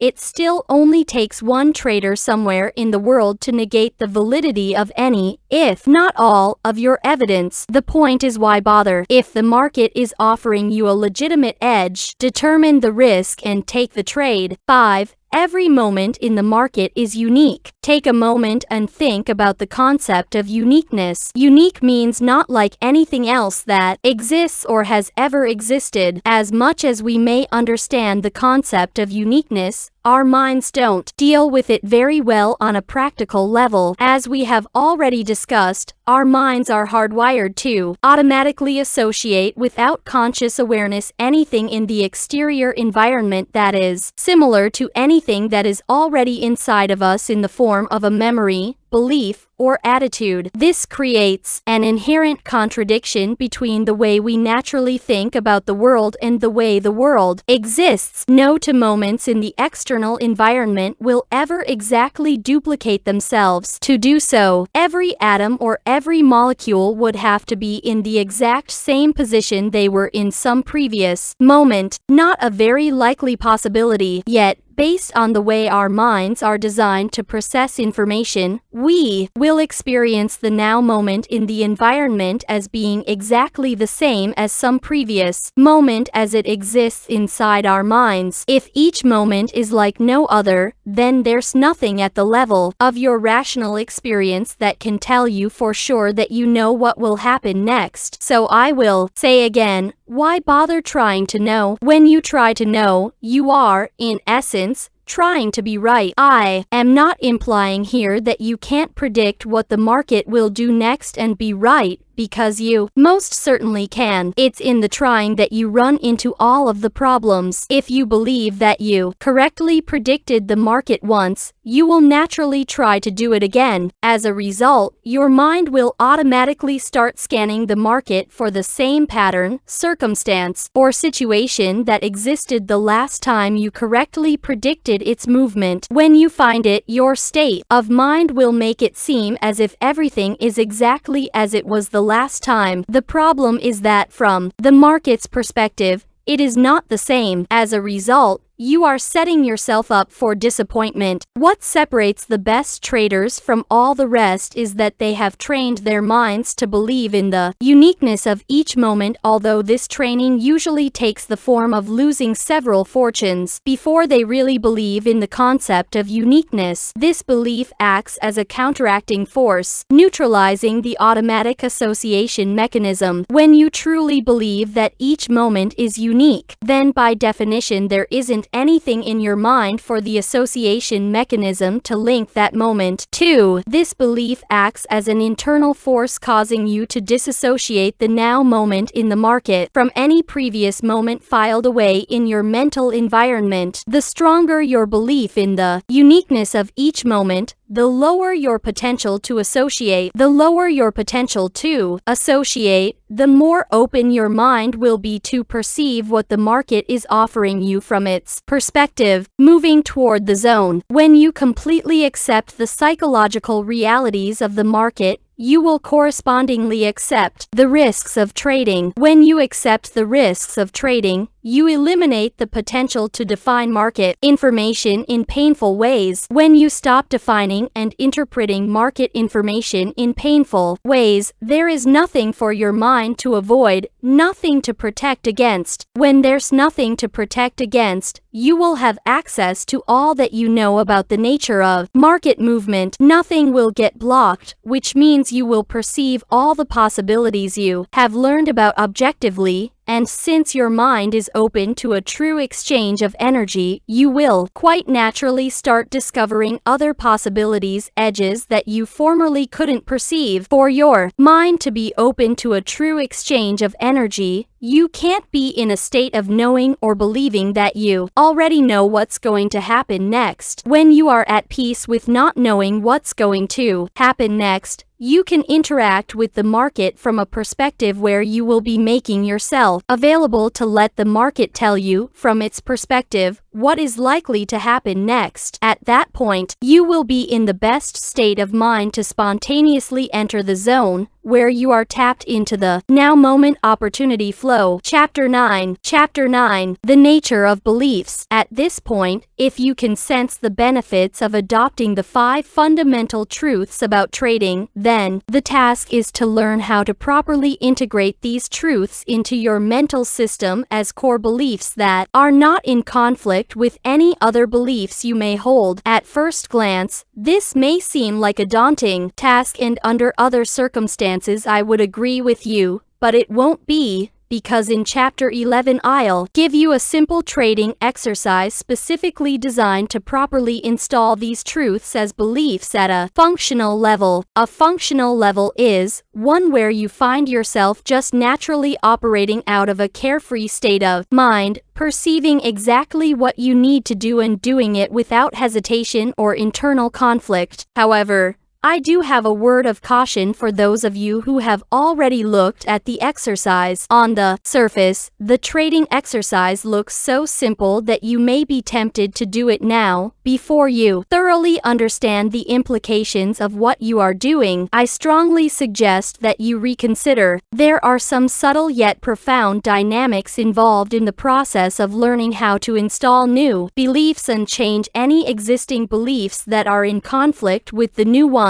Understanding the trading exercise itself is easy. Understanding how to use the exercise to change your beliefs is another matter entirely. If you do the exercise without understanding the concepts presented in this chapter and the next, you will not achieve the desired results. It is also important that you not take for granted the amount of mental effort you may have to expend to train your mind to fully accept these principles of success, regardless of how well you understand them. Remember Bob, the CDA, who believed he thoroughly understood the concept of probabilities, but didn't have the ability to function from a probabilistic perspective. Many people make the mistake of assuming that once they understand something, the insight inherent in their new understanding automatically becomes a functional part of their identity. Most of the time, understanding a concept is only a first step in the process of integrating that concept at a functional level. This is especially true of concepts that deal with de-inking in probabilities. Our minds are not naturally wired to be objective or to stay in the now moment. This means we have to actively train our minds to think from these perspectives. In addition to the training involved, there may be any number of conflicting beliefs to work through. Conflicting beliefs will have the effect of sabotaging your best intentions to operate from an objective state of mind or to experience the now moment opportunity flow. For example, let's say you've spent years learning how to read the markets, or spent large sums of money developing or buying technical systems just so you could find out what was going to happen next. Now you have come to understand that you don't have to know what's going to happen next, and that even trying to know will detract from your ability to be objective or to stay in the moment. What we have is a direct conflict between your old belief that you need to know what will happen next to be successful and your new understanding that you don't need to know. Now, will your new understanding suddenly neutralize all the time, money, and energy expended on reinforcing the belief that you need to know? I wish it were that easy, and for some lucky few, it may be. If you will recall in Chapter 4, when I talked about psychological distance in relationship to software code, I said that some traders may already be so close to these new perspectives that all they need is to put together a few of the missing pieces to create a mind-altering, aha experience. However, based on my experience of working with well over 1,000 traders, I can say that most are not close to these perspectives at all. For those of you who are not, it may take a considerable amount of mental work over a considerable amount of time to properly integrate your new understandings about trading into your mental environment. The good news is that, ultimately, the exercise I present in Chapter 11 will install the 5 fundamental truths and resolve many of the potential conflicts, but only if you know exactly what you are doing and why you are doing it. That is the subject of this and the next chapter. The origins of a belief. What can we learn about the nature of beliefs, and how can we use that knowledge to create a mindset that fosters our desire to be a consistently successful trader? These are the 2 questions I am going to focus on answering in this chapter. First, let's look at the origin of our beliefs. As you may recall, memories,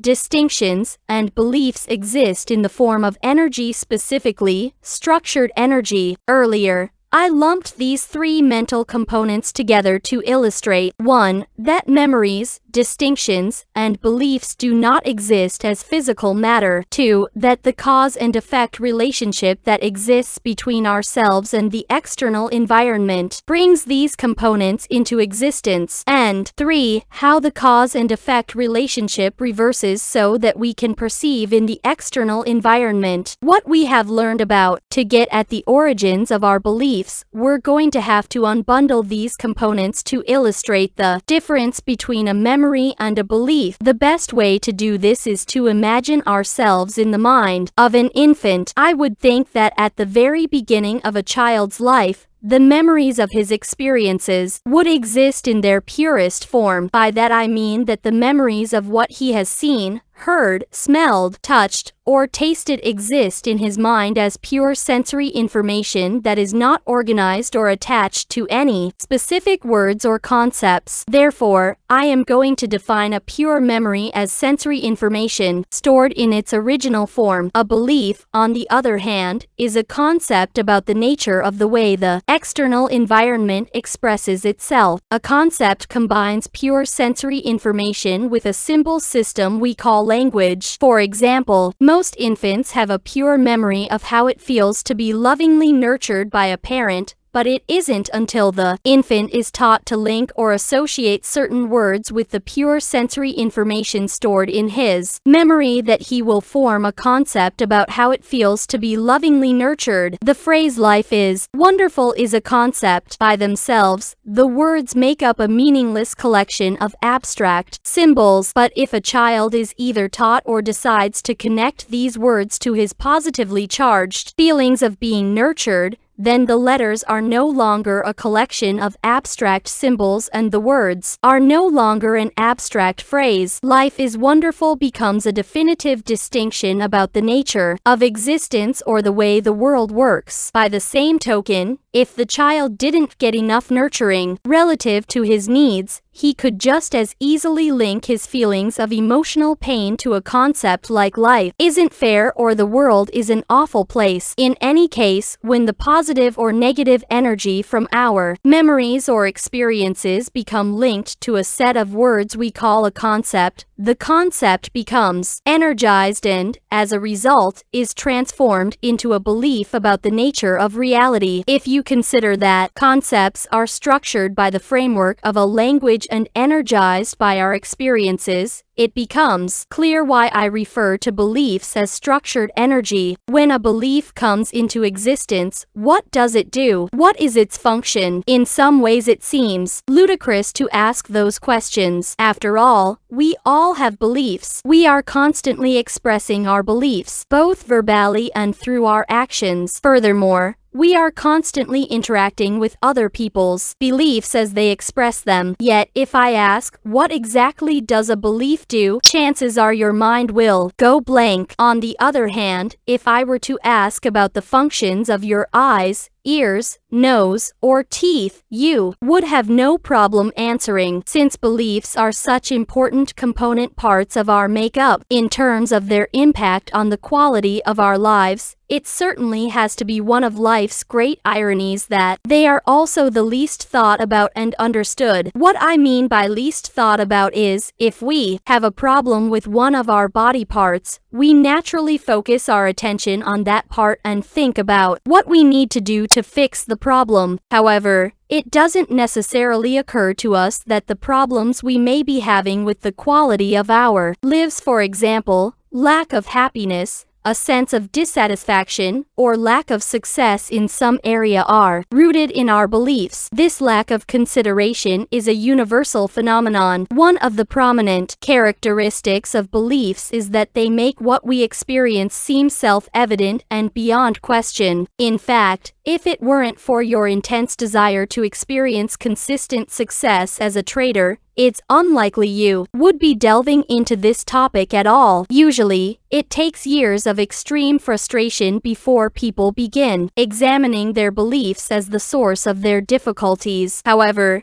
even though beliefs are an intricate part of our identity, you don't have to take this process of self-analysis so personally. Consider the fact that none of us was born with any of our beliefs. They were all acquired in a combination of ways. Many of the beliefs that have the most profound impact on our lives were not even acquired by us as an act of free will. They were instilled by other people, and it probably won't come as a surprise to anyone that usually the beliefs that cause us the most difficulty are those that were acquired from others without our conscious consent. By that I mean beliefs that we acquired when we were too young and uninformed to realize the negative implications of what we were being taught. Regardless of the source of our beliefs, once they are born into existence, they all basically function in the same way. Beliefs have certain characteristic ways in which they do their jobs, not unlike the various parts of our bodies. For example, if you compare my eyes and your eyes, or my hands and your hands, or my red blood cells and your red blood cells, we can see that they are not exactly the same,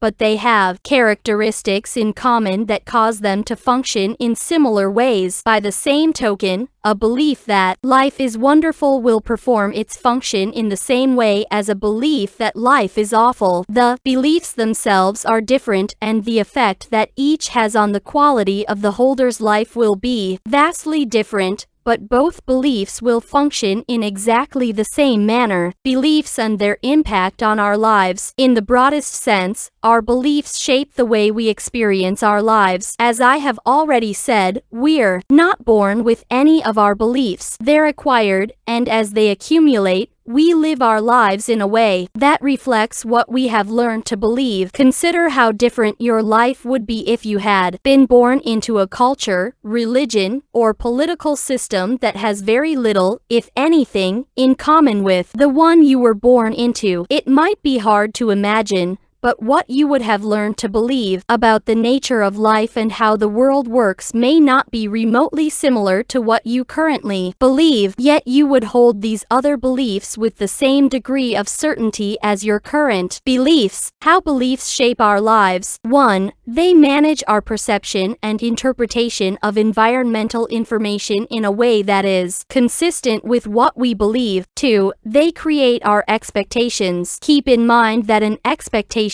is a belief projected into some future moment. Since we can't expect something we don't know about, we could also say that an expectation is what we know projected into some future moment. 3. Anything we decide to do or any outward expression of behavior will be consistent with what we believe. 4. Finally, our beliefs shape how we feel about the results of our actions. There isn't much about the way we function that beliefs don't play a major role in. So what I am going to do now is give you an example I used in my first book, The Disciplined Trader, to illustrate the various functions of a belief. In the spring of 1987, I was watching a locally produced television program called Gotcha Chicago. It was about some local celebrities who played practical jokes on one another. In one segment of the program, the TV station hired a man to stand on the sidewalk along Michigan Avenue holding a sign that read "Free Money Today Only." For those of you who are not familiar with Chicago, Michigan Avenue is home to many fashionable, exclusive department stores and boutiques. The TV station gave the man a considerable amount of cash, with instructions to give money to anyone who asked for it. Now, when you consider that Michigan Avenue is one of the busiest areas of the city, and if we assume that most of the people who passed the man on the street could read the sign, how many people would you think took him up on his offer and asked for some money? Of all the people who walked by and read the sign, only one person stopped and said, "Great, may I have a quarter to buy a bus transfer?" Otherwise, no one would even go near the man. Eventually, the man grew frustrated because people weren't reacting the way he expected them to. He started crying out, "Do you want any money? Please, take my money. I can't give it away fast enough." Everyone just kept walking around him as if he didn't exist. In fact,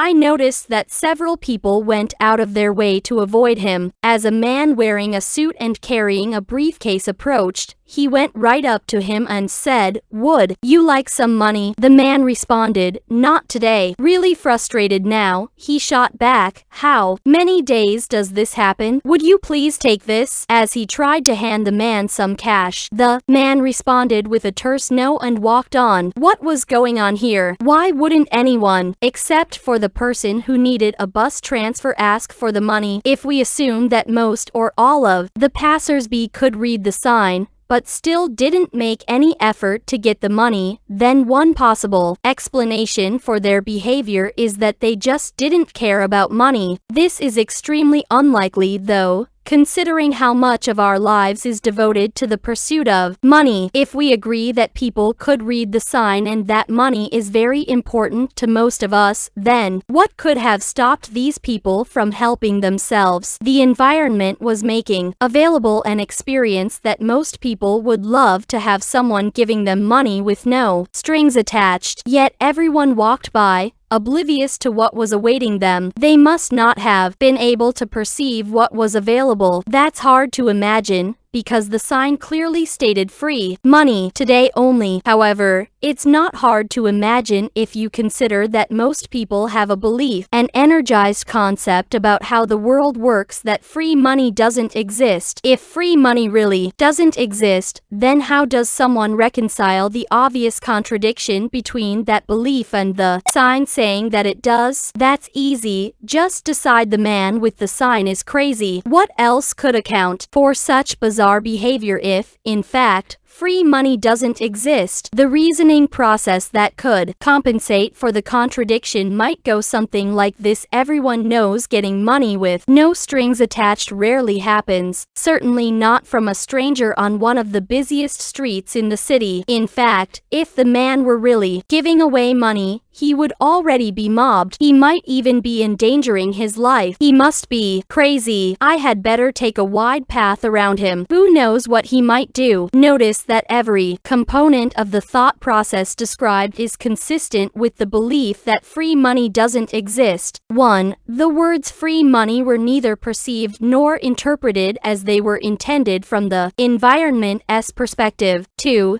Deciding the person with the sign must be crazy created an expectation of danger, or at least a perception that caution was warranted. 3. Purposefully altering one's path to avoid the person with the sign is an action that is consistent with the expectation of danger. 4. How did each person feel about the outcome? That's difficult to say without knowing each person individually, but a good generalization would be that they felt relieved that they successfully avoided an encounter with a crazy person. The feeling of relief that resulted from avoiding a confrontation is a state of mind. Remember that how we feel, the relative degree of positively or negatively charged energy flowing through our bodies and minds, is always the absolute truth, but the beliefs that prompt any particular state of mind may not be the truth with respect to the possibilities available from the environment's perspective. Relief from confrontation was not the only possible outcome in this situation. Imagine how different the experience would be if they believed that free money exists. The process described above would be the same, except it would make the belief that free money exists seem self-evident and beyond question, just as it made the belief that free money doesn't exist seem self-evident and beyond question. A perfect example would be the one person who said, "Great,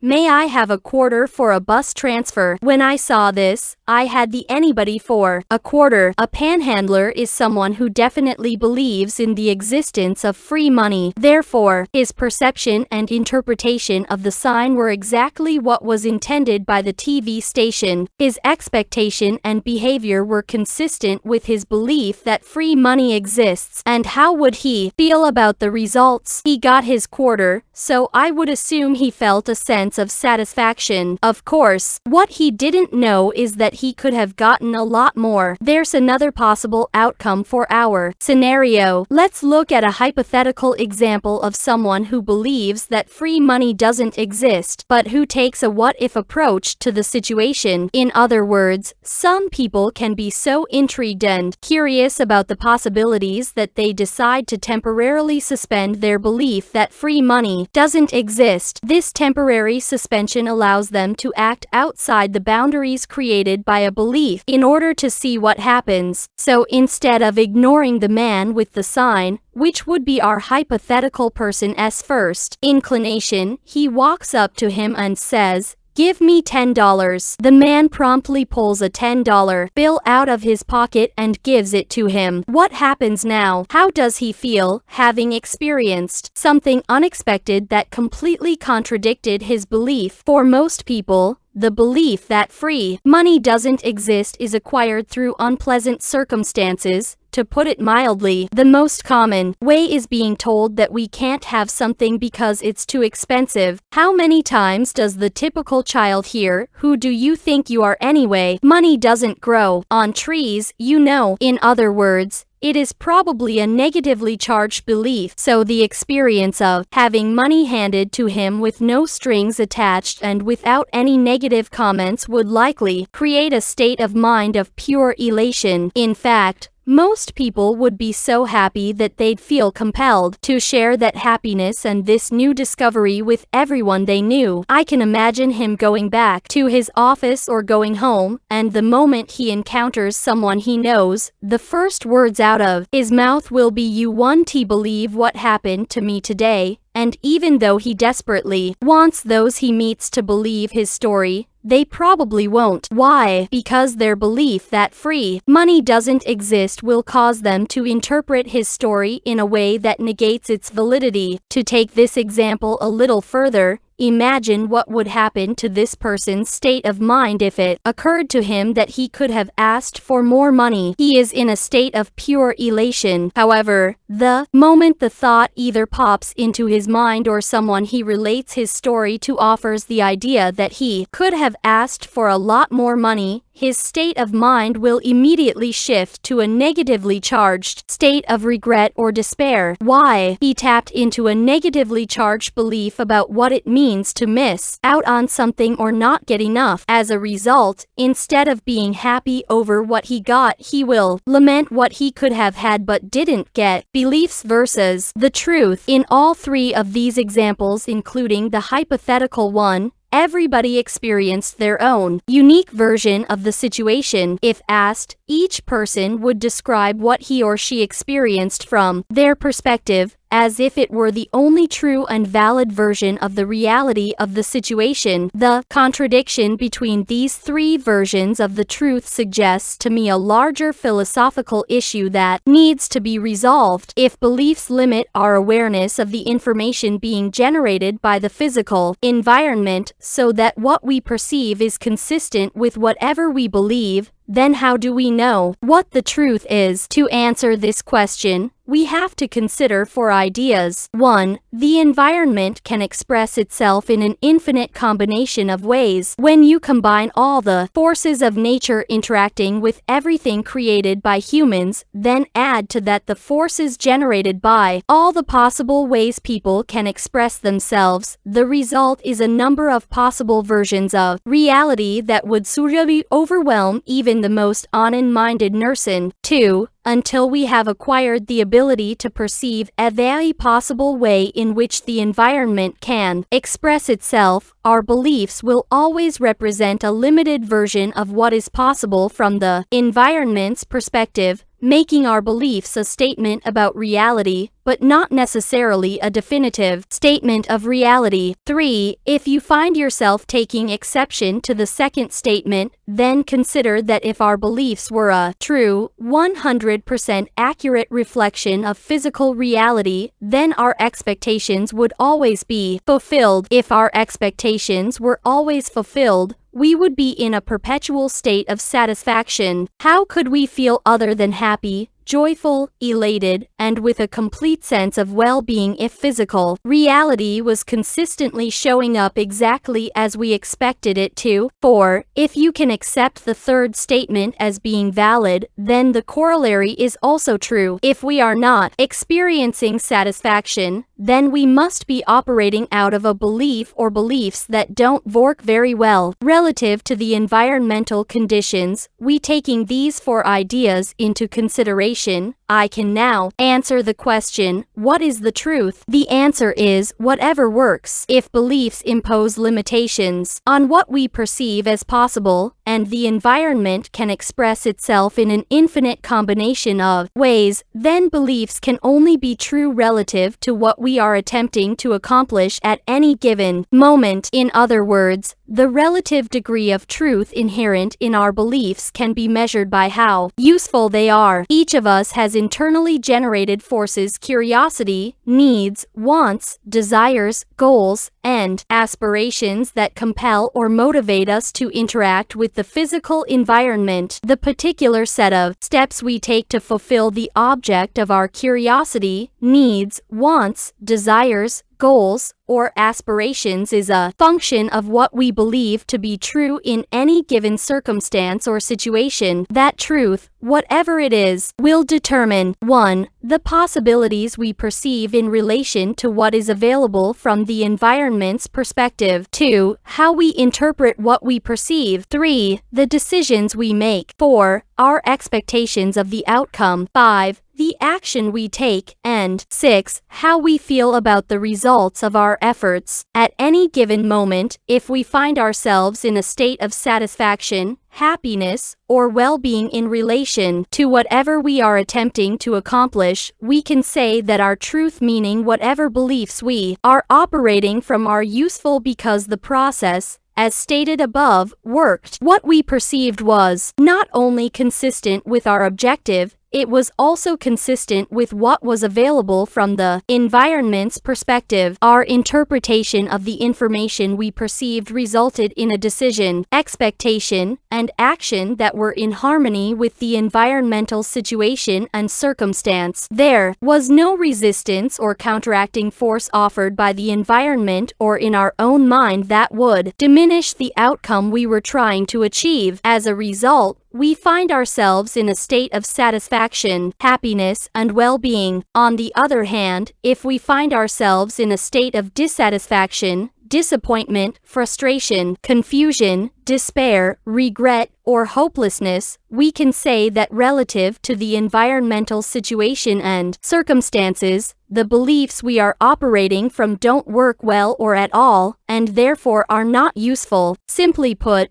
the truth is a function of whatever works in relation to what we are trying to accomplish at any given moment. Chapter 10. The impact of beliefs on trading. If the external environment can express itself in an infinite combination of ways, then there's really no limit to the number and types of beliefs available to be acquired about the nature of our existence. That is an elaborate way of saying that there's a lot out there to be learned about. Yet, to make a general observation about the nature of humanity, I would say that we certainly don't live our lives in a manner that is consistent with that statement. If it's true that it's possible to believe almost anything, then why are we always arguing and fighting with each other? Why isn't it all right for all of us to express our lives in a way that reflects what we have learned to believe? There has to be something behind our relentless attempt to convince others of the validity of our beliefs and to deny the validity of theirs. Consider that every conflict, from the smallest to the largest, from the least to the most significant, whether between individuals, cultures, societies, or nations, is always the result of conflicting beliefs. What characteristics of our beliefs make us intolerant of divergent beliefs? In some cases, we are so intolerant that we are willing to kill each other to get our point across. My personal theory is that beliefs are not only structured energy, but also energy that seems to be conscious, at least to the extent of having some degree of awareness. Otherwise, how can we account for our ability to recognize on the outside what is on the inside? How would we know our expectations are being fulfilled? How would we know when they are not? How would we know we are being confronted with information or circumstances that contradict what we believe? The only explanation I have is that each individual belief has to have some quality of either awareness or self-awareness that causes it to function as it does. The idea of energy that has some degree of awareness may be difficult for many of you to accept, but there are several observations we can make about our individual and collective natures that support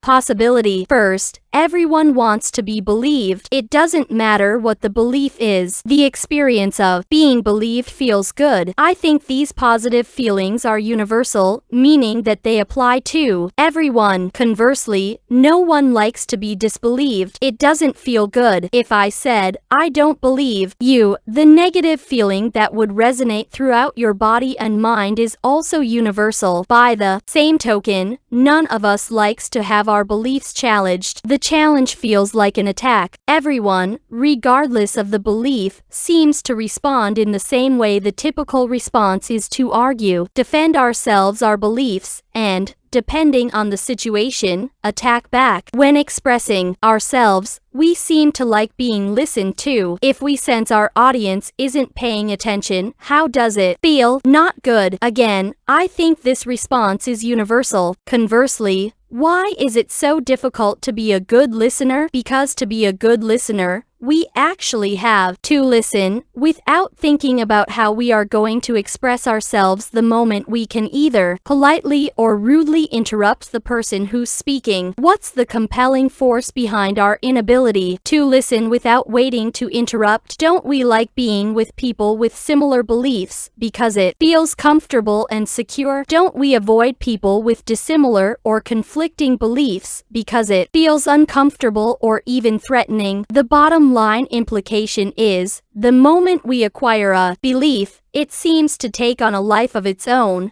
causing us to recognize and be attracted to its likeness and repelled by anything that is opposite or contradictory. Considering the vast number of divergent beliefs that exist, if these feelings of attraction or comfort and being repelled or threatened are universal, then each belief must somehow be conscious of its existence, and this conscious, structured energy must behave in characteristic ways that are common to all of us. The primary characteristics of a belief. There are three basic characteristics you need to understand in order to effectively install the 5 fundamental truths about trading at a functional level in your mental environment. 1. Beliefs seem to take on a life of their own and, therefore, resist any force that would alter their present form. 2. All active beliefs demand expression. 3. Beliefs keep on working regardless of whether or not we are consciously aware of their existence in our mental environment. 1. Beliefs resist any force that would alter their present form. We may not understand the underlying dynamics of how beliefs maintain their structural integrity, but we can observe that they do so, even in the face of extreme pressure or force. Throughout human history, there are many examples of people whose belief in some issue or cause was so powerful that they chose to endure indignities, torture, and death rather than express themselves in a way that violated their beliefs. This is certainly a demonstration of just how powerful beliefs can be and the degree to which they can resist any attempt to be altered or violated in the slightest way. Beliefs seem to be composed of a type of energy or force that naturally resists any other force that would cause them to exist in any form other than their present form. Does this mean that they can't be altered? Absolutely not. It just means that we have to understand how to work with them. Beliefs can be altered, but not in the way that most people may think. I believe that once a belief has been formed, It cannot be destroyed. In other words, there is nothing we can do that would cause one or more of our beliefs to cease to exist or to evaporate as if they never existed at all. This assertion is founded in a basic law of physics. According to Albert Einstein and others in the scientific community, energy can neither be created nor destroyed. It can only be transformed. If beliefs are energy structured, conscious energy that is aware of its existence, then this same principle of physics can be applied to beliefs, meaning, if we try to eradicate them, it's not going to work. If you knew someone or something was trying to destroy you, how would you respond? You would defend yourself, fight back, and possibly become even stronger than you were before you knew of the threat. Each individual belief is a component of what we consider to be our identity. Isn't it reasonable to expect that, if threatened, each individual belief would respond in a way that was consistent with how all the parts respond collectively? The same principle holds true if we try to act as if a particularly troublesome belief doesn't exist. If you woke up one morning and everyone you knew ignored you and acted as if you didn't exist, how would you respond? It probably wouldn't be long before you grabbed someone and got right in their face to try to force them to acknowledge you. Again, if purposely ignored, each individual belief will act in the very same way. It will find a way to force its presence into our conscious thought process or behavior. The easiest and most effective way to work with our beliefs is to gently render them inactive or non-functional by drawing the energy out of them. I call this process de-activation. After de-activation, the original structure of the belief remains intact, so technically it hasn't changed. The difference is that the belief no longer has any energy. Without energy, it doesn't have the potential to act as a force on our perception of information or on our behavior. Here is a personal illustration. As a young child, I was taught to believe in both Santa Claus and the Tooth Fairy. In my mental system, both of these are perfect examples of what are now inactive, non-functional beliefs. However, even though they are inactive, they still exist inside my mental system, only now they exist as concepts with no energy. If you recall from the last chapter, I defined beliefs as a combination of sensory experience and words that form an energized concept. The energy can be drawn out of the concept,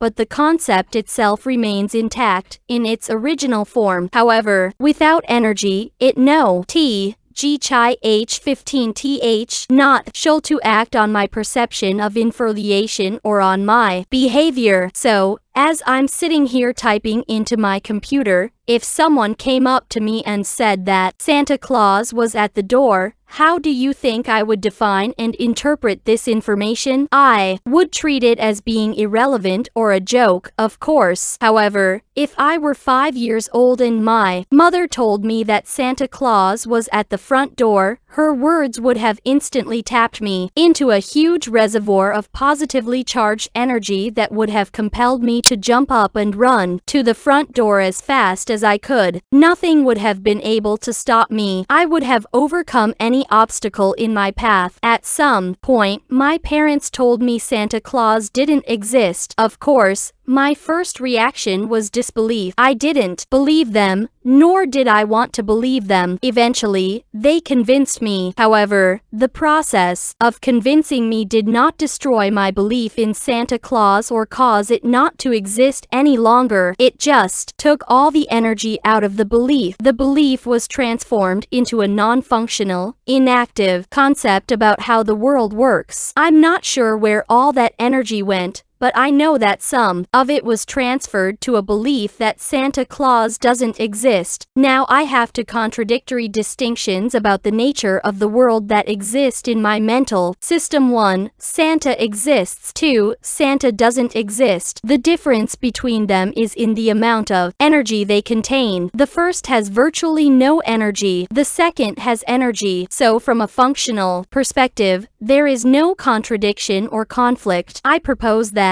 if it's possible to render one belief inactive, then it's possible to deactivate any belief, despite the fact that all beliefs seem to resist any force that would alter their present form. The secret to effectively changing our beliefs is in understanding and, consequently, believing that we really aren't changing our beliefs. We are simply transferring energy from one concept to another concept, one that we find more useful in helping us to fulfill our desires or achieve our goals. 2. All active beliefs demand expression. Beliefs fall into two basic categories: active and inactive. The distinction between the two is simple. Active beliefs are energized. They have enough energy to act as a force on our perception of information and on our behavior. An inactive belief is just the opposite. It is a belief that for any number of reasons no longer has energy, or has so little energy that it's no longer able to act as a force on how we perceive information or how we express ourselves. When I say that all active beliefs demand expression, I don't mean to imply that every belief in our mental environment is demanding to express itself simultaneously. For example, if I ask you to think about what's wrong with the world today, the word wrong would bring to your mind ideas about the nature of the world that reflect what you believe to be troubling or disturbing, unless, of course, there is nothing about the state of the world you find troubling. The point is, if there is something you do believe is wrong, you weren't necessarily thinking about those ideas before I asked the question, but the moment I did, your beliefs about these issues instantly moved to the forefront of your conscious thinking process. In effect, they demanded to be heard. I say that beliefs demand to be expressed because once something causes us to tap into our beliefs, it seems as if we can't stop the flood of energy that's released. This is especially true of emotionally sensitive issues or beliefs we feel particularly passionate about. You might ask, why would I want to hold back expressing my beliefs? There could be several reasons. Consider a scenario in which this person is saying something that you completely disagree with, or even find utterly absurd. Will you express your truth or hold back? That will depend on the beliefs you have about what is proper. In such a situation, if your beliefs dictate that speaking up would be inappropriate, and those beliefs have more energy than the ones that are being contradicted, then you'll probably hold back and not argue openly. You might be looking at this person, the boss, and nodding your head in agreement, but is your mind in agreement? More to the point, is your mind silent? Absolutely not. Your position on the issues being presented are effectively countering each point the boss is making. In other words, your beliefs are still demanding expression, but they aren't being expressed externally in the environment because other beliefs are acting as a counteracting force. However, they will soon find a way to get out, won't they? As soon as you are out of the situation, you will probably find a way to unload or even spew out your side of the argument. You will probably describe what you had to endure to anyone you think will lend a sympathetic ear. This is an example of how our beliefs demand to be expressed when they are in conflict with the external environment. But what happens when one or more of our beliefs are in conflict with our intents, goals, dreams, wants, or desires? The implications of such a conflict can have a profound effect on our trading. As we have already learned, beliefs create distinctions in how the external environment can express itself. Distinctions, by definition, are boundaries. Human consciousness, on the other hand, seems to be larger than the sum total of everything we have learned to believe. This larger than quality of human consciousness gives us the ability to think in any direction we choose, either inside or outside of the boundaries imposed by our beliefs. Thinking outside of the boundaries of our beliefs is commonly referred to as creative thinking. When we purposely choose to question a belief, question what we know, and sincerely desire an answer, we make our minds available to receive a brilliant idea, inspiration, or solution to the issue at hand. Creativity, BV definition, brings forth something that didn't. We will by definition automatically receive ideas or thoughts that are outside of anything that already exists in our rational mind as a belief or memory. As far as I know, there is no consensus among artists, inventors, or the religious or scientific communities as to exactly where creatively generated information comes from. However, what I do know is that creativity seems to be limitless and without boundaries. If there are any limits on the ways we can think, we certainly haven't found them yet. Consider the staggering pace at which technology has developed in the last 50 years alone. Every invention or development in the evolution of humanity was born in the minds of people who were willing to think outside the boundaries dictated by what they had learned to believe. If all of us have the inherent ability to think creatively, and I believe that we do, then we also have the potential to encounter what I call a creative experience. I define a creative experience as the experience of anything new or outside the boundaries imposed by our beliefs. It could be a new sight, something we've never seen before, but from the environment's perspective was always there. Or we could experience a new sound, smell, taste, or touch. Creative experiences, like creative thoughts, inspirations, hunches, and brilliant ideas, can occur as a surprise or can be the result of our conscious direction. In either case, when we experience them, we can be confronted with a major psychological dilemma. A creative occurrence, whether in the form of a thought or an experience, can cause us to be attracted to or desire something that is in direct conflict with one or more of our beliefs. To illustrate the point, let's return to the example of the boy and dog. Recall that the boy has had several painful experiences with dogs. The first experience was real from the environment's perspective. The others, however, were the result of how his mind processed information based on the operation of the association and pain avoidance mechanisms. The end result is that he experiences fear every time he encounters a dog. Let's suppose that the boy was a toddler when he had his first negatively charged experience. As he grows up and begins associating specific words and concepts with his memories, he will form a belief about the nature of dogs. It would be reasonable to assume that he adopted a belief, something like, all dogs are dangerous. With the use of the word all, the boy's belief is structured in a way that assures that he will avoid all dogs. He has no reason to question this belief because every experience has confirmed and reinforced its validity. However, he and everyone else on the planet is susceptible to a creative experience. Under normal circumstances, the boy will do everything possible to make sure he does not encounter a dog. But what if something unexpected and unintended occurs? Suppose the boy is walking with his parents and, as a result, feels safe and protected. Now, suppose he and his parents come to a blind corner and cannot see what is on the other side. They encounter a scene in which several children of about the same age as the boy are playing with some dogs and, furthermore, they are obviously having a great deal of fun. This is a creative experience. The boy is confronted with indisputable information that what he believes about the nature of dogs isn't true. What happens now? First, the experience was not at the boy's conscious direction. He didn't make a decision to willingly expose himself to information that contradicted what he believed to be true. We might call this an inadvertent creative experience because the external environment forced him to confront other possibilities that he didn't believe existed. Second, the experience of seeing other children playing with dogs and not getting hurt will throw his mind into a state of confusion.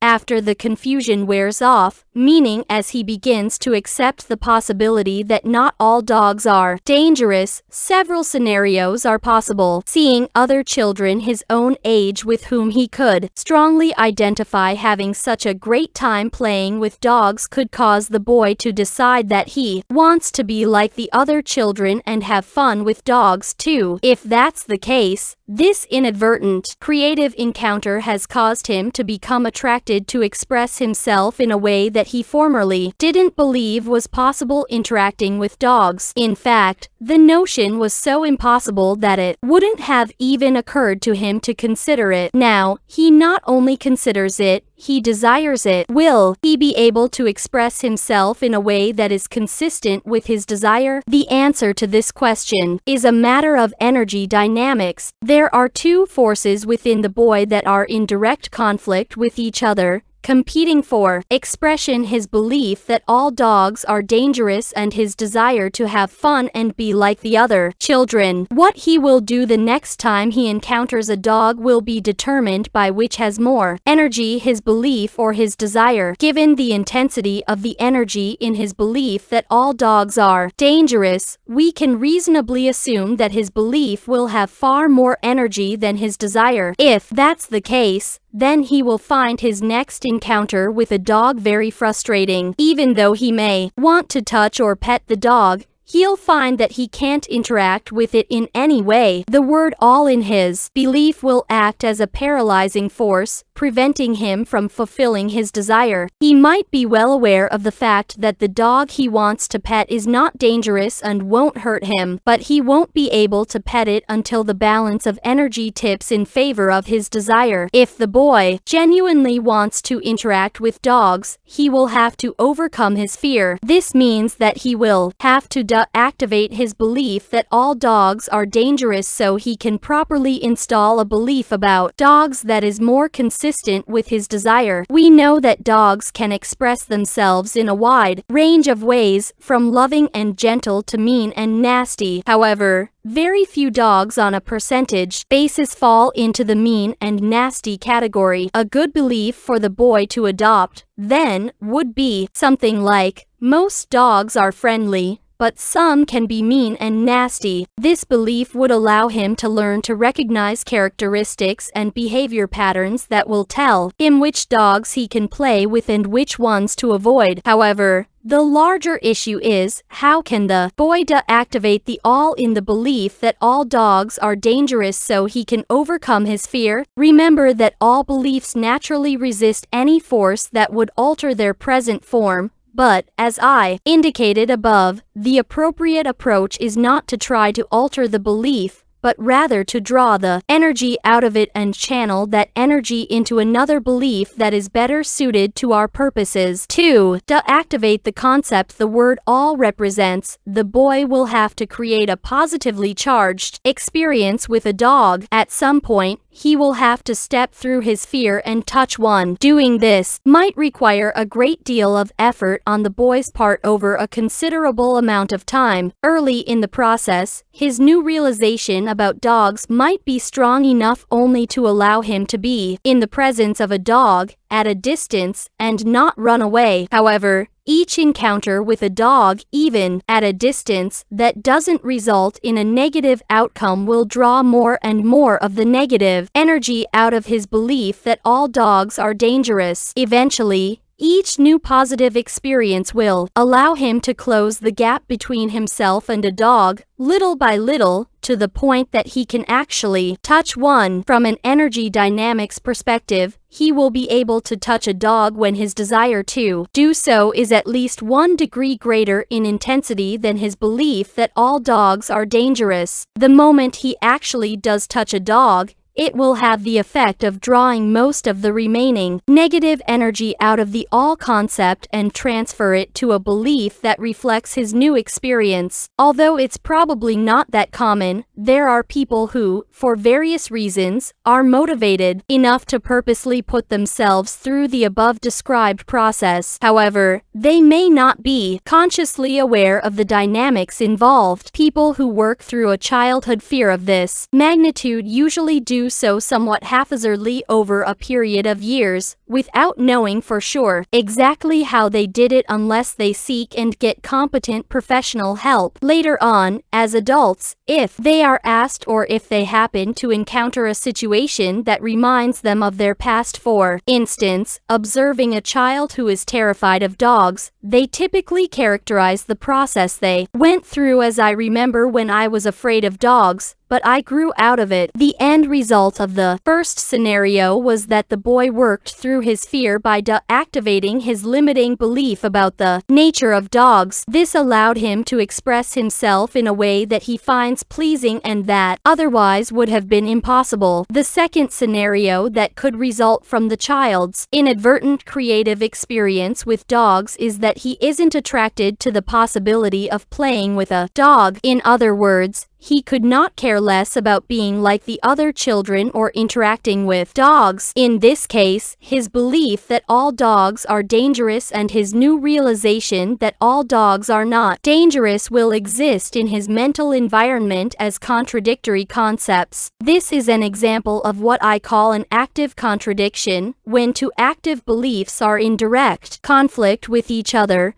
both demanding expression. In this example, the first belief exists at a core level in the boy's mental environment, with a great deal of negatively charged energy. The second belief is at a more superficial level and has very little positively charged energy. The dynamics of this situation are interesting and extremely important. We have stated that beliefs control our perception of information. Under normal circumstances, the boy would have been perceptually blinded to the possibility of interacting with dogs, but the experience of seeing other children playing with them created a positively charged concept in his mental environment that dogs are not all dangerous. Some can be friendly. However, he hasn't done anything to deactivate the all in his belief that all dogs are dangerous, and, as far as I know, beliefs have no capacity to deactivate themselves. As a result, beliefs exist in our mental environment from the moment they are born to the moment we die, unless we consciously take steps to deactivate them. However, in this scenario, the boy has no desire and consequently no motivation to step through his fear. Therefore, the boy is left with an active contradiction where his minimally charged belief that not all dogs are dangerous gives him the ability to perceive the possibility of playing with a dog, but his powerfully charged belief that all dogs are dangerous still causes him to experience some level of fear every time he encounters a dog. Maybe not enough fear to cause him to run in terror,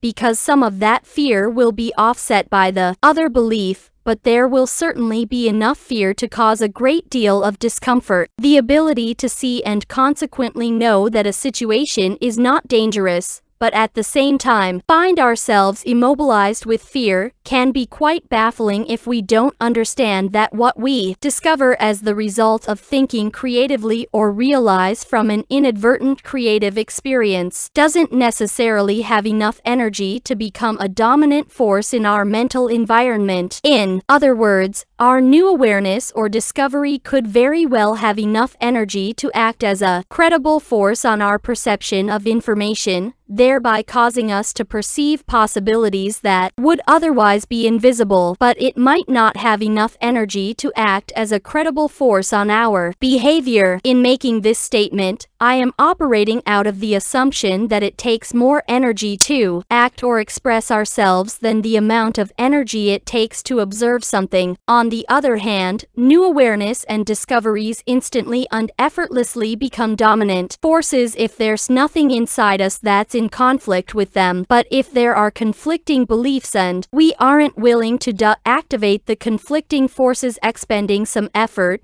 especially if they're negatively charged, then acting on what we've discovered will be a struggle at the very least, and perhaps downright impossible. What I have just described is the psychological dilemma that virtually every trader has to resolve. Let's say you have a firm grasp of the nature of probabilities, and, as a result, you know that the next trade is simply another trade in a series of trades that has a probable outcome, yet you find you're still afraid to put that next trade on, or you're still susceptible to several of the fear-based trading errors we've discussed in previous chapters. Remember that the underlying cause of fear is the potential to define and interpret market information as threatening. What is the source of our potential to interpret market information as threatening? Our expectations. When the market generates information that doesn't conform to what we expect, The up and down ticks seem to take on a threatening quality, become negatively charged. Consequently, we experience fear, stress, and anxiety. What is the underlying source of our expectations? Our beliefs. In light of what you now understand about the nature of beliefs, if you are still experiencing negative states of mind when you trade, you can assume there's a conflict between what you know about probable outcomes and any number of other beliefs in your mental environment that are arguing, demanding expression for something else. Keep in mind that all active beliefs demand expression,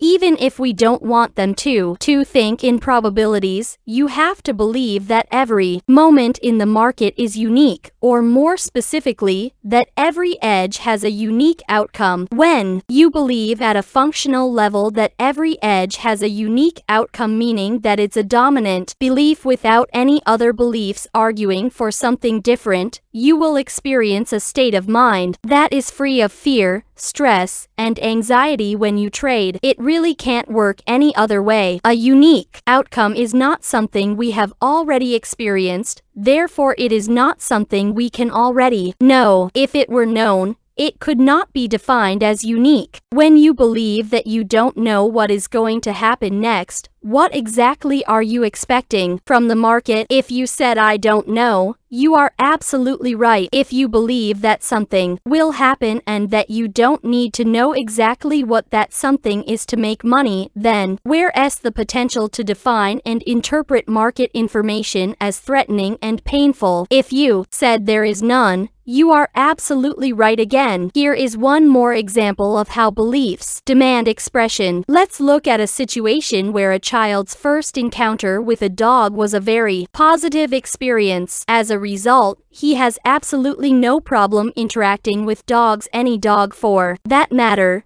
because he has not encountered one that's unfriendly. Therefore, he has no concept and energized belief that it is possible for a dog to inflict any damage or cause him to experience pain. As he learns to associate words with his memories, he will probably acquire a belief along the lines of all dogs are friendly and fun. Therefore, every time a dog comes into his field of awareness, this belief will demand expression. From the perspective of someone who fights with a do, it will seem as if this child has an attitude of reckless abandon. If you tried to convince the child that he'll get bitten someday if he doesn't exercise caution, his belief will cause him to either discount or completely disregard your advice. His response would be something like "no way," or "it can't happen to me." Let's say at some point in his life he approaches an unfamiliar dog that wants to be left alone. The dog growls. The warning will go unheeded and the dog attacks the boy. From the perspective of the boy's belief system, he's just had a creative experience. What effect will this experience have on his belief that all dogs are friendly? Will he now be afraid of all dogs as the child in the first example was? Unfortunately, the answers to these questions are not cut and dried, because there may be other beliefs also demanding expression that don't have anything specifically to do with dogs that come into play in a situation like this. For example, what if this child has a highly developed belief in betrayal? He believes he's been betrayed by some very significant people in some very significant situations that have caused him to experience intense emotional pain. If he associates the attack by this one dog as a betrayal by dogs in general, in essence a betrayal of his belief in dogs, then he could easily find himself afraid of all dogs. All of the positive energy contained in his original belief could instantly be transformed into negatively charged energy. The boy could justify this shift with a rationalization like, if one dog can betray me, then any dog can. However,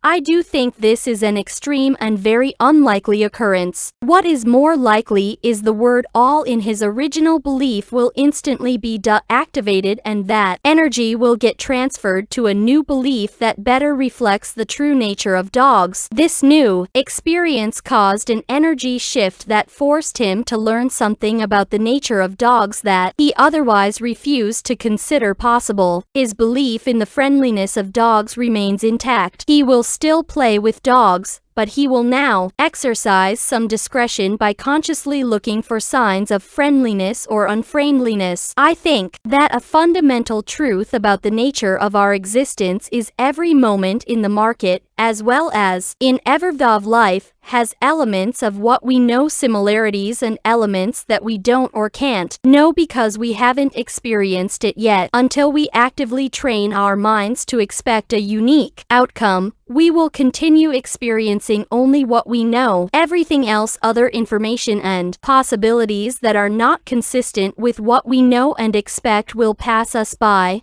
unperceived, discounted, distorted, outright denied, or attacked. When you truly believe that you don't need to know, you will be thinking in probabilities, the market perspective, and will have no reason to block, discount, distort, deny, or attack anything the market is offering about its potential to move in any particular direction. If you are not experiencing the quality of mental freedom implied in that statement, and it is your desire to do so, then you must take an active role in training your mind to believe in the uniqueness of each moment, and you must activate any other belief that argues for something different. This process isn't any different from the one the boy in the first scenario went through, nor is it going to happen by itself. He wanted to interact with dogs without fear, but to do so he had to create a new belief and activate the conflicting ones. This is the secret to achieving consistent success as a trader. 3. Beliefs keep on working regardless of whether we are consciously aware of their existence in our mental environment. In other words, we don't have to actively remember or have conscious access to any particular belief for that belief to act as a force on our perception of information or on our behavior. I know it is hard to believe that something we can't even remember can still have an impact on our lives, but when you think about it,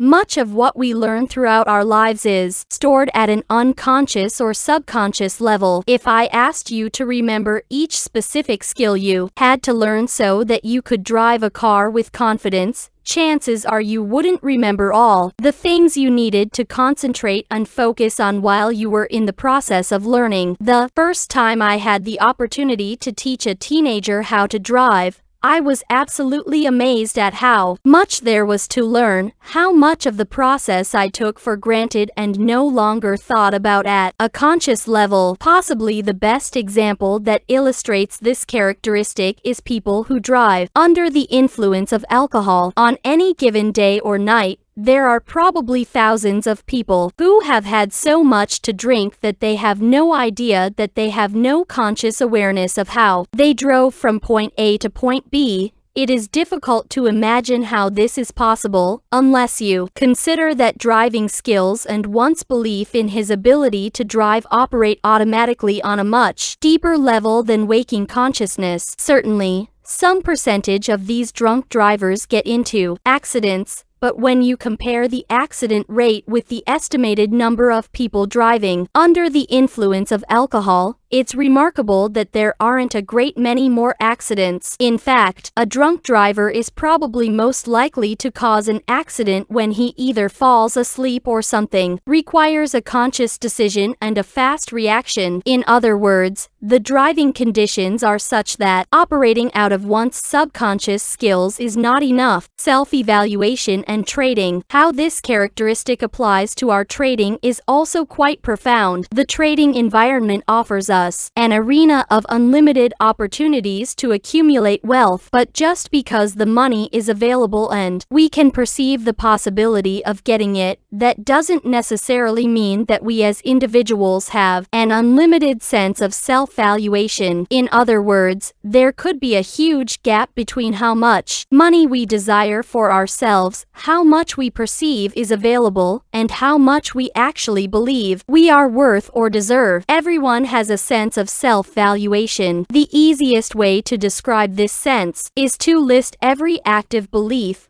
both conscious and subconscious, that has the potential to argue either for or against accumulating or achieving greater and greater levels of success and prosperity. Then match the energy from the positively charged beliefs against the energy from the negatively charged beliefs. If you have more positively charged energy arguing for success and prosperity than negatively charged energy arguing against them, then you have a positive sense of self-valuation. Otherwise, you have a negative sense of self-valuation. The dynamics of how these beliefs interact with one another is not nearly so simple as I'm making it sound. In fact, it can be so complex that it could take years of sophisticated mental work to organize and sort out. What you need to know is that it's almost impossible to grow up in any social environment and not acquire some negatively charged beliefs that would argue against success or accumulating vast sums of money. Most of these self-sabotaging beliefs have long been forgotten and operate at a subconscious level, but the fact that we may have forgotten them doesn't mean they've been deactivated. How do we acquire self-sabotaging beliefs? Unfortunately, it's extremely easy. Probably the most common way is when a child engages in some activity that a parent or teacher doesn't want him to do and the child accidentally injures himself. Many parents, to get their point across to the child, will respond to a situation like this by saying, "This whatever pain you are experiencing wouldn't have happened to you if you didn't deserve it, or you disobeyed me and look what happened, God punished you." The problem with making or hearing statements like this is that there's a potential for the child to associate every future injury with these same statements and, subsequently, form a belief that he must be an unworthy person, undeserving of success,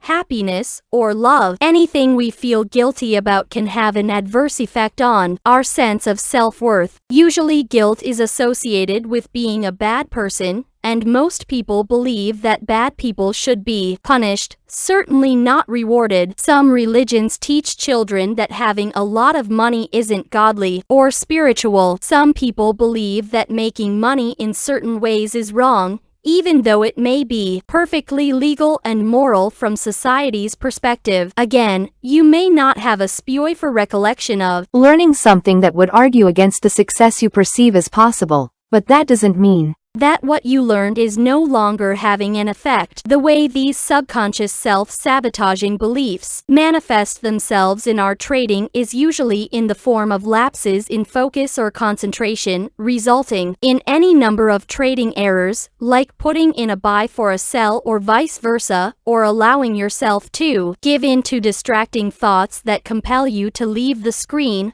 only to find out when you return that you missed the big trade of the day. I've worked with many traders who achieved various levels of consistent success, but found they just couldn't break through certain thresholds in acquiring equity. They discovered an invisible but very real barrier similar to the proverbial glass ceiling that many women executives experience in the corporate world. Every time these traders hit the barrier, they experienced a significant drawdown, regardless of the market conditions. However, when asked about what happened, they typically blamed their sudden run of bad luck on just that luck or the vagaries of the market. Interestingly, they typically created a steadily rising equity curve, sometimes over a period of several months, and the significant drawdown always occurred at the same spot in their equity curve. I describe this psychological phenomenon as being in a negative zone. As magically as money can flow into a trader's accounts when he is in the zone,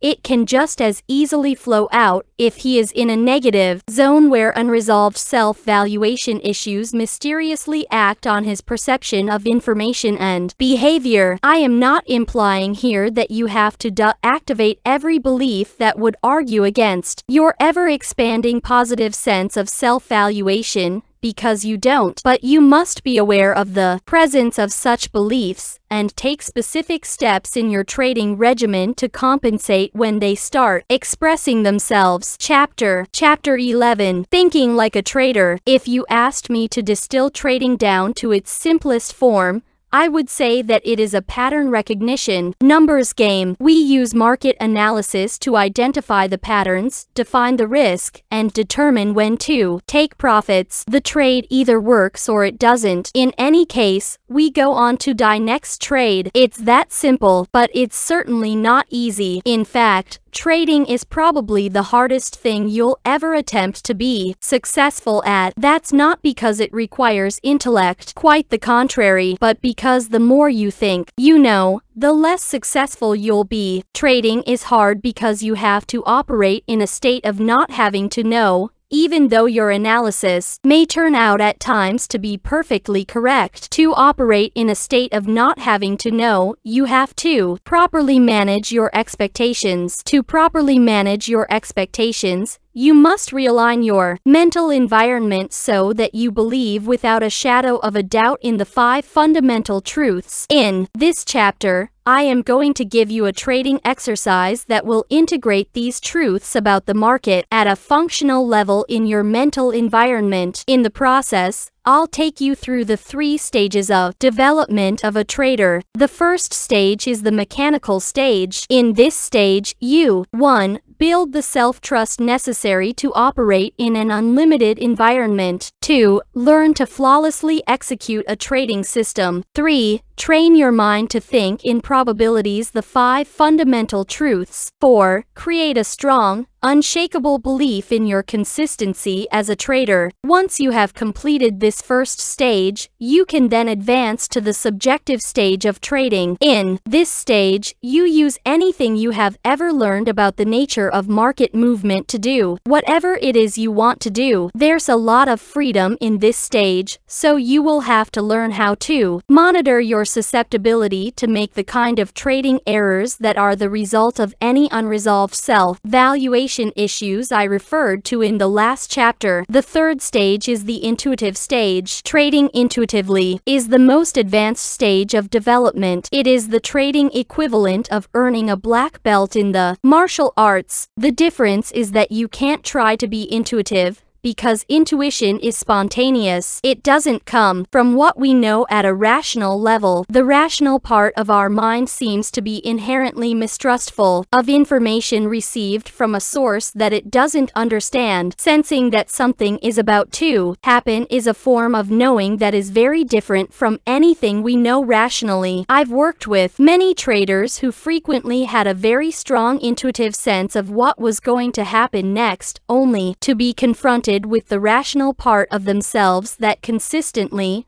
argued for another course of action. Of course, if they had followed their intuition, they would have experienced a very satisfying outcome. Instead, what they ended up with was usually very unsatisfactory, especially when compared with what they otherwise perceived as possible. The only way I know of that you can try to be intuitive is to work at setting up a state of mind most conducive to receiving and acting on your intuitive impulses. The mechanical stage. The mechanical stage of trading is specifically designed to build the kind of trading skills, trust, confidence, and thinking in probabilities that will virtually compel you to create consistent results. I define consistent results as a steadily rising equity curve with only minor drawdowns that are the natural consequence of edges that didn't work. Other than finding a pattern that puts the odds of a winning trade in your favor, achieving a steadily rising equity curve is a function of systematically eliminating any susceptibility you may have to making the kind of fear, euphoric or self-valuation based trading errors I have described throughout this book. Eliminating the errors and expanding your sense of self-valuation will require the acquisition of skills that are all psychological in nature. The skills are psychological because each one, in its purest form, is simply a belief. Remember that the beliefs we operate out of will determine our state of mind and shape our experiences in ways that constantly reinforce what we already believe to be true. How truthful a belief is relative to the environmental conditions can be determined by how well it serves us. That is, the degree to which it helps us satisfy our objectives. If producing consistent results is your primary objective as a trader, then creating a belief, a conscious, energized concept that resists change and demands expression. That I am a consistently successful trader will act as a primary source of energy that will manage your perceptions, interpretations, expectations, and actions in ways that satisfy the belief and, consequently, the objective. Creating a dominant belief that I am a consistently successful trader requires adherence to several principles of consistent success. Some of these principles will undoubtedly be in direct conflict with some of the beliefs you've already acquired about trading. If this is the case, then what you have is a classic example of beliefs that are in direct conflict with desire. The energy dynamic here is no different from what it was for the boy who wanted to be like the other children who were not afraid to play with dogs. He desired to express himself in a way that he found, at least initially, virtually impossible. To satisfy his desire, he had to step into an active process of transformation. His technique was simple. He tried as hard as he could to stay focused on what he was trying to accomplish, and, little by little, he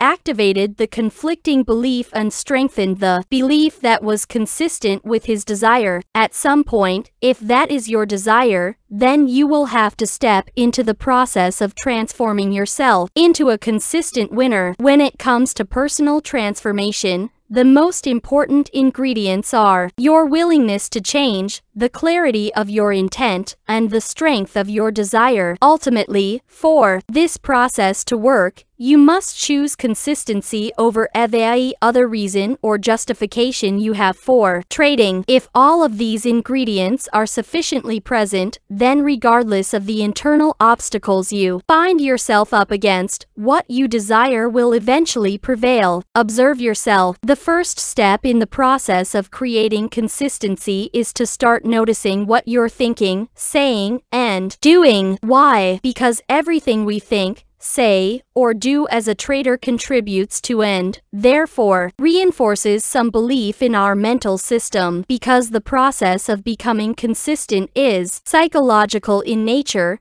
it shouldn't come as a surprise that you'll have to start paying attention to your various psychological processes. The idea is eventually to learn to become an objective observer of your own thoughts, words, and deeds. Your first line of defense against committing a trading error is to catch yourself thinking about it. Of course, the last line of defense is to catch yourself in the act. If you don't commit yourself to becoming an observer to these processes, your realizations will always come after the experience, usually when you are in a state of deep regret and frustration. Observing yourself objectively implies doing it without judging about yourself. This might not be so easy for some of you to do considering the harsh, judgmental treatment you may have received from other people throughout your life. As a result, one quickly learns to associate any mistake with emotional pain. No one likes to be in a state of emotional pain, so we typically avoid acknowledging what we have learned to define as a mistake for as long as possible. Not confronting mistakes in our everyday lives usually doesn't have the same disastrous consequences it can have if we avoid confronting our mistakes as traders. For example, when I am working with floor traders, the analogy I use to illustrate how precarious a situation they are in is to ask them to imagine themselves walking across a bridge over the Grand Canyon. The width of the bridge is directly related to the number of contracts they trade. So, for example, for a one-contract trader the bridge is very wide, say 20 feet. A bridge 20 feet wide allows you a great deal of tolerance for error, so you don't have to be inordinately careful or focused on each step you take. Still, if you do happen to stumble and trip over the edge, the drop to the canyon floor is 1 mile. I don't know how many people would walk across a narrow bridge with no guardrails, where the ground is a mile down,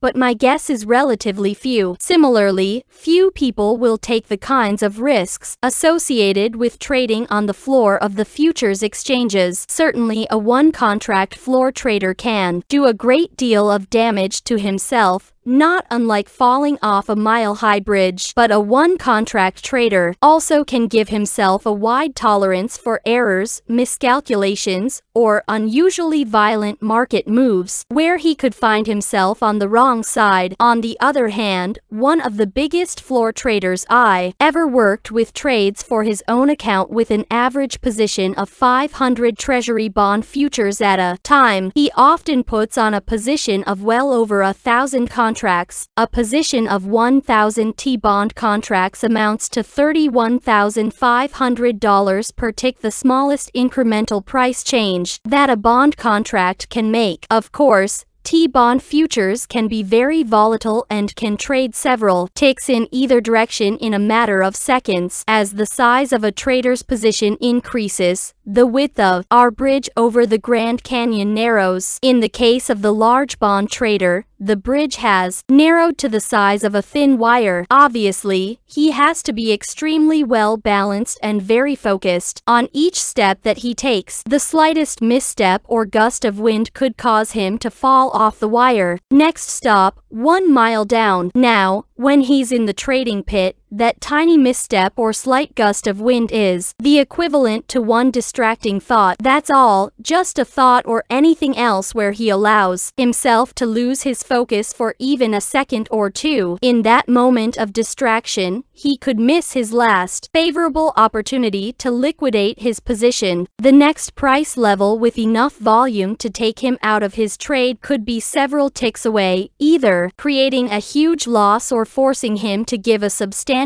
winning trade back to the market. If producing consistent results is a function of eliminating errors, then it is an understatement to say that you will encounter great difficulty in achieving your objective if you can't acknowledge a mistake. Obviously, this is something very few people can do, and it accounts for why there are so few consistent winners. In fact, the tendency not to acknowledge a mistake is so pervasive throughout mankind, it could lead one to assume that it's an inherent characteristic of human nature. I do not believe this is the case, nor do I believe we are born with the capacity to ridicule or think less of ourselves for making a mistake. Miscalculation, or error, making mistakes is a natural function of living and will continue to be until we reach a point at which 1. All our beliefs are in absolute harmony with our desires, and 2. All our beliefs are structured in such a way that they are completely consistent with what works from the environment's perspective. Obviously, if our beliefs are not consistent with what works from the environment's perspective, the potential for making a mistake is high, if not inevitable. We won't be able to perceive the appropriate set of steps to our objective. Worse, we won't be able to perceive that what we want may not be available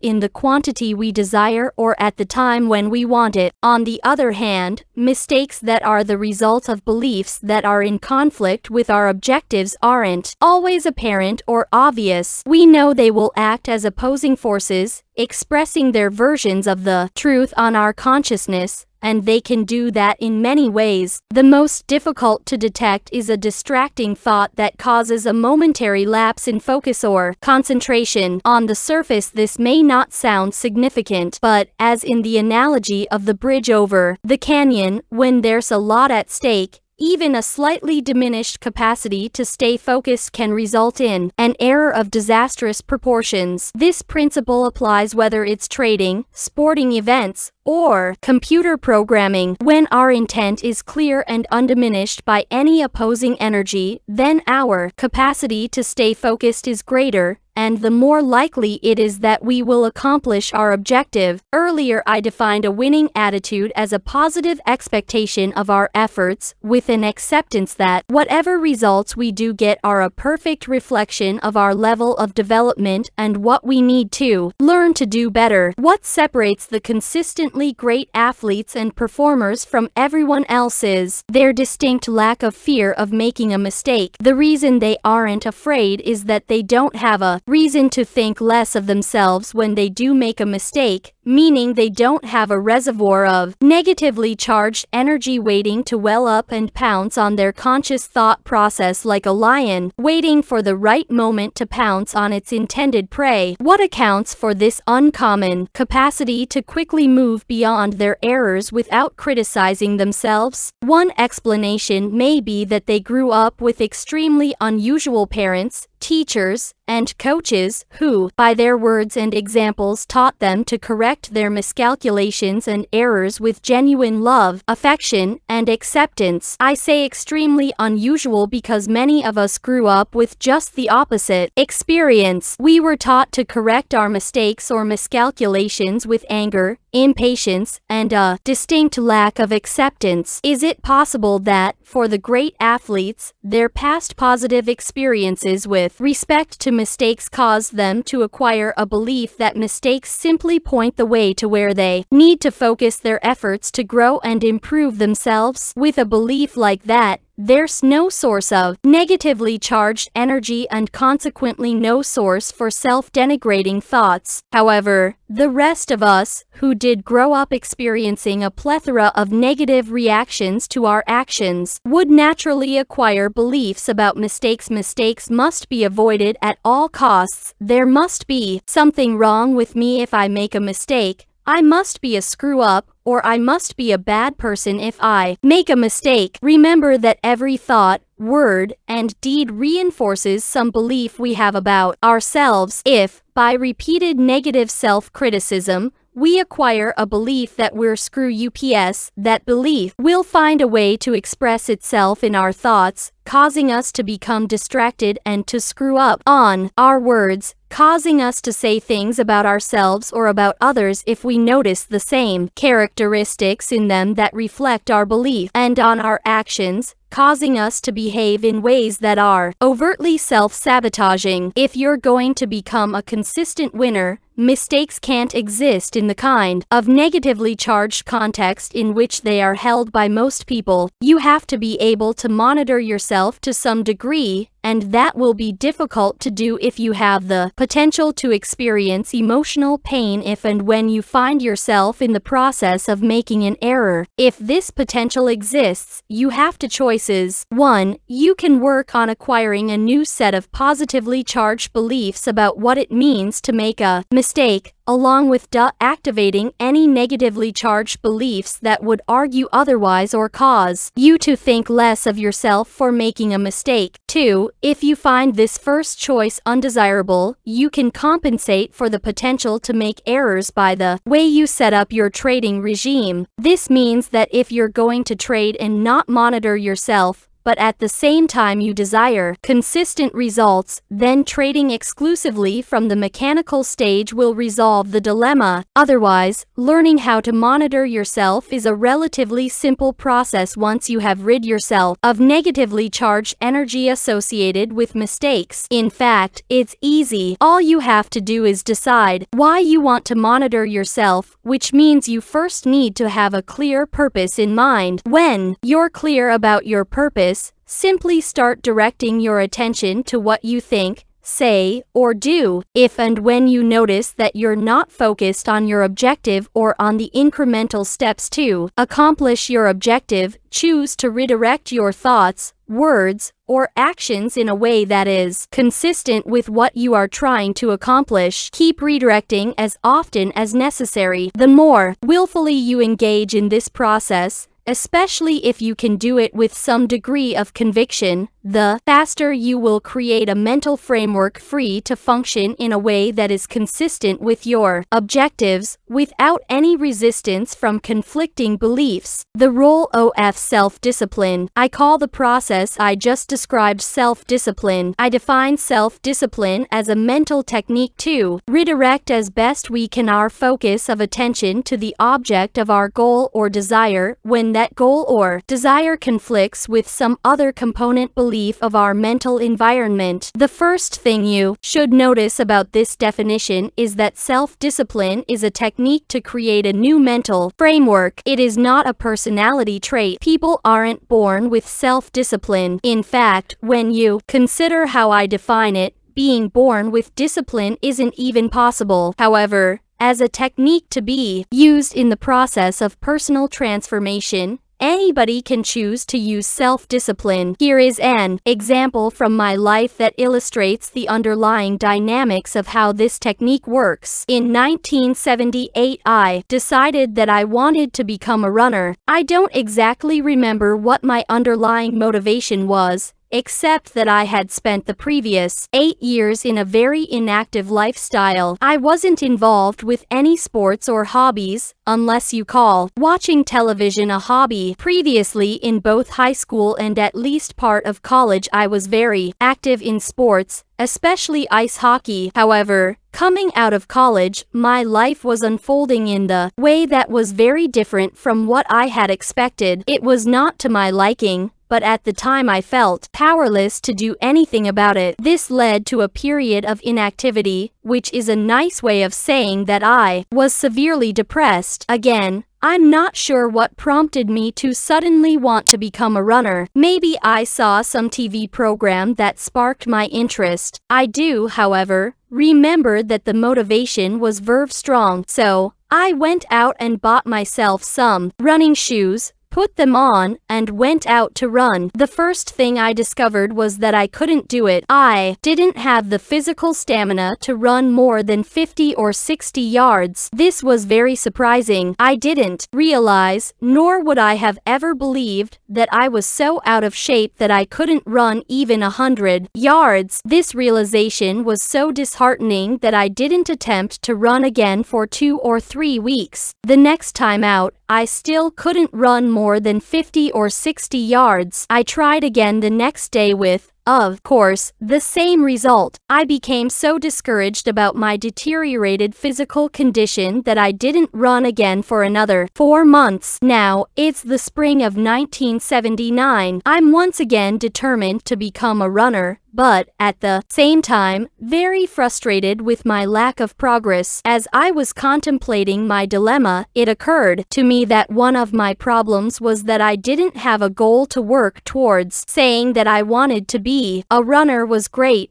but what did that mean? I really didn't know. It was too vague and abstract. I had to have something more tangible to work towards, so I decided that I wanted to be able to run 5 miles by the end of the summer. 5 miles seemed insurmountable at the time, but thinking that I might be able to do it generated a lot of enthusiasm. This increased level of enthusiasm gave me enough impetus to run 4 times that week. At the end of this first week, I was really surprised to discover even a little bit of exercise improved my stamina and ability to run a little farther each time. This created even more enthusiasm, so I went out and bought a stopwatch and blank book to be used as a running diary. I set up a 2-mile course and marked off each quarter mile. In the diary, I entered the date, my distance, my time, and how I felt physically each time I ran. Now I thought I was well on my way to the 5 miles, until I literally ran into my next set of problems. The biggest were the conflicting and distracting thoughts that flooded my consciousness every time I decided I wanted to go out and run. I was amazed at the number and intensity of the reasons I found for not doing it. It's hot or cold outside.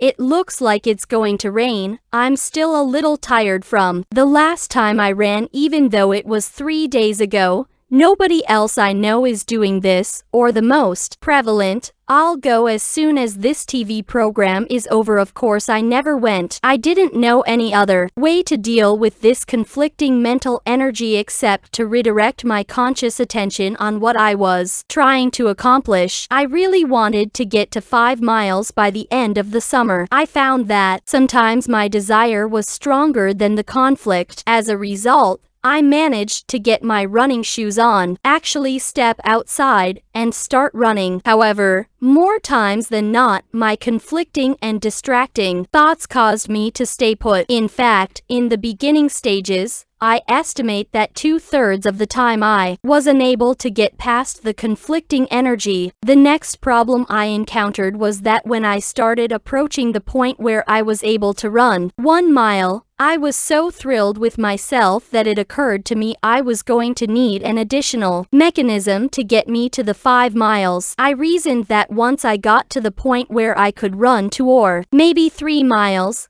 I would be so overwhelmingly pleased with myself that I wouldn't feel any need to fulfill my 5-mile objective. So I made a rule for myself. You could call it the 5-mile rule. If I managed to get my running shoes on and get outside in spite of all the conflicting thoughts trying to talk me out of it, I committed myself to running at least 1 step farther than the last time I ran. It was certainly all right if I ran more than 1 step further, but it couldn't be less than 1 step, no matter what. As it turns out, I never broke this rule, and by the end of the summer, I made it to 5 miles. But then, something really interesting and completely unanticipated happened before I got there. As I got closer to fulfilling my 5-mile objective, little by little, the conflicting thoughts began to dissipate. Eventually, they didn't exist at all. At that point, I found that if I wanted to run,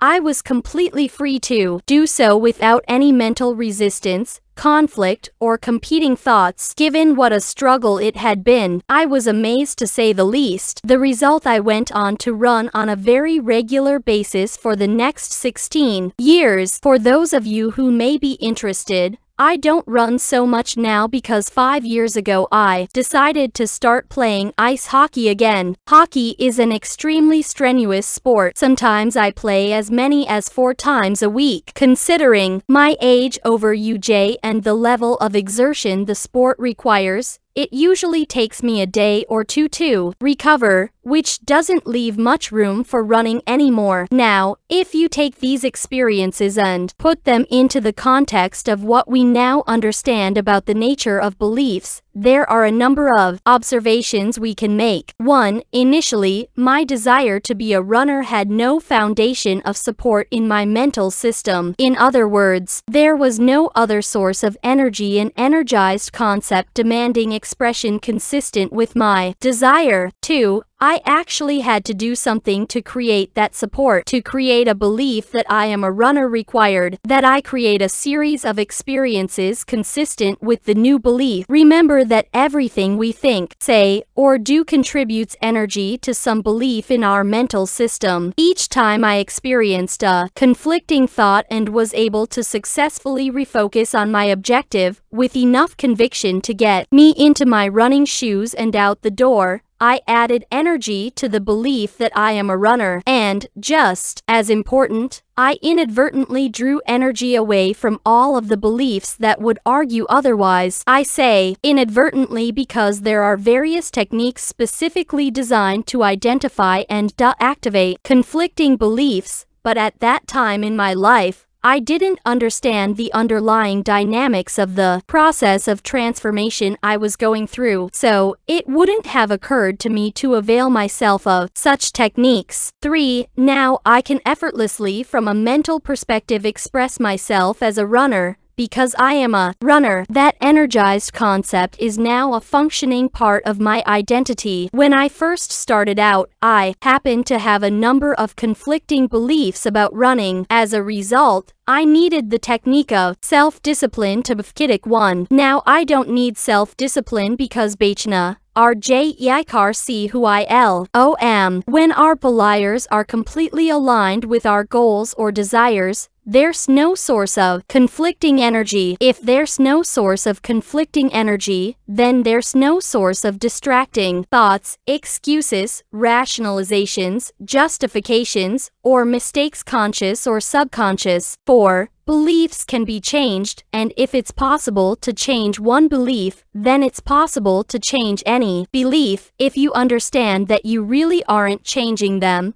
but are only transferring energy from one concept to another. The form of the belief targeted for change remains intact. Therefore, two completely contradictory beliefs can exist in your mental system, side by side, but if you've drawn the energy out of one belief and completely energized the other, no contradiction exists from a functional perspective, only the belief that the energy will have the capacity to act as a force on your state of mind, on your perception and interpretation of information, and your behavior. Now, the sole purpose of trading mechanically is to transform yourself into a consistently successful trader. If there's anything in your mental environment that's in conflict with the principles of creating the belief that I am a consistently successful trader, then you will need to employ the technique of self-discipline to integrate these principles as a dominant, functioning part of your identity. Once the principles become who you are, you will no longer need self-discipline, because the process of being consistent will become effortless. Remember that consistency is not the same as the ability to put on a winning trade, or even a string of winning trades for that matter,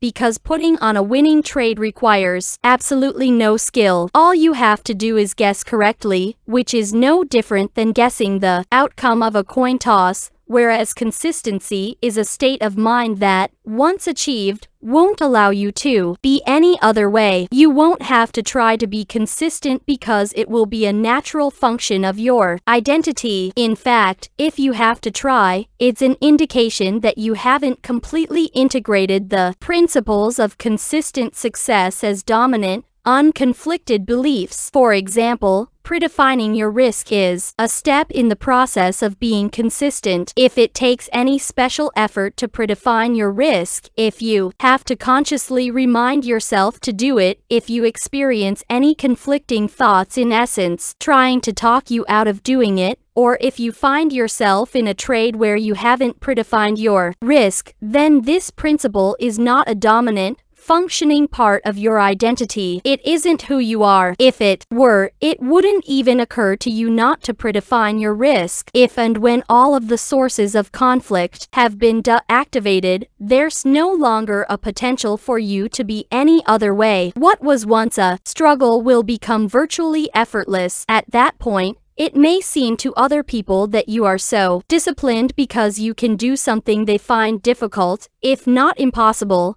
but the reality is that you aren't being disciplined at all. You are simply functioning from a different set of beliefs that compel you to behave in a way that is consistent with your desires, goals, or objectives. Creating a belief in consistency. Creating a belief that I am a consistent winner is the primary objective, but like my intention to become a runner, it's too broad and abstract to implement without breaking it down into a step-by-step process. So what I'm going to do is break this belief down into its smallest definable parts and then give you a plan to integrate each part as a dominant belief. The following sub-beliefs are the building, thinking like a trader 185 blocks that provide the underlying structure for what it means to be a consistent winner. I am a consistent winner because 1. I objectively identify my edges. 2. I predefine the risk of every trade. 3.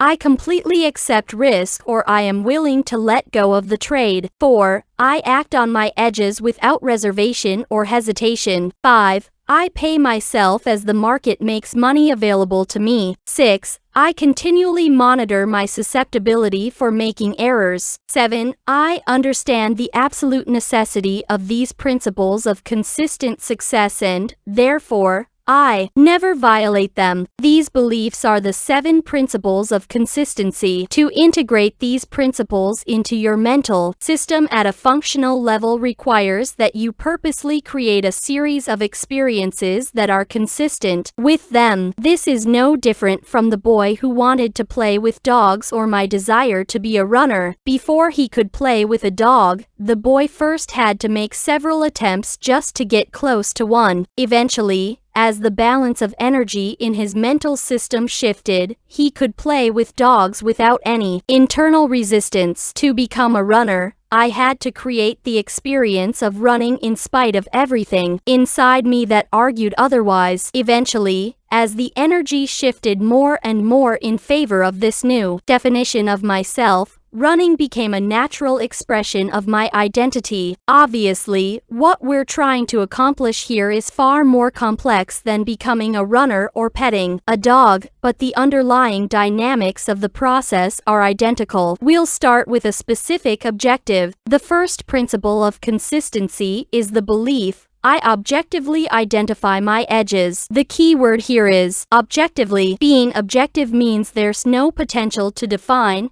interpret, and therefore perceive any market information from either a painful or euphoric perspective. The way to be objective is to operate out of beliefs that keep your expectations neutral and to always take the unknown forces into consideration. Remember, you have to specifically train your mind to be objective and to stay focused in the now moment opportunity flow. Our minds are not naturally wired to think this way, so to be an objective observer you have to learn to think from the market's perspective. From the market's perspective, there are always unknown forces traders waiting to act on. Price movement. Therefore, from the market's perspective, every moment is truly unique, even though the moment may look, sound, or feel exactly the same as some moment logged away in your memory bank. The instant you either decide or assume you know what's going to happen next, you will automatically expect to be right. However, what you know, at least at the rational level of thinking, can only take into consideration your unique past, which may not have any relationship to what is actually happening from the market's perspective. At that point, any market information that is not consistent with your expectation has the potential to be defined and interpreted as painful. To avoid experiencing the pain, your mind will automatically compensate with both conscious and subconscious pain avoidance mechanisms for any differences between what you expect and what the market is offering. What you will experience is commonly referred to as an illusion. In a state of illusion, you are neither objective nor connected to the now moment opportunity flow. Instead, you become susceptible to committing all the typical trading errors: hesitating, jumping the gun, not predefining your risk, defining your risk but refusing to take the loss, and letting the trade turn into a bigger loser, getting out of a winning trade too soon, not taking any profits out of a winning trade, letting a winning trade turn into a loser, moving a stop closer to your entry point, getting stopped out and watching the market trade back in your favor, or trading too large a position in relationship to your equity. The 5 fundamental truths about the market will keep your expectations neutral. Focus your mind in the now moment opportunity flow by disassociating the present moment from your past, and, therefore, eliminate your potential to commit these errors. When you stop making trading errors, you'll begin trusting yourself. As your sense of self-trust increases, so will your sense of self-confidence. The greater your confidence, the easier it will be to execute your trades, act on your edges without reservation or hesitation. The 5 truths will also create a state of mind in which you will genuinely accept the risks of trading. When you genuinely accept the risks, you will be at peace with any outcome. When you're at peace with any outcome, you will experience a carefree,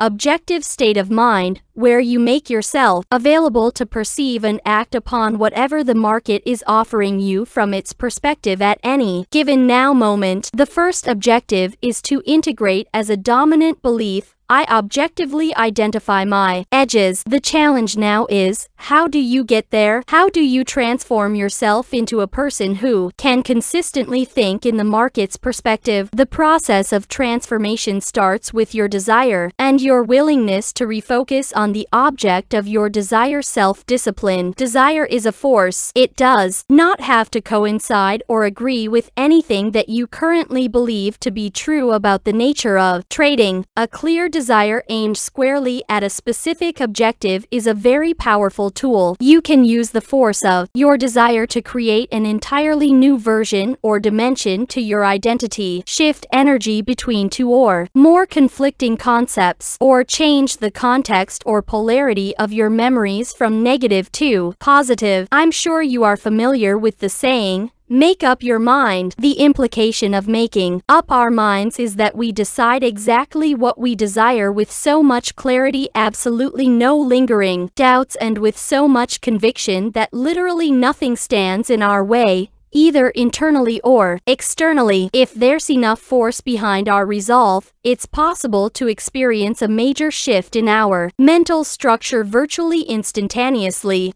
Activating internal conflicts is not a function of time, it's a function-focused desire, although it can take a considerable amount of time to get to the point where we really make up our minds. Otherwise, in the absence of extreme clarity and conviction, the technique of self-discipline, over time, will do the job quite nicely if, of course, you're willing to use it. To get there, you must make up your mind with as much conviction and clarity as possible that more than anything else you desire consistency, the state of mind of trust, confidence, and objectivity from your trading. This is necessary because if you're like most traders, you're going to be up against some very formidable conflicting forces. For example, if you've been trading to get high from the euphoria of catching a big move to impress your family and friends, to be a hero, to fulfill an addiction to random rewards, to be right about your predictions, or for any other reason that has nothing to do with being consistent, then you'll find the force of these other motivations will not only act as an obstacle making the trading exercise I'm about to give you very difficult, but it could very well be strong enough even to keep you from doing the exercise at all. Remember the boy who had no desire to be like the other children and interact with dogs? In essence, he decided to live with the active contradiction between his minimally charged positive belief that not all dogs are dangerous and his core, negatively charged belief that all dogs are dangerous. He had the ability to perceive friendly dogs, but at the same time found it impossible to interact with them unless he desires to change it. The imbalance of energy between these two beliefs will stay exactly as it is for his entire life. To even start this process, you have to want consistency so much that you would be willing to give up all the other reasons, motivations, or agendas you have for trading that aren't consistent with the process of integrating the beliefs that create consistency. A clear, intense desire is an absolute prerequisite if you're going to make this process work for you. Exercise learning to trade and edge like a casino. The object of this exercise is to convince yourself that trading is just a simple game of probabilities, numbers, not much different from pulling the handle of a slot machine. At the micro level, the outcomes to individual edges are independent occurrences and random in relationship to one another. At the macro level, the outcomes over a series of trades will produce consistent results. From a probabilities perspective, this means that instead of being the person playing the slot machine, as a trader, you can be the casino if 1. You have an edge that genuinely puts the odds of success in your favor. 2. You can think about trading in the appropriate manner, the 5 fundamental truths. And 3. You can do everything you need to do over a series of trades. Then, like the casinos, you will own the game and be a consistent winner. Setting up the exercise. Pick a market. Choose one actively traded stock or futures contract to trade. It doesn't matter what it is, as long as it's liquid and you can afford the margin requirements for trading at least 300 shares or 3 futures contracts per trade. Choose a set of market variables that define an edge. This can be any trading system you want. The trading system or methodology you choose can be mathematical, mechanical, or visual based on patterns in price charts. It doesn't matter whether you personally design the system or purchase it from someone else, nor do you need to take a long time or be too picky trying to find or develop the best or right system. This exercise is not about system development, and it is not a test of your analytical abilities. In fact, the variables you choose can even be considered mediocre by most traders' standards, because what you are going to learn from doing this exercise is not dependent upon whether you actually make money. If you consider this exercise an educational expense, it will cut down on the amount of time and effort you might otherwise expend trying to find the most profitable edges. For those of you who might be wondering, I'm not going to make any specific recommendations about what system or variables you should use, because I assume that most of the people reading this book are already well schooled in technical analysis. If you need additional assistance, there are hundreds of books available on the topic, as well as system vendors who are more than willing to sell you their ideas. However, if you've made a genuine attempt to do this on your own but are still having problems picking a system, you can contact me at markdouglas.com or TradeEngineThazon.com and I will make some recommendations. Whatever system you choose to use has to fit within the following specifications. Trade entry. The variables you use to define your edge have to be absolutely precise. The system has to be designed so that it does not require you to make any subjective decisions or judgments about whether your edge is present. If the market is aligned in a way that conforms with the rigid variables of your system, then you have a trade. If not, then you don't have a trade. Period. No other extraneous or random factors can enter into the equation. Stop loss exit. The same conditions apply to getting out of a trade that's not working. Your methodology has to tell you exactly how much you need to risk to find out if the trade is going to work. There is always an optimum point at which the possibility of a trade not working is so diminished, especially in relationship to the profit potential, that you're better off taking your loss and getting your mind clear to act on the next edge. Let the market structure determine where this optimum point is, rather than using an arbitrary dollar amount that you are willing to risk on a trade. In any case, whatever system you choose, it has to be absolutely exact, requiring no subjective decision making. Again, no extraneous or random variables can enter into the equation. Time frame. Your trading methodology can be in any time frame that suits you, but all your entry and exit signals have to be dusty high same time frame. For example, if you use variables that identify a particular support and resistance pattern on a 30-minute bar chart, then your risk and profit objective calculations also have to be determined in a 30-minute time frame. However, trading in one time frame does not preclude you from using other time frames as filters. For example, you could have as a filter a rule that states you're only going to take trades that are in the direction of the major trend. There's an old trading axiom that the trend is your friend. It means that you have a higher probability of success when you trade in the direction of the major trend, if there is one. In fact,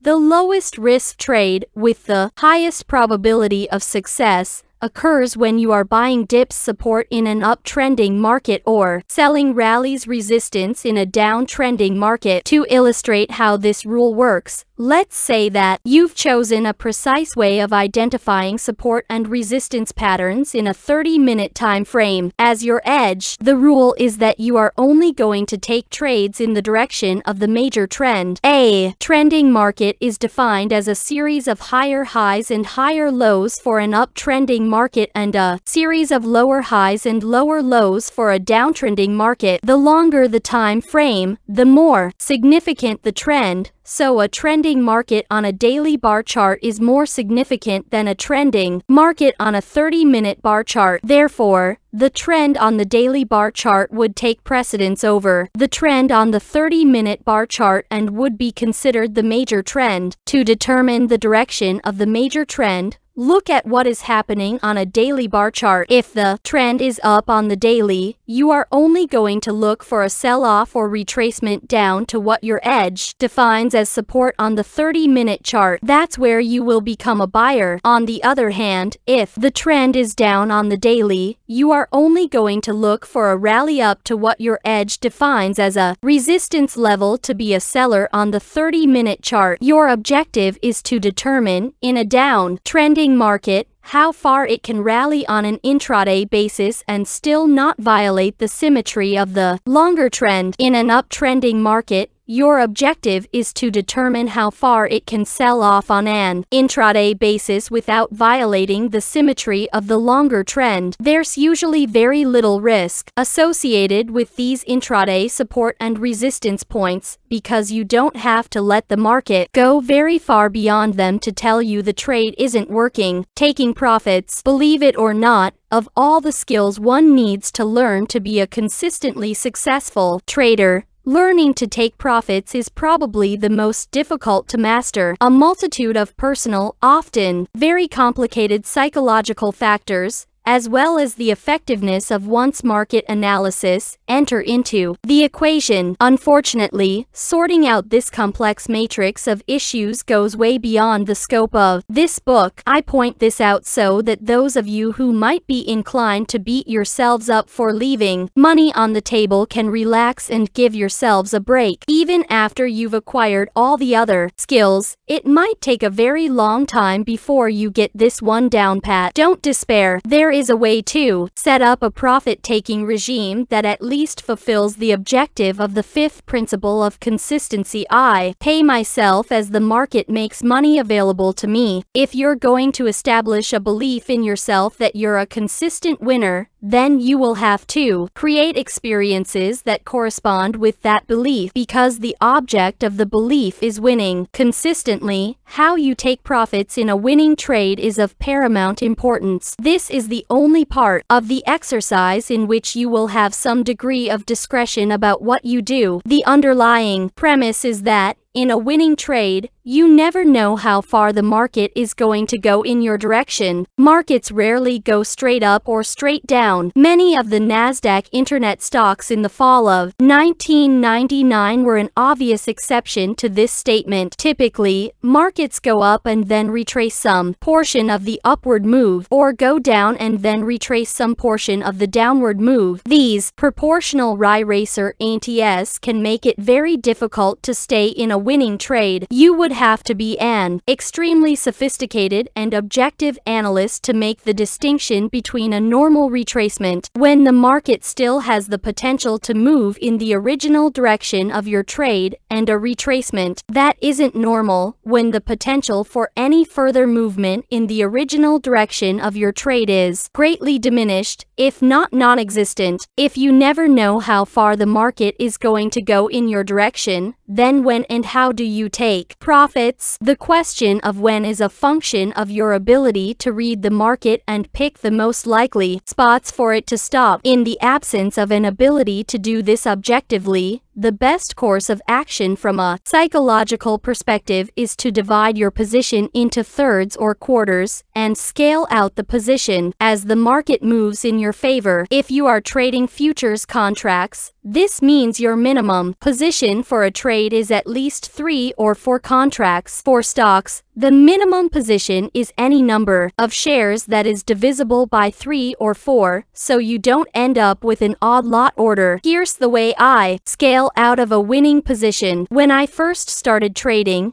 especially during the first 3 years 1979 through 1981, I would thoroughly and regularly analyze the results of my trading activities. One of the things I discovered was that I rarely got stopped out of a trade for a loss without the market first going at least a little way in my direction. On average, only 1 out of every 10 trades was an immediate loser that never went in my direction. Out of the other 25 to 30% of the trades that were ultimately losers, the market usually went in my direction by 3 or 4 ticks before revising and stopping me out. I calculated that if I got into the habit of taking at least a third of my original position off every time the market gave me those 3 or 4 ticks, at the end of the year the accumulated winnings would go a long way towards paying my expenses. I was right. To this day, I always, without reservation or hesitation, take off a portion of a winning position whenever the market gives me a little to take. How much that might be depends on the market. It will be a different amount in each case. For example, in Treasury bond futures, I take a third of my position off when I get 4 ticks. In the S&P futures, I take a third off for a profit of 1.5 to 2 full points. In a bond trade, I usually don't risk more than 6 ticks to find out if the trade is going to work. Using a 3-contract trade as an example, here's how it works if I get into a position and the market immediately goes against me. Without giving me at least 4 ticks first, I get stopped out of the trade for an 18-tick loss. But as I've indicated, this doesn't happen often. More likely, the trade goes in my favor by some small amount before becoming a loser. If it goes in my favor by at least 4 ticks, I take those 4 ticks on 1 contract. What I have done is reduce my total risk on the other 2 contracts by 10 ticks. If the market then stops me out of the last 2 contracts, the net loss on the trade is only 8 ticks. If I don't get stopped out on the last 2 contracts and the market moves in my direction, I take the next third of the position off at some predetermined profit objective. This is based on some longer time frame support or resistance, or on the test of a previous significant high or low. When I take profits on the second third, I also move the stop loss to my original entry point. Now I have a net profit on the trade regardless of what happens to the last third of the position. In other words, I now have a risk-free opportunity. I can't emphasize enough, nor can the publisher make the words on this page big enough to stress how important it is for you to experience the state of risk-free opportunity. When you set up a situation in which there is risk-free opportunity, there's no way to lose unless something extremely unusual happens, like a limit up or limit down move through your stop. If, under normal circumstances, there's no way to lose, you get to experience what it really feels like to be in a trade with a relaxed, carefree state of mind. To illustrate this point, imagine that you are in a winning trade. The market made a fairly significant move in your direction, but you didn't take any profits because you thought it was going even further. However, instead of going further, the market trades all the way back to or very close to your original entry point. You panic and, as a result, liquidate the trade because you don't want to let what was once a winning trade turn into a loser. But as soon as you're out, the market bounces right back into what would have been a winning trade. If you had locked in some profits by scaling out, putting yourself in a risk-free opportunity situation, it's very unlikely that you would have panicked or felt any stress or anxiety for that matter. I still have a third of my position left. What now? I look for the most likely place for the market to stop. This is usually a significant high or low in a longer time frame. I place my order to liquidate just below that spot in a long position or just above that spot in a short position. I place my orders just above or just below because I don't care about squeezing the last tick out of the trade. I have found over the years that trying to do that just isn't worth it. One other factor you need to take into consideration is your risk-to-reward ratio. The risk-to-reward ratio is the dollar value of how much risk you have to take relative to the profit potential. Ideally, your risk-to-reward ratio should be at least 3:1, which means you are only risking $1 for every $3 of profit potential. If your edge and the way you scale out of your trades give you a 3-1 risk to reward ratio, your winning trade percentage can be less than 50% and you will still make money consistently. A 3-1 risk to reward ratio is ideal. However, for the purposes of this exercise, it doesn't matter what it is, nor does it matter how effectively you scale out. As long as you do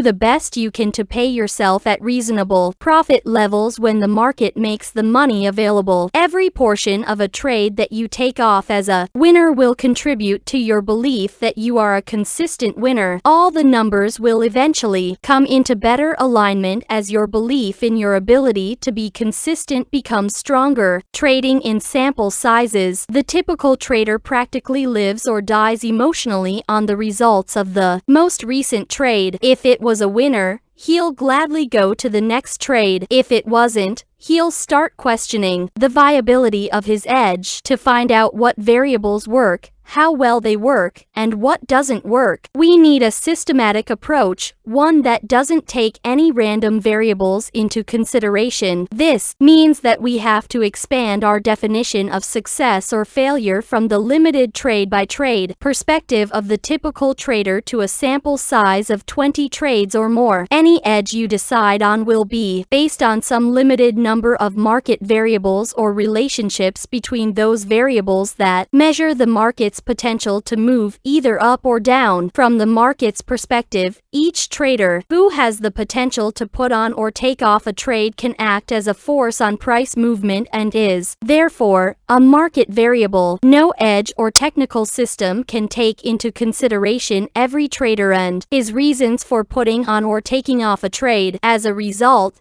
any set of market variables that defines an edge is like a snapshot of something very fluid, capturing only a limited portion of all the possibilities. When you apply any set of variables to the market, they may work very well over an extended period of time, but after a while you may find that their effectiveness diminishes. That's because the underlying dynamics of the interaction between all the participants the market is changing. New traders come into the market with their own unique ideas of what is high and what is low, and other traders leave. Little by little, these changes affect the underlying dynamics of how the market moves. No snapshot, rigid set of variables can take these subtle changes into consideration. You can compensate for these subtle changes in the underlying dynamics of market movement and still maintain a consistent approach by trading in sample sizes. Your sample size has to be large enough to give your variables a fair and adequate test, but at the same time small enough so that if their effectiveness diminishes, you can detect it before you lose an inordinate amount of money. I have found that a sample size of at least 20 trades fulfills both of these requirements. Testing. Once you decide on a set of variables that conform to these specifications, you need to test them to see how well they work. If you have the appropriate software to do this, you are probably already familiar with the procedures. If you don't have testing software, you can either forward test your variables or hire a testing service to do it for you. If you need a recommendation for a testing service, contact me at markdouglas.com or tradeengine.com for a referral. In any case, keep in mind that the object of the exercise is to use trading as a vehicle to learn how to think objectively in the market's perspective, as if you were a casino operator. Right now, the bottom line performance of your system isn't very important, but it is important that you have a good idea of what you can expect in the way of a win-to-loss ratio, the number of winning trades relative to the number of losing trades for your sample size. Accepting the risk. A requirement of this exercise is that you know in advance exactly what your risk is on each trade in your 20-trade sample size. As you now know, knowing the risk and accepting the risk are two different things. I want you to be as comfortable comfortable as possible with the dollar value of the risk you are taking in this exercise. Because the exercise requires that you use a 20 trade sample size, the potential risk is that you will lose on all 20 trades. This is obviously the worst case scenario. It is as likely an occurrence as that you will win on all 20 trades, which means it isn't very likely. Nevertheless, it is a possibility. Therefore, you should set up the exercise in such a way that you can accept the risk in dollar value of losing on all 20 trades. For example, if you're trading S&P futures, your edge might require that you risk 3 full points per contract to find out if the trade is going to work. Since the exercise requires that you trade a minimum of 3 contracts per trade, the total dollar value of the risk per trade is $2,250 if you use big contracts. The accumulated dollar value of risk if you lose on all 20 trades is $45,000. You may not be comfortable risking $45,000 on this exercise. If you're not comfortable, you can reduce the dollar value of the risk by trading S&P mini contracts E-mini. They are 1/5 the value of the big contracts, so the total dollar value of the risk per trade goes down to $450 and the accumulated risk for all 20 trades is $9,000. You can do the same thing if you are trading stocks. Just keep on reducing the number of shares per trade until you get to a point where you are comfortable with the total accumulated risk for all 20 trades. What I don't want you to do is change your established risk parameters to satisfy your comfort levels. If, based on your research, you have determined that a 3-point risk in the S&PS is the optimum distance you must let the market trade against your edge to tell you it isn't worth staying in the position, then leave it at 3 points. Change this variable only if it is warranted from a technical analysis perspective. If you've done everything possible to reduce your position size and find that you still aren't comfortable with the accumulated dollar value of losing on all 20 trades, then I suggest you do the exercise with a simulated brokerage service. With a simulated brokerage service, everything about the process of putting on and taking off trades, including fills and brokerage statements, is exactly the same as with an actual brokerage firm, except that the trades are not actually entered into the market. As a result, you don't actually have any money at risk. A simulated brokerage service is an excellent tool to practice with in real time, under real market conditions. It is also an excellent tool for forward testing a trading system. There may be others, but the only service of this nature that I know of is audiobook.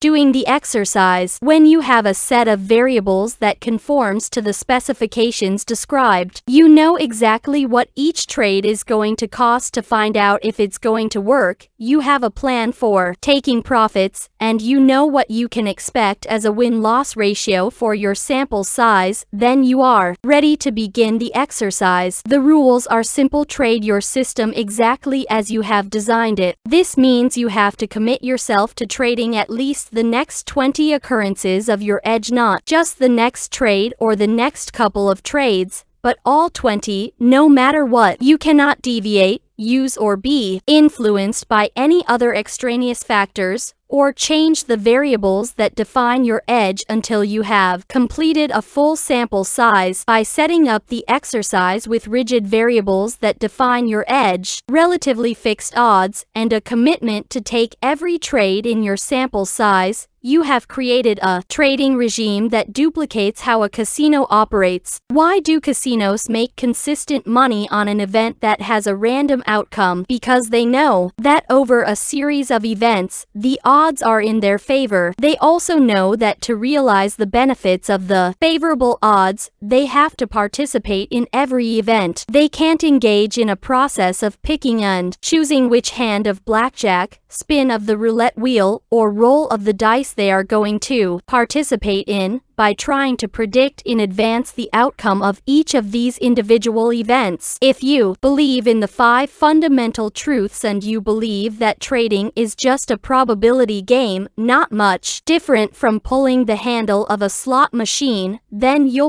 find that this exercise will be effortless because your desire to follow through with your commitment to take every trade in your sample size and your belief in the probabilistic nature of trading will be in complete harmony. As a result, there will be no fear, resistance, or distracting thoughts. What could stop you from doing exactly what you need to do when you need to do it without reservation or hesitation? Nothing. On the other hand, if it hasn't already occurred to you, this exercise is going to create a head-on collision between your desire to think objectively in probabilities and all the forces inside you that are in conflict with this desire. The amount of difficulty you have in doing this exercise will be in direct proportion to the degree to which these conflicts exist. To one degree or another, you will experience the exact opposite of what I described in the previous paragraph. Don't be surprised if you find your first couple of attempts at doing this exercise virtually impossible. How should you handle these conflicts? Monitor yourself and use the technique of self-discipline to refocus on your objective. Write down the 5 fundamental truths and the 7 principles of consistency, and keep them in front of you at all times when you are trading. Repeat them to yourself frequently, with conviction. Every time you notice that you are thinking, saying, or doing something that is inconsistent with these truths or principles, acknowledge the conflict. Don't try to deny the existence of conflicting forces. They are simply parts of your psyche that are, understandably, arguing for their versions of the truth. When this happens, refocus on exactly what you are trying to accomplish. If your purpose is to think objectively, disrupt the association process so you can stay in the now moment opportunity flow. Step through your fears of being wrong, losing money, missing out, and leaving money on the table so you can stop making errors and start trusting yourself. Then you'll know exactly what you need to do. Follow the rules of your trading regime as best you can, doing exactly what your rules call for while focused on the 5 fundamental truths will eventually resolve all your conflicts about the true nature of trading. Every time you actually do something that confirms one of the 5 fundamental truths, you will be drawing energy out of the conflicting beliefs and adding energy to a belief in probabilities and in your ability to produce consistent results. Eventually, your new beliefs will become so powerful that it will take no conscious effort on your part to think and act in a way that is consistent with your objectives. You will know for sure that thinking in probabilities is a functioning part of your identity when you will be able to go through one sample size of at least 20 or more trades without any difficulty, resistance, or conflicting thoughts distracting you from doing exactly what your mechanical system calls for. Then, and only then, will you be ready to move into the more advanced subjective or intuitive stages of trading. A final note: try not to prejudge how long it will take before you can get through at least one sample size of trades. Following your plan without deviation, distracting thoughts, or hesitation to act. It will take as long as it takes. If you wanted to be a professional golfer, it wouldn't be unusual to dedicate yourself to hitting 10,000 or more golf balls until the precise combination of movements in your swing were so ingrained in your muscle memory that you no longer had to think about it consciously. When you're out there hitting those golf balls, you aren't playing an actual game against someone or winning the big tournament. You do it because you believe that skill acquisition and practice will help you win. Learning to be a consistent winner as a trader isn't any different. I wish you great prosperity, and would say good luck. but you really won't need luck if you work at acquiring the appropriate skills. Attitude survey. 1. To make money as a trader, you have to know what the market is going to do next. Agree, disagree. 2. Sometimes I find myself thinking that there must be a way to trade without having to take a loss. Agree, disagree. 3. Making money as a trader is primarily a function of analysis. Agree, disagree. 4. Losses are an unavoidable component of trading. Agree, disagree. 5. My risk is always defined before I enter a trade. Agree, disagree. 6. In my mind, there is always a cost associated with finding out what the market may do next. Agree, disagree. 7. I wouldn't even bother putting on the next trade if I wasn't sure that it was going to be a winner. Agree, disagree. 8. The more a trader learns about the markets and how they behave, the easier it will be for him to execute his trades. Agree, disagree. 9. My methodology tells me exactly under what market conditions to either enter or exit a trade. Agree, disagree. 10.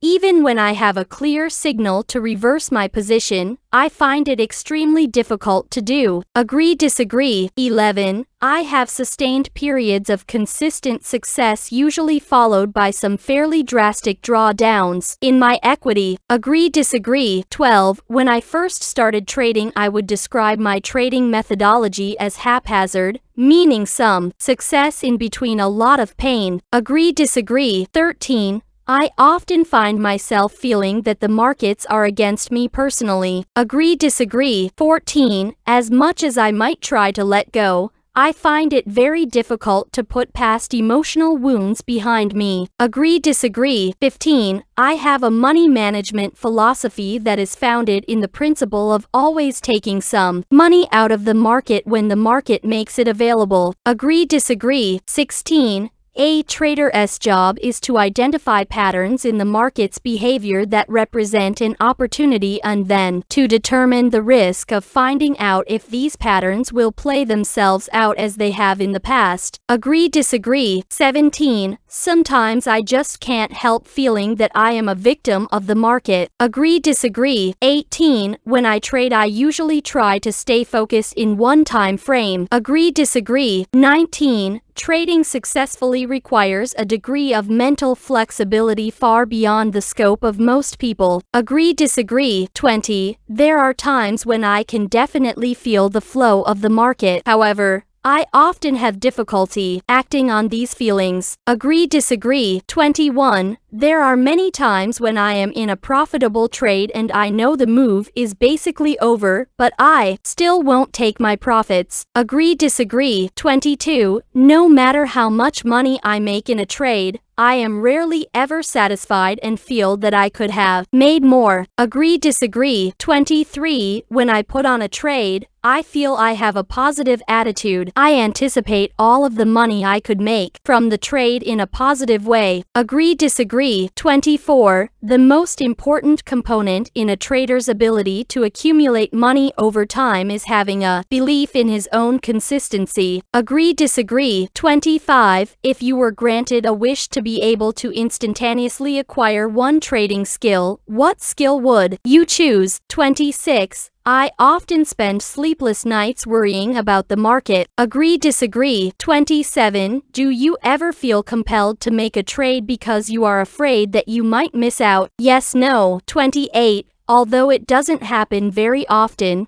I really like my trades to be perfect. When I make a perfect call, it feels so good that it makes up for all of the times that I don't. Agree, disagree. 29. Do you ever find yourself planning trades you never execute and executing trades you never planned? Yes, no. 30. In a few sentences, explain why most traders either don't make money or aren't able to keep what they make.